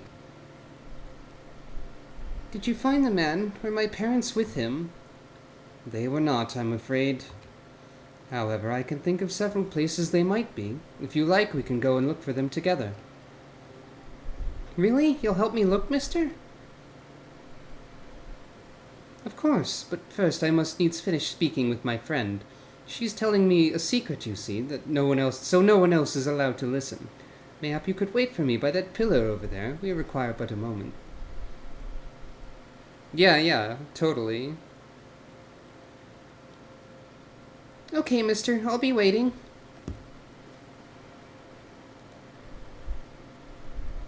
I'll take her to the quicksand. Maybe Momodi would know what to do.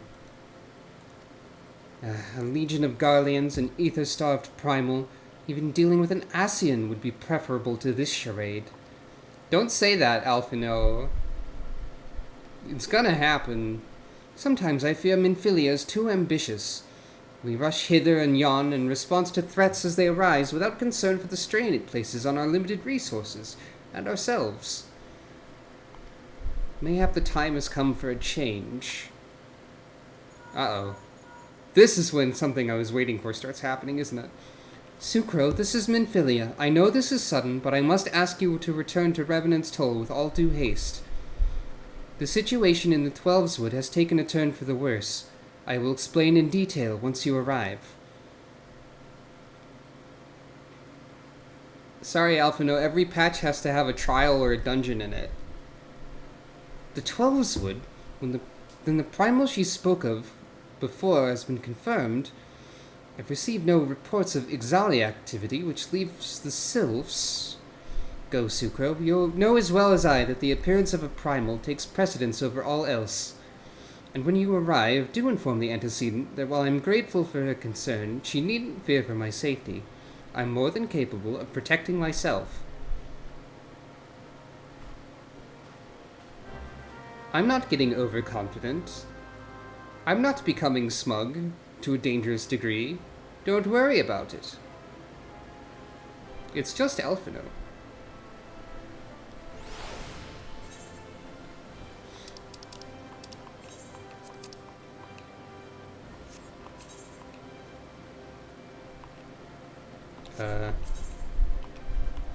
There we go.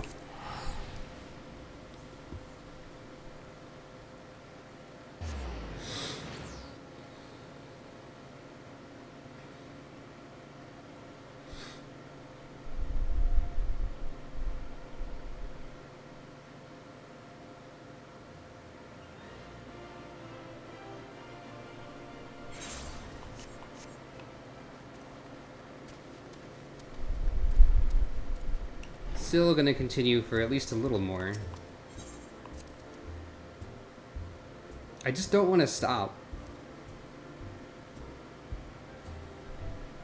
I like video game.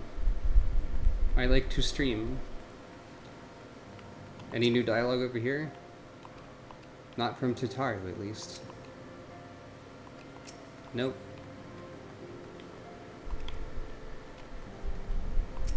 Hey, why can't my Gala cat be in the Rising Stones?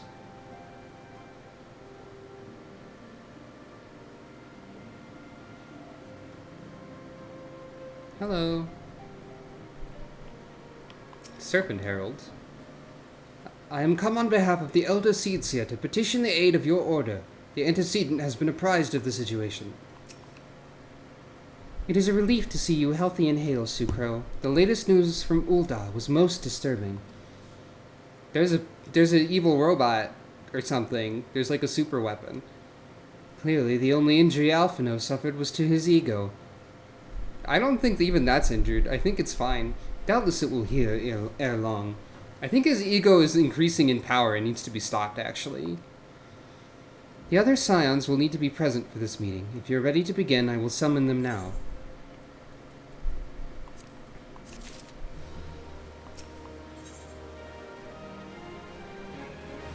Time for the Lord 11.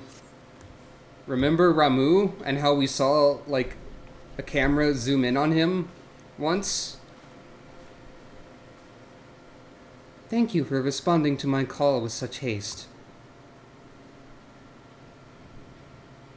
Rest assured, I should not have summoned you were it not urgent. To business, then. I've received some most disturbing news from the Order of the Twin Adder. They have reason to believe that the Sylphs may have called forth their revered guardian, the primal Ramuh. I'm sorry, may have, then it is not certain. The Elder Seedseer informs us that the elementals themselves murmur of the Lord of Leven's return to the forest. The Sylphlands, however, display no signs of undue commotion. Forgive me, antecedent, but that fact need not contradict the elemental's testimony. Unlike his more bellicose compeers, Garuda and so on, Ramuh is reputed to only act in defense of his children.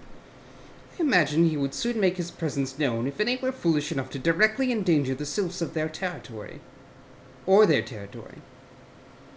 The abruptness of this development concerns me. Were we not keeping a close watch on the Touched Ones and their movements? If preparations for a summoning ritual were indeed underway, 'twould surely not have escaped your notice. Oh, it didn't. I was pretty sure it was going to happen. Just not this soon. I beg your pardon. You foresaw this eventuality and did naught to prevent it? I told Papalimo. I suppose I could have reported things to Minfilia earlier, but there honestly wasn't much we can do except wait and see. You know how the Sylphs feel about people poking around in their territory. They already summoned Ramuh once right after the calamity, but that was because the Garleans came tramping through the forest. And so long as Castrum Orion stands, the Sylphs cannot be blamed for wishing to have their guardian deity on hand. In short, Ida and I are in agreement. The actions of the forest folk were inevitable and unavoidable. And I maintain that observation would have remained the best policy had it not been for the sudden influx of strangers into the Black Shroud. That, alas, we did not foresee. By all accounts, the recent violence in Ul'dah drove a number of refugees to seek safety under the concealing canopy of the trees. 'Tis like that the Sylphs perceived this panic migration as yet another invasion and quickened their efforts to summon their god. I am put in mind of Titan and the kobolds. Once again, it's the affairs of men which have paved the way for the Primal's coming. Indeed, one cannot help but wonder what manner of place Eorzea would be without the civilizing influence of mankind. Be that as it may, this regrettable development does afford us a unique opportunity. Sucro, through your dealings with the Sylphs of Little Solace, you once succeeded in preventing an untimely conflict with Gridania. I wonder, might one who's treated with the Sylphs so fruitfully in the past not achieve similar success with their patron deity? If Ramuh can be convinced of our intentions, it may be the first step to breaking the cycle of primal summoning. A fond hope. Were such a thing possible, we would not have been at war with the Beastmen since time immemorial. But maybe this time we can... Let us continue this discussion anon. We must first needs consult with the nation most affected by Ramuh's presence. The Elder Seedseer has requested your personal involvement, Sucro. Pray report to Commander Hulot at the Adder's Nest as soon as you're able.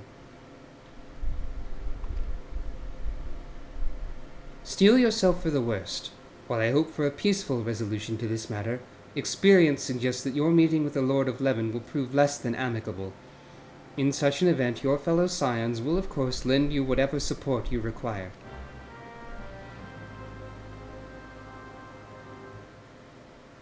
Time for Ramuh. Not yet, because we still have to talk to people. Oh, everyone left already.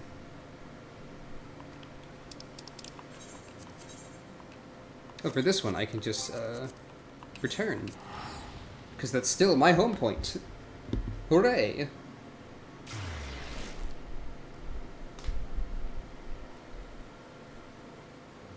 A bit of a yawn there. Whoops.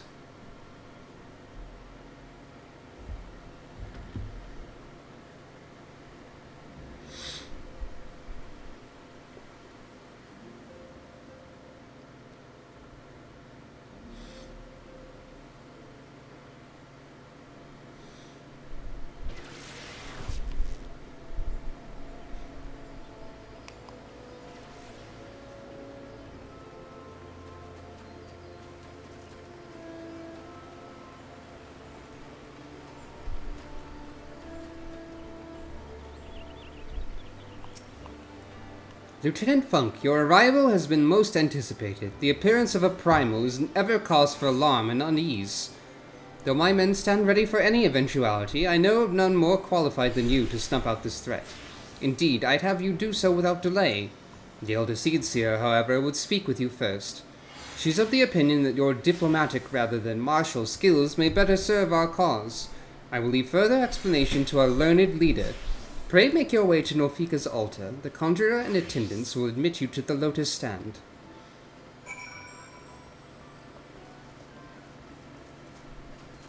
Gotta talk to Kane-sama.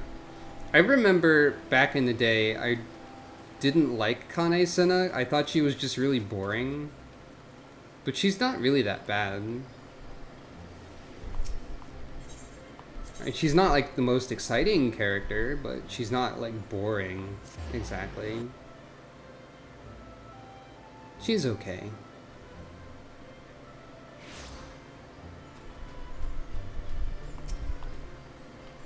The other scions have already arrived, madam. May I show you in?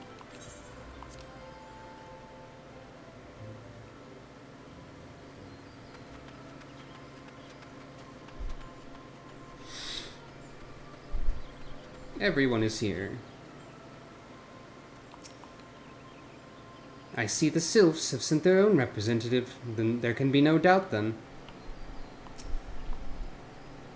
It is said that once Ramuh passes judgment, his wrath is implacable. It would be best to conclude this discussion ere Gridania and its people are placed upon his scales. Whatever the Elder Seedseer is planning, I want you to know that I'll be right there by your side, and I'm sure Y'ashtola won't be far behind, even if she does think everything is mankind's fault. I'm most curious to hear how the Elder Seedseer means to treat with Lord Ramuh. Oh, hello, Walking One. It is good to see a friend of Elder One.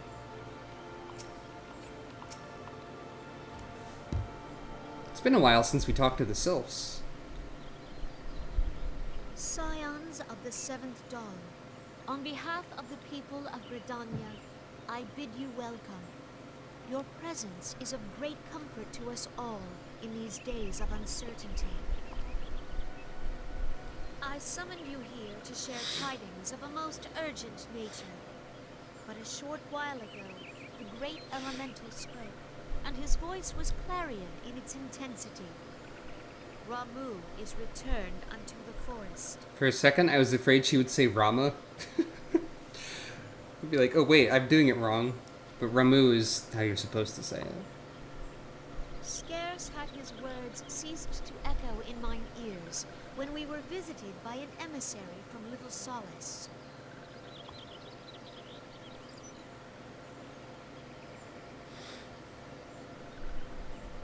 Our guest informs us that the sylphs too have sensed the presence of the Lord of Levin. Though his exact whereabouts remain unknown, we may safely assume that the primal was summoned within the heart of the Sylphlands. Unlike the other primals you have encountered, Lord Ramuh is no raging avatar of destruction. He is revered as much for his wisdom as his strength, serving as both arbiter and guardian to his children. Given that we and the Sylphs found a way to share the Twelve's work, it is my hope that this sagely immortal will be amenable to reason, and that conflict may be avoided. The one problem with this plan is that I think it's been established that primals like drain the ether and the life from the land just by existing. So like if we just peacefully let this guy exist, it will cause problems, even if he's a nice dude. So we'd have to figure out how to deal with that too, actually. Blessed as you are with the power of the Echo, you are one of the few among us who may commune with a primal without fear of influence.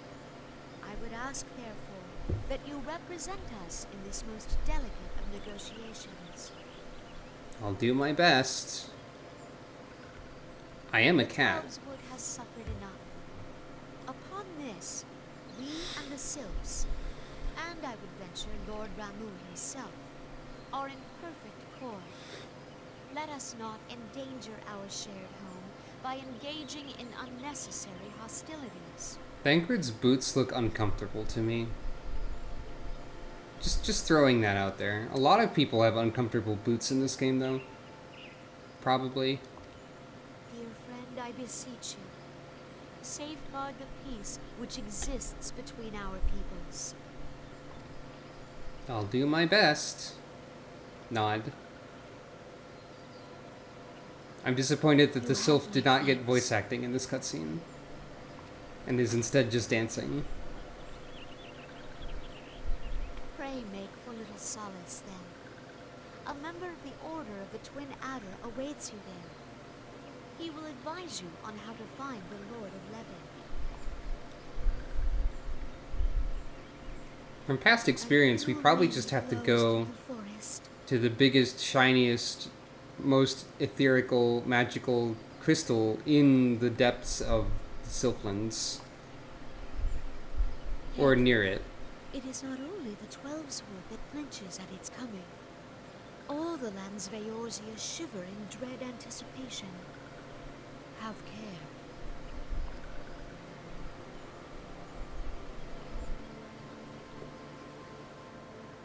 Oh, we get booted out. They're sort of accelerating the process a little bit.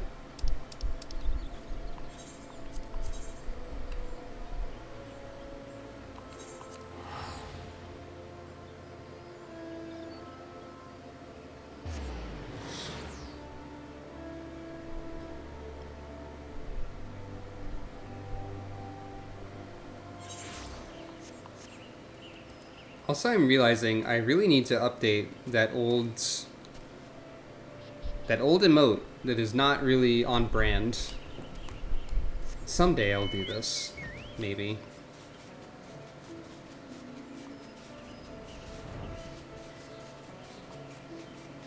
I gotta have more appealing emotes to encourage people to subscribe to my channel. Blah, or something. Anyways.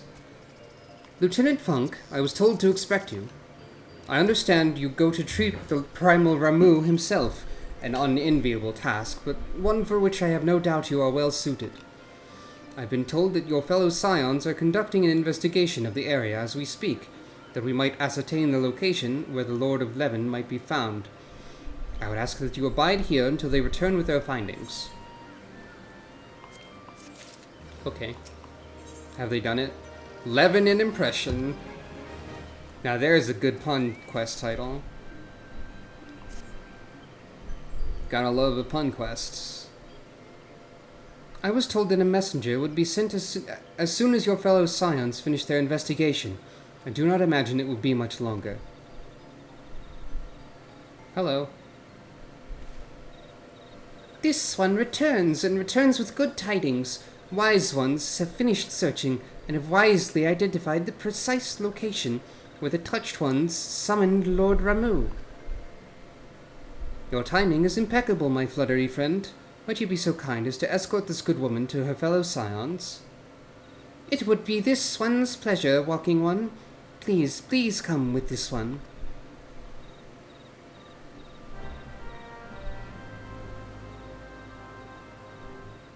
They're really making it feel like there's not going to be that much busy work in between, like, learning that Ramuh's here and going to fight Ramuh. I mean, negotiate with Ramuh with words. We're going to, instead of fighting Ramuh, we're going to play the Elder Scrolls Oblivion negotiation minigame with Ramuh. So we have to pick the slice of pie that most correctly corresponds to his mood. As you do.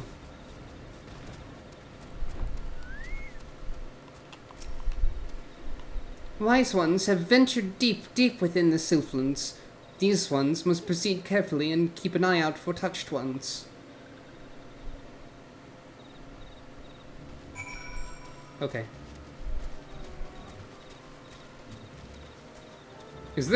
I wonder, is there a name for this sort of music? Like music that is designed to convey this sort of fey mood, but not the kind that makes a dwarf make an artifact? Is there like a term for this mood or that goal, I wonder?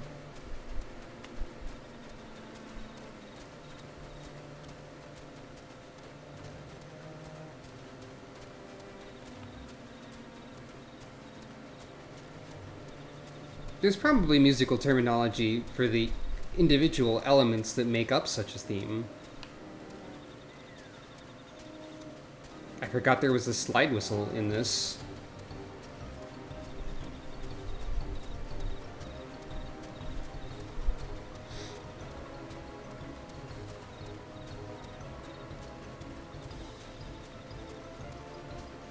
I'm generally pretty fond of music of this sort, honestly.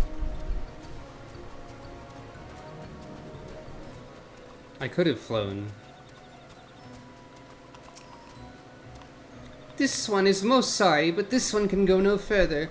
Draw too close, and Lord Ramuh, and to Lord Ramuh, and this one might turn mean and nasty like touched ones. And so this one must say farewell for now. Walking One will find wise ones not far from here to the south.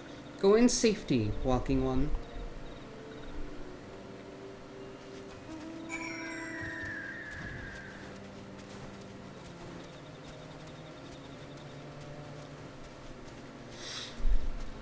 Again, things are not going to fight me in this area because I'm too high level. So there's that at least.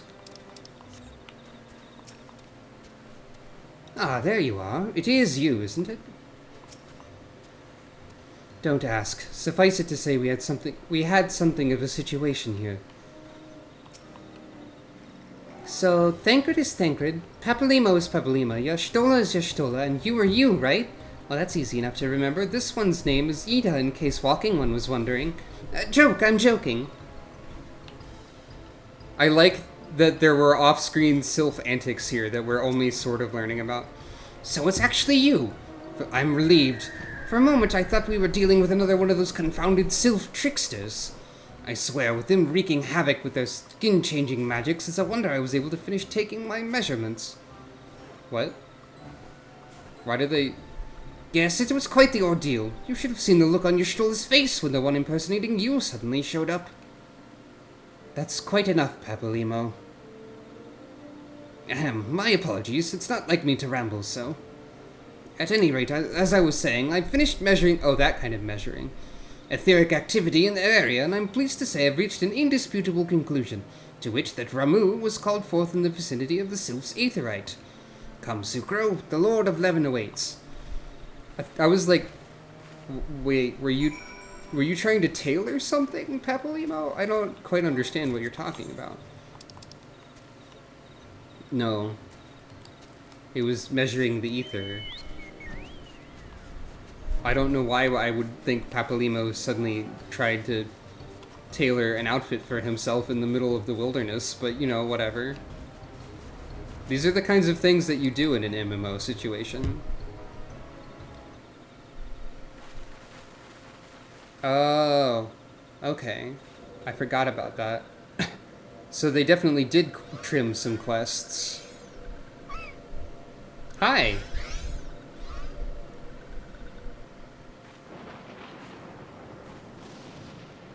Oh, I think I remember hearing... Oh. Is this the first Primal who's had voice acting? In 2.x? I think it is. Oh, yeah. I vaguely remember that.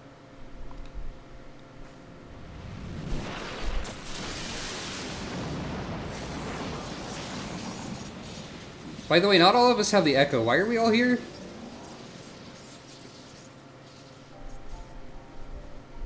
Hello.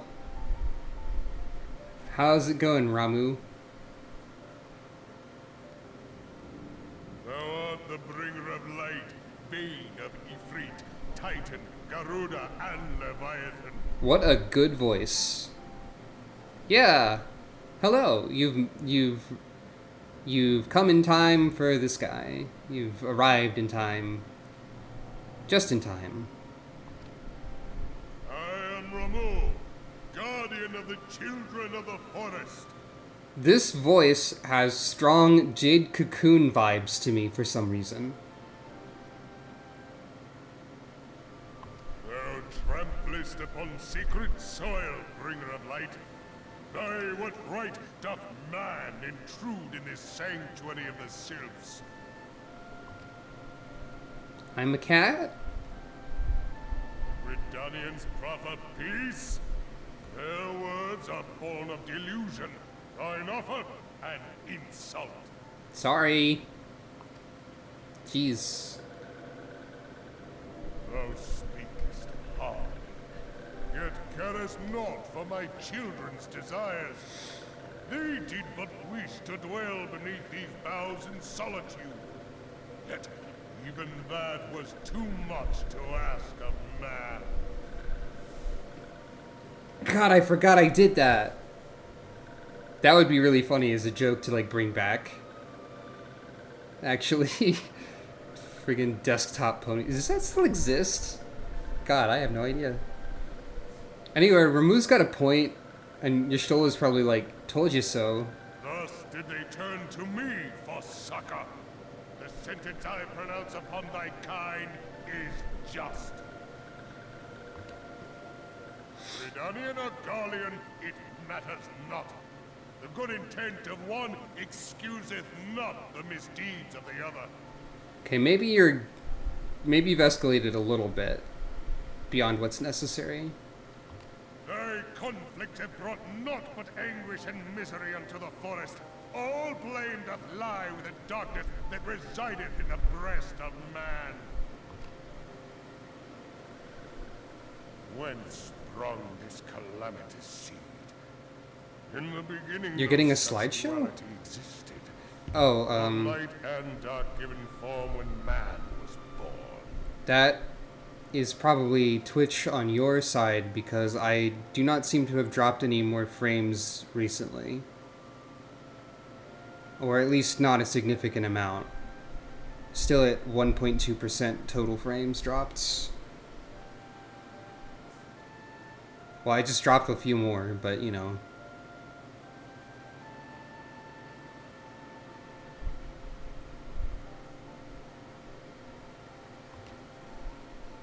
It would explain much. Not least why strife and sorrow follow ever in thy wake. Thou canst not deny the urgings of thine own nature. Yeah, that seems like an accurate statement. Twitch is pretty bad. Thy mere presence here portendeth tragedy. Wilt thou persist in this pretense of peacemaking? I mean, I would prefer peace to the other thing. Also, I have a shiny object, apparently? Oh, yeah, I have your lightning crystal, sorry. That is the crystal which I bestowed upon my wayward charges. That they should entrust so precious a gift to thee. The game has forgotten about these elemental crystals for a bit, so I also did. Thou standest apart from thy kin. Thou art the bringer of light. Aye, there is something more in thee. Thou might also be the bringer of shadow several expansions from now, but don't tell anyone. Very well. I shall consider thy proposal. Shouldst thou survive my trial. If thou wouldst champion the cause of harmony, I must have proof that thou art fit to play the role. Weather mine ire, and prove to me thereby that thou hast strength enough to stay the darkness which threateneth to consume thee. Yeah, the voice still... When I say it had Jade Cocoon energy, I mean like in the latter half of Jade Cocoon, there are a lot of like... Well, also in the opening with like the intro and stuff, there's some ominous voices with a similar kind of echo and similar-ish delivery at times. Like the Jade Cocoon intro sequence has a similar... I wonder if I can find that. I wonder if that's a bad idea. I love bad ideas. Sorry, Ramuh, I'm gonna make you wait for a second.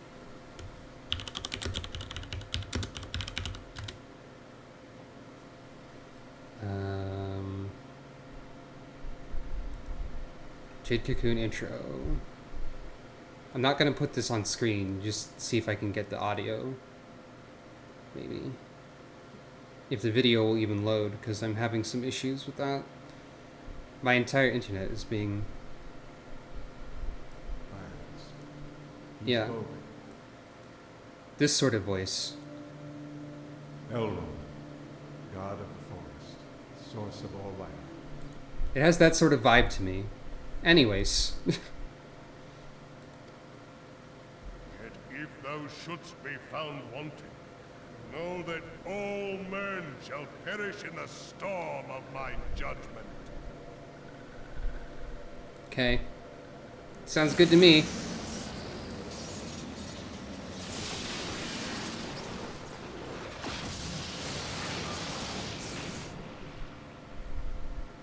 Come to me, bringer of light. I shall await thee on the field of battle. Okay. Sounds good. I'm gonna not have my level synced and kill you again. Sorry. Not again for you, but... Urianger, it is rare indeed to find you so far from a tome. Urianger detected.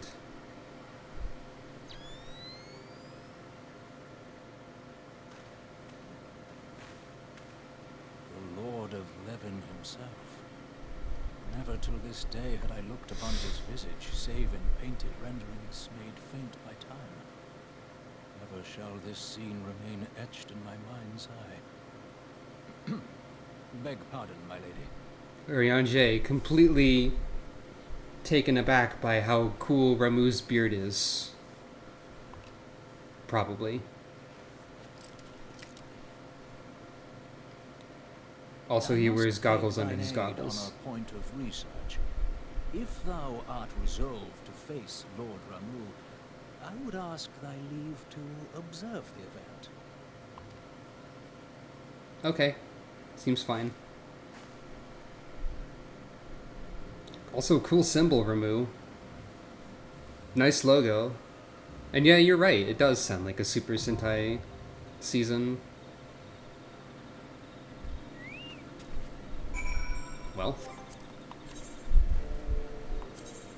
Still on unrestricted. Gonna clear that away. Not that one. There we go.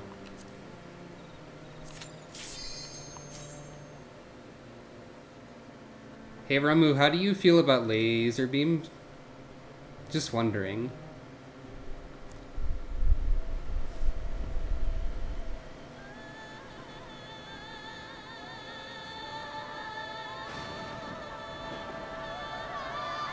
Ramuh also has cool music.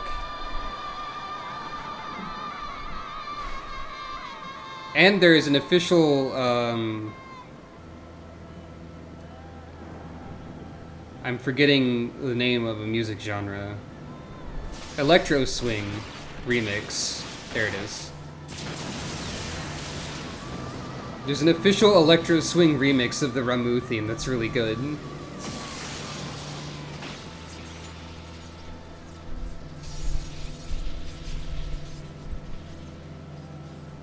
Hi.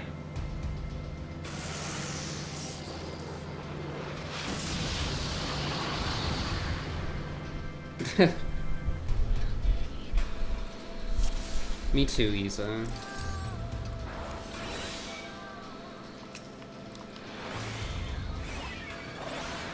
Thou art brave, bringer of light, yet bravery alone shall not convince me of thy worth. I don't remember the actual mechanics of this, so I'm going to ignore them. I think I need to run into the lightning orbs or something.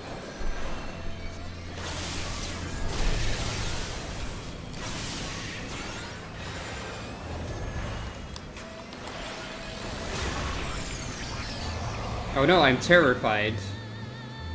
That's fine.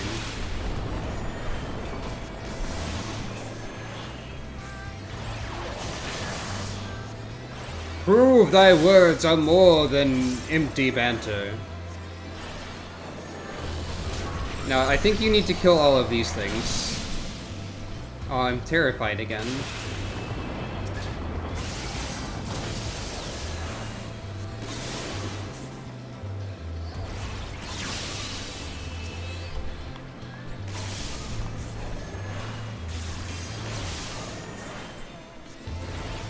I pronounce thy sentence. By the radiance of the Elds, be thee judged.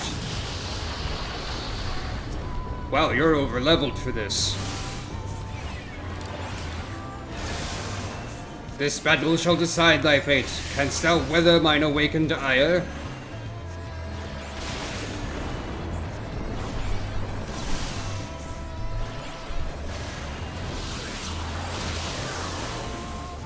Thy judgment is nigh, to me, mine arbiters.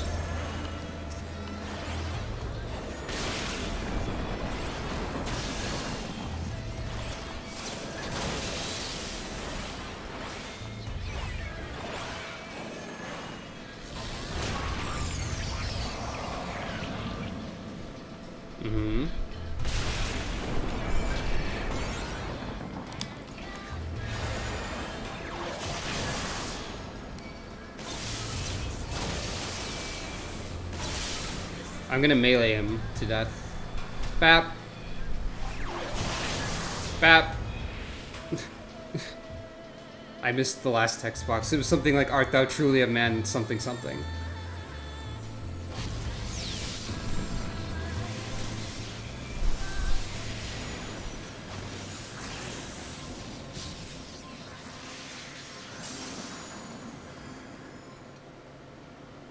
Art thou truly a man? Thy strength exceeds mine expectations, is what it is.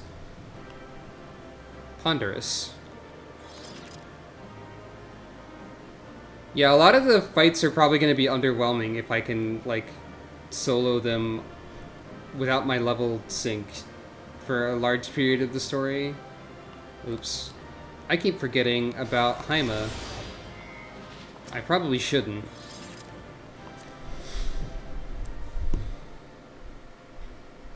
That took a little bit more time than Leviathan did, I think. I have taken thy measure, bringer of light.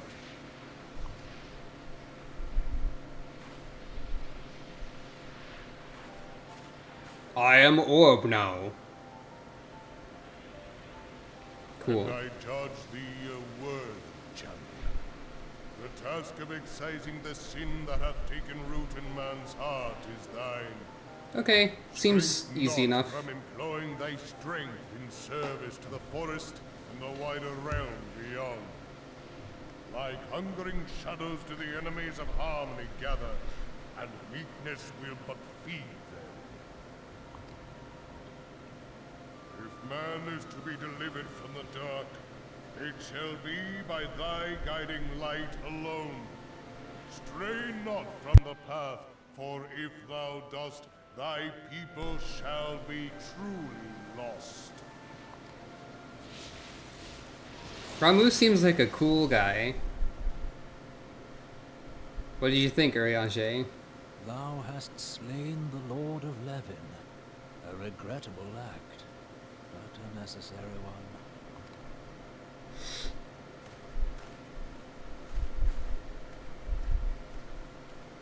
In witnessing thy struggle, the truth hath been revealed unto me. If I mistake not, it may yet prove a chink in the eternal armor of the Assyrians. That's a word that's a bit antiquated and arguably has aged poorly, but okay. But let us conclude our present business. I shall expound upon my findings at the Rising Stones anon. Urianger can't expound upon any findings here because he doesn't have access to his PowerPoint presentations about it. At some point, I'm pretty sure he does give you a PowerPoint presentation.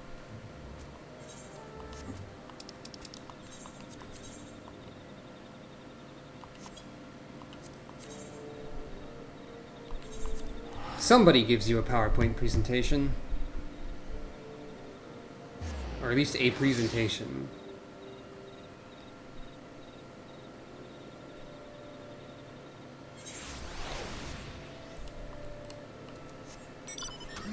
Sometimes I accidentally summon a card because I forget that my chocobo's on a weird button. And also, it might be weird that I have multiple mounts on the hotbar. Oh well. Lieutenant Funk, you've returned. Dare I ask how Ramuh received your visit? He dead. But it's okay. He challenged you to a test of arms? It is well then that you have some experience in such matters. The peoples of both Gridania and Little Solace will be relieved to hear that the Lord of Levin has accepted you as the forest champion of peace. You performed a monumental duty this day, Lieutenant Funk. The Elder Seedseer must be informed of your deeds at once.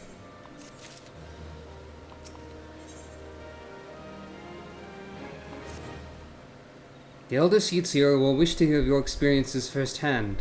Pray return to Gridania and make directly for the Lotus Stand. The conjurer at Nofika's altar will be expecting you. Fare you well, Lieutenant Funk.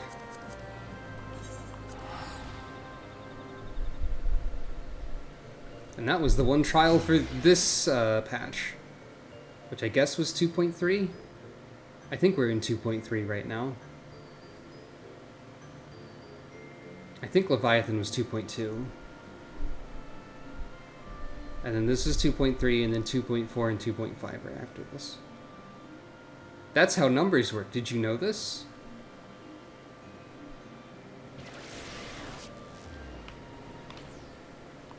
You probably knew this.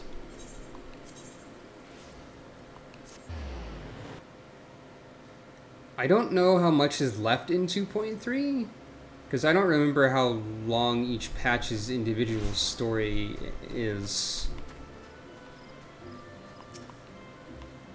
Welcome back, honored Scion. We who knew of your mission have been most anxious to see you return.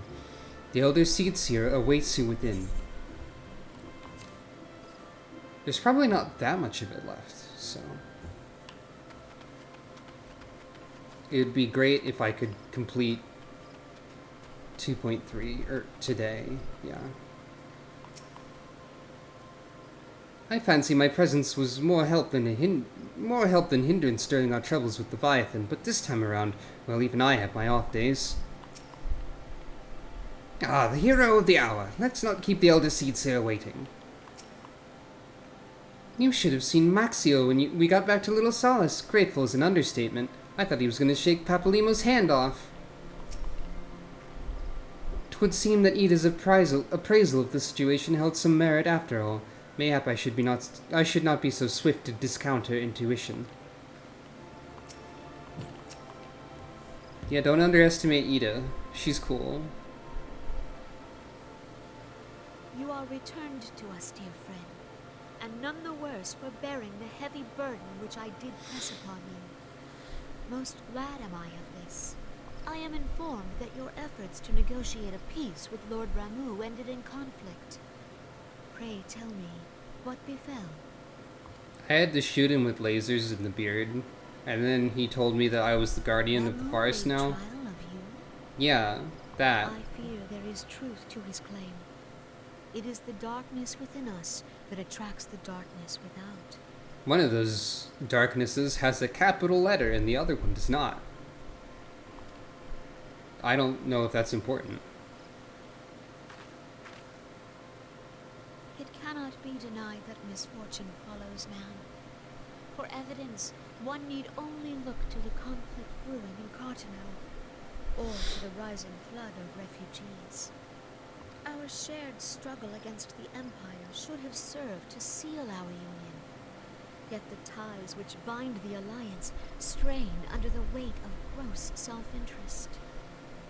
Speaking of kind of gross self-interest, I guess, I don't think they've really addressed why Gridania can't accept any refugees, and it's probably because of the elementals and their will being so majorly important and also impossible to understand.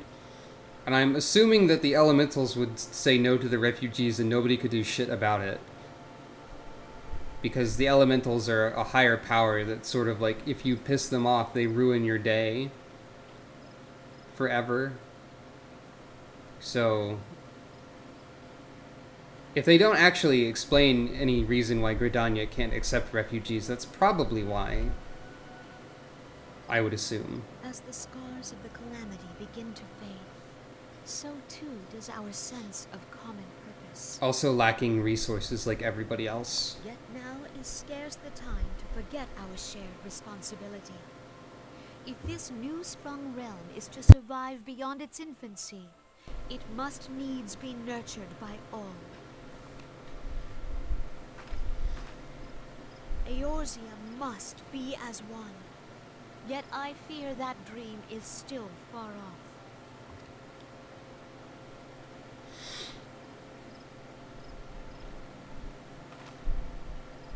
On behalf of the people of Redania and the elementals both, I thank you for all that you and your fellow scions have done. Full oft have I been compelled to look to you for aid of late, and offered all too little in return. As leader of this nation, I shall endeavor to prove a more worthy ally to your cause henceforth. Kane Senna being like, sorry, I'm not as obviously cool as Ralban and Merlvid. I'm totally cool, though. And she's not bad. She's cool.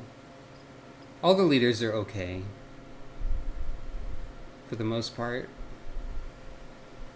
Lord Ramuh has departed, yet the keening of this ill wind grows no less insistent. Voices of the forest, pray speak and I shall listen. What unseen evil begets this unease in my heart? And lo, the voices of the forest did speak. Several cutscenes will play in sequence. No, we're not at that part yet.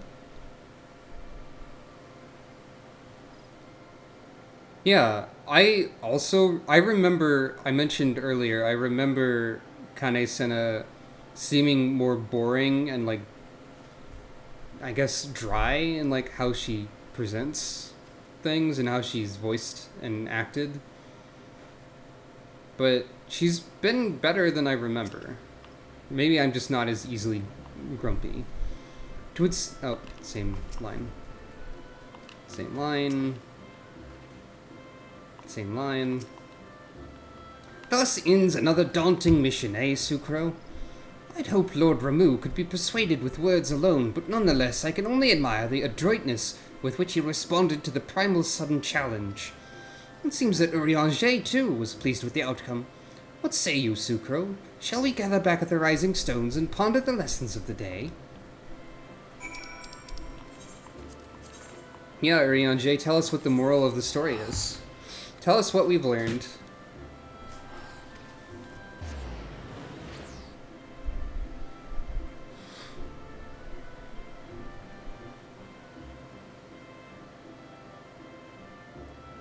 Seems like the moral of the story of this patch is that mankind kind of sucks and we should be better. But that's a pretty broad moral. To be fair. Don't be a greedy jerk. Is a little more narrow and also what we're being told.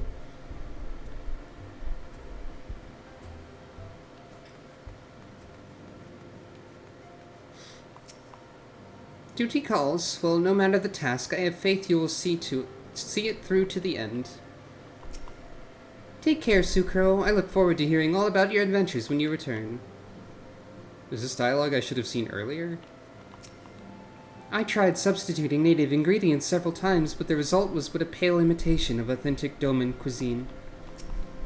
Hey, Miss Sucro, what's so ramuh? Is it cute and fluffy like a horse bird? Well, ramuh is pretty fluffy in a sense. And, I mean, maybe. Mayhap one day we shall accompany you into the field, but for now we must see to less glamorous duties. Speaking with Master Coultonnet has opened my eyes to a great many things. I had no idea the world outside Doma was so strange and wonderful.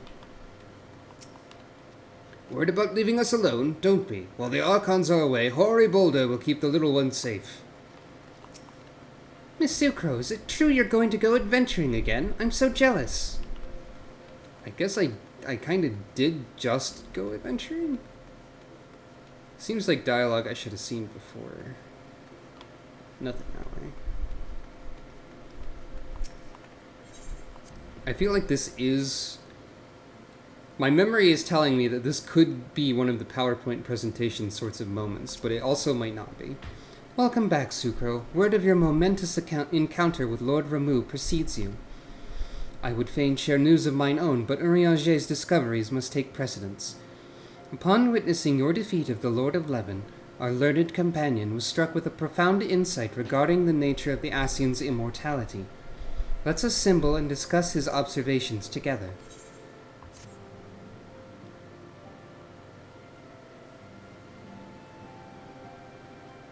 I hope it's a special presentation.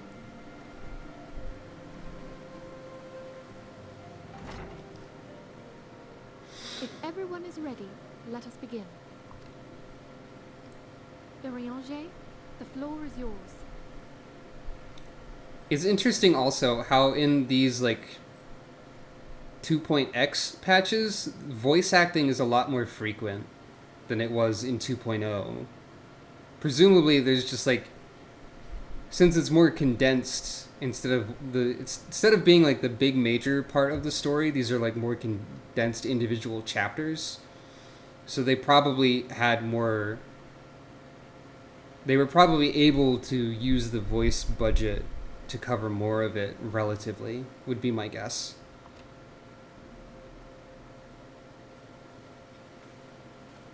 As all here assembled now know, in its final hours as our Order's headquarters, the Waking Sands did play host to a most unexpected visitor. I speak of the Ascian clad in white, Elidibus. Unwelcome though his presence was, his words that day did serve to confirm a truth long suspected, that the Ascians are eternal beings, to whom physical destruction is as a temporary inconvenience. In the intervening time, Urianger and I have striven to discover means by which the Ascians might more permanently be slain.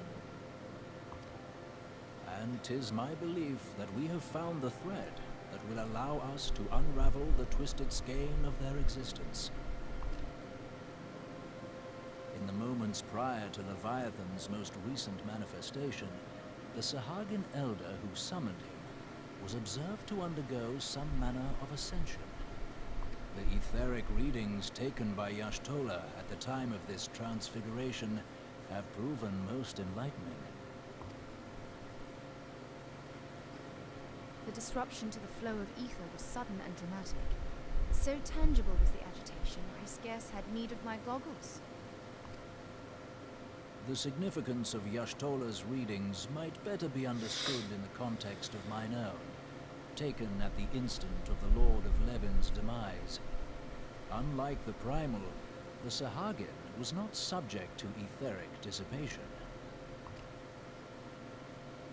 Before discussing our new discoveries, it may benefit us all to recall what we know of etheric behavior.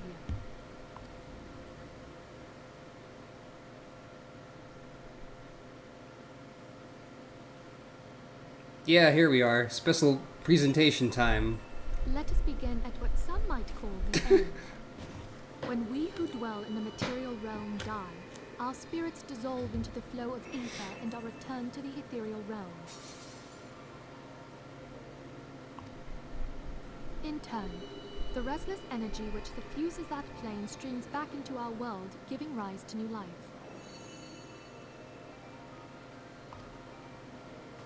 Babies just As manifest the heavens did like decree, this. The way of all mortal souls. Twixt this world and the next do the ethereal currents swirl, bearing the very essence of life. Thus doth the cycle of birth, death, and rebirth continue unabated.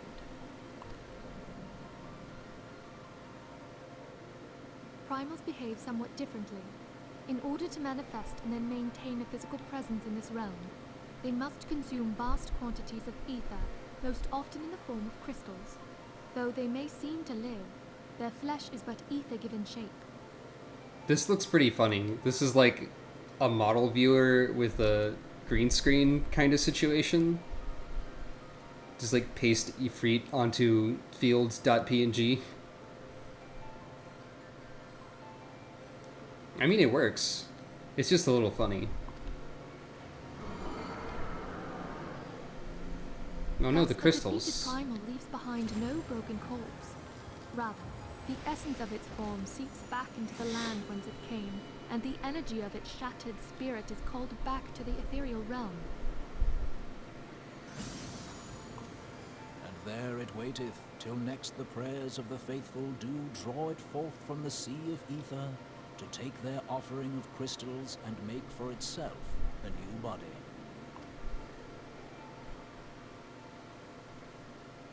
Yeah. Okay, Which now we're brings getting us to on this the part. third group, the so-called immortals. They exist in a manner all their own. Quite. Even as the Sahagin Elder fell to the Admiral's musket shot, I witnessed the release of an ethereal cloud, which immediately took possession of a nearby minion. A soul that dissipateth not upon the death of the flesh. The secret of life everlasting, and in the claws of a Sahagin no less. But I wonder, what would happen to one of these obstinate spirits, should there be no suitable host for it to claim? Gets eaten by Leviathan, apparently? If mortal death entails a return to the ethereal realm, it seems doubtful that the soul of an immortal would venture there. Nay, it merely withdraweth the distance, unto the shore of the ethereal sea, perchance, but no further. Yes, it exists in neither this realm nor the next, abiding instead in the space that lies between them. The Ascians took control of Thancred by means of a crystal of darkness, an artifact which, if our theories are correct, serves as a gateway to the place I have just described. I was hoping people had forgotten about that. Sorry, Thancred. It's kind of important to the plot. I am sorry, my friend. For a mercy, the weary road of our research hath brought us unto an answer. The Sahagin ascended to an immortal state, but he did not possess a crystal of darkness through which to flee this realm. Thus was he consumed by Leviathan. If we could entrap the spirits of defeated Ascians in like manner, and thereby deny them resurrection,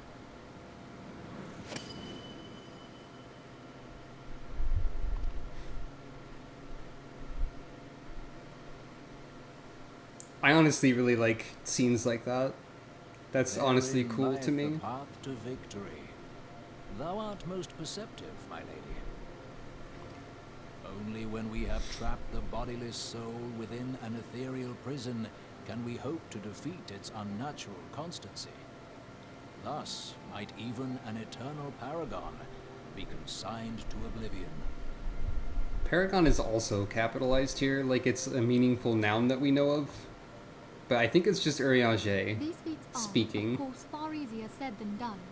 At present, we lack a viable means to entrap and extinguish an Ascian soul. Yet, I believe it to be possible. The pieces of the puzzle lie before us. We have but to put them together.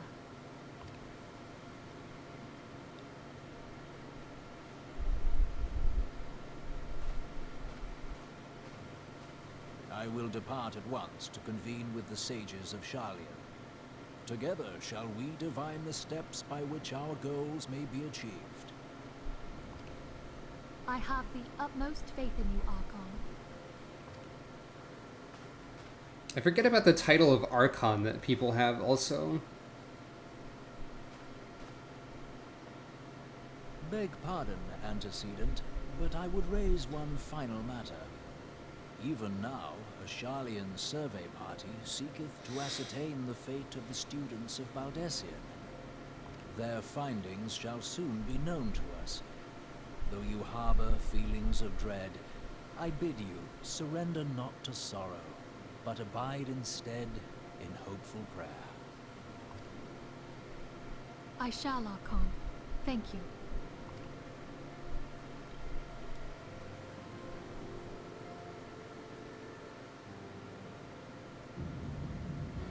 Meanwhile, in the land between realms or whatever.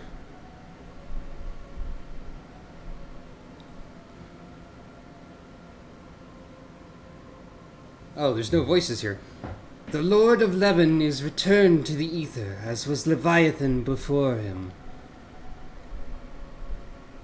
Ramuh's acquiescence was most intriguing. Who's this person? I don't... This is an Ascian who I completely forget exists. I don't think they do anything. Inferno, Vortex, Crag, Whirl, and Levin. All have now been humbled by the bringer of light. I don't know if this one does anything either, but the name sounds like they do. The limitless potential of man, Heidelin's servant, grows mightier by the day. Yet she prospers at great cost to her mistress, whose strength is all too finite. 7 times have the masses survived the rejoining, but their souls are grown weak and wan. Yet even as it innovates, the ardor empowers our master. All that remains is to nurture the strength of the gifted, to forge the final key. And that is the task to which we bend our every effort.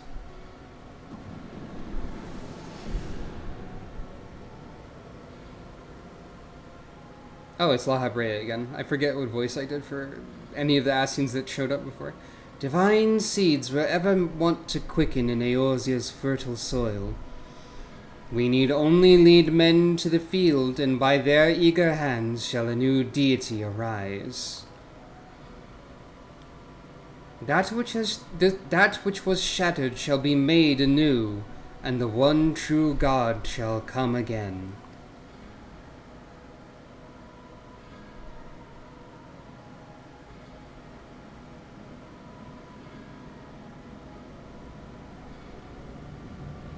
I forgot we gotta look at that statue that we just saw. Quest complete! Yay, everything's good and fine. At least according to, Oh, we're still going.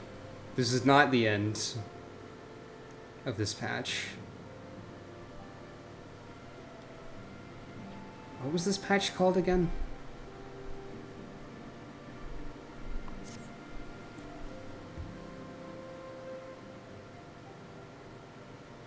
Now that the matter of Ramuh has, for the present, been put to rest, there's something I would show you, Sucro. It's a piece of paper. It's a letter of thanks signed by the leaders of the Eorzean Alliance, acknowledging the Scion's tireless service to the realm. It mentions in particular the names of all the defeated primals: Ifrit, Titan, Garuda, Good King Mogelmog XII, Leviathan, and now Ramuh. Needless to say, there is only one among our number to have faced them all. And though these words of gratitude were addressed to our order as a whole, I feel that they were meant for you above all others. I, too, must offer my heartfelt thanks for all that you've done.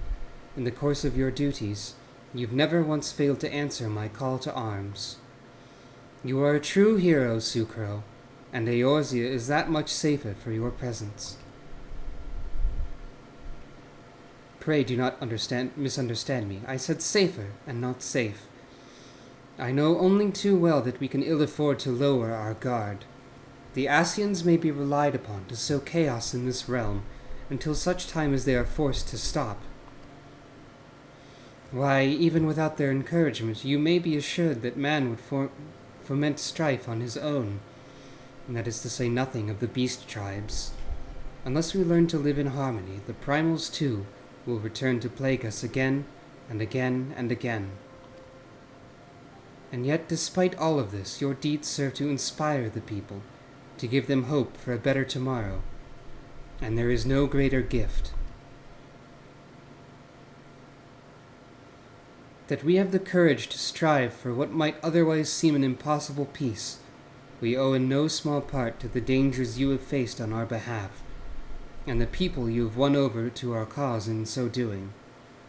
Our list of enemies has ever been long, but think of the allies with whom we are now blessed. Of the sylphs a little solace who wish not of conflict. Of the Alamegans and the Domans who stand with us, determined to halt the dread march of the Empire. And then there is Sid and the Fellowship of Noah, racing to unlock the mysteries of ancient Aleg, that we might be spared the horror of another Ultima weapon. Of course, when speaking of our greatest allies, we must not forget those closest to us, by which I mean our fellow scions. Thanks to their many and varied talents, our order is uniquely equipped to combat the far-reaching corruption of the Asians, and combat it we shall. Your enthusiasm is truly heartwarming, antecedent. Given our embarrassing wealth of allies, I trust it will not inconvenience you unduly if I absent myself for a time. It's probably Alphino? Yeah.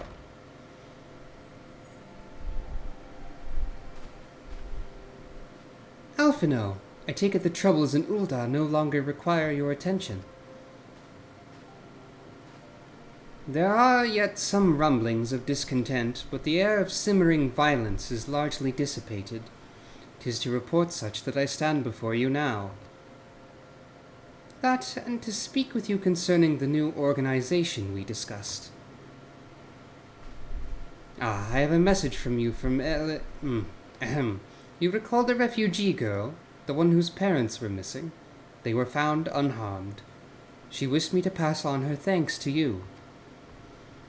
Why, Alphino, am I to understand you made the effort to remember the poor girl's name? I look forward to reading all about her in your report. I do hope you left nothing out. Alphino owned slightly. Sucro, you have been away from Revenant's Toll for some time now, I believe. Might I suggest that you put the affairs of the realm to one side for the moment, and take this opportunity to reacquaint yourself with the town? Which reminds me, one of the Doman children recently inquired as to your whereabouts. Yozan was his name. I believe he has some small matter he wishes to share with you. Why not oblige him with a visit? Nod.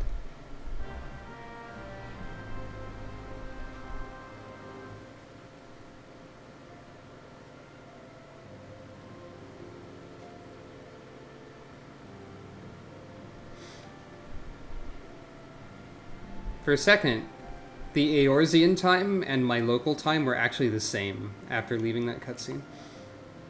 After we parted in Ul'dah, I paid a visit to the refugees. Though a fundamental solution remains far off, I believe that at the very least there should be no armed uprisings in the near future. I am given to understand that you resolved the matter of Ramuh. I will ask Minfilia for a full report when next we speak. You have done well, Sucro. I realize that you must be quite tired from your travails, but I would most appreciate it if you could find a moment to speak to young Yozan. He's been through much in his own right, I'm sure. I think, given that the stream has now gone on for 5 hours and about 20 minutes, and that I should probably eat food, I think now is actually a good time to call it. I was kind of hoping we could get through this patch, but it lasted for a longer amount of time than I anticipated. So on that note, next time I think we will be finishing 2.3, I think this is, and probably moving into 2.4. So thank you all for watching, and I hope I'm able to stream more often, as I always say. And as usual, you don't need to support me more than you already do, but should you wish to, there are a variety of links underneath the stream to things such as Patreon and Ko-Fi, and a donation link is also available. And you can also subscribe to me on Twitch and other such things. But again, it's not important necessarily that you do that. So yeah. We're going to end the stream how we began, doing squats in front of Alphino for some reason. And, yeah. Good night, everyone. I hope that you have, well, a good night and a good tomorrow.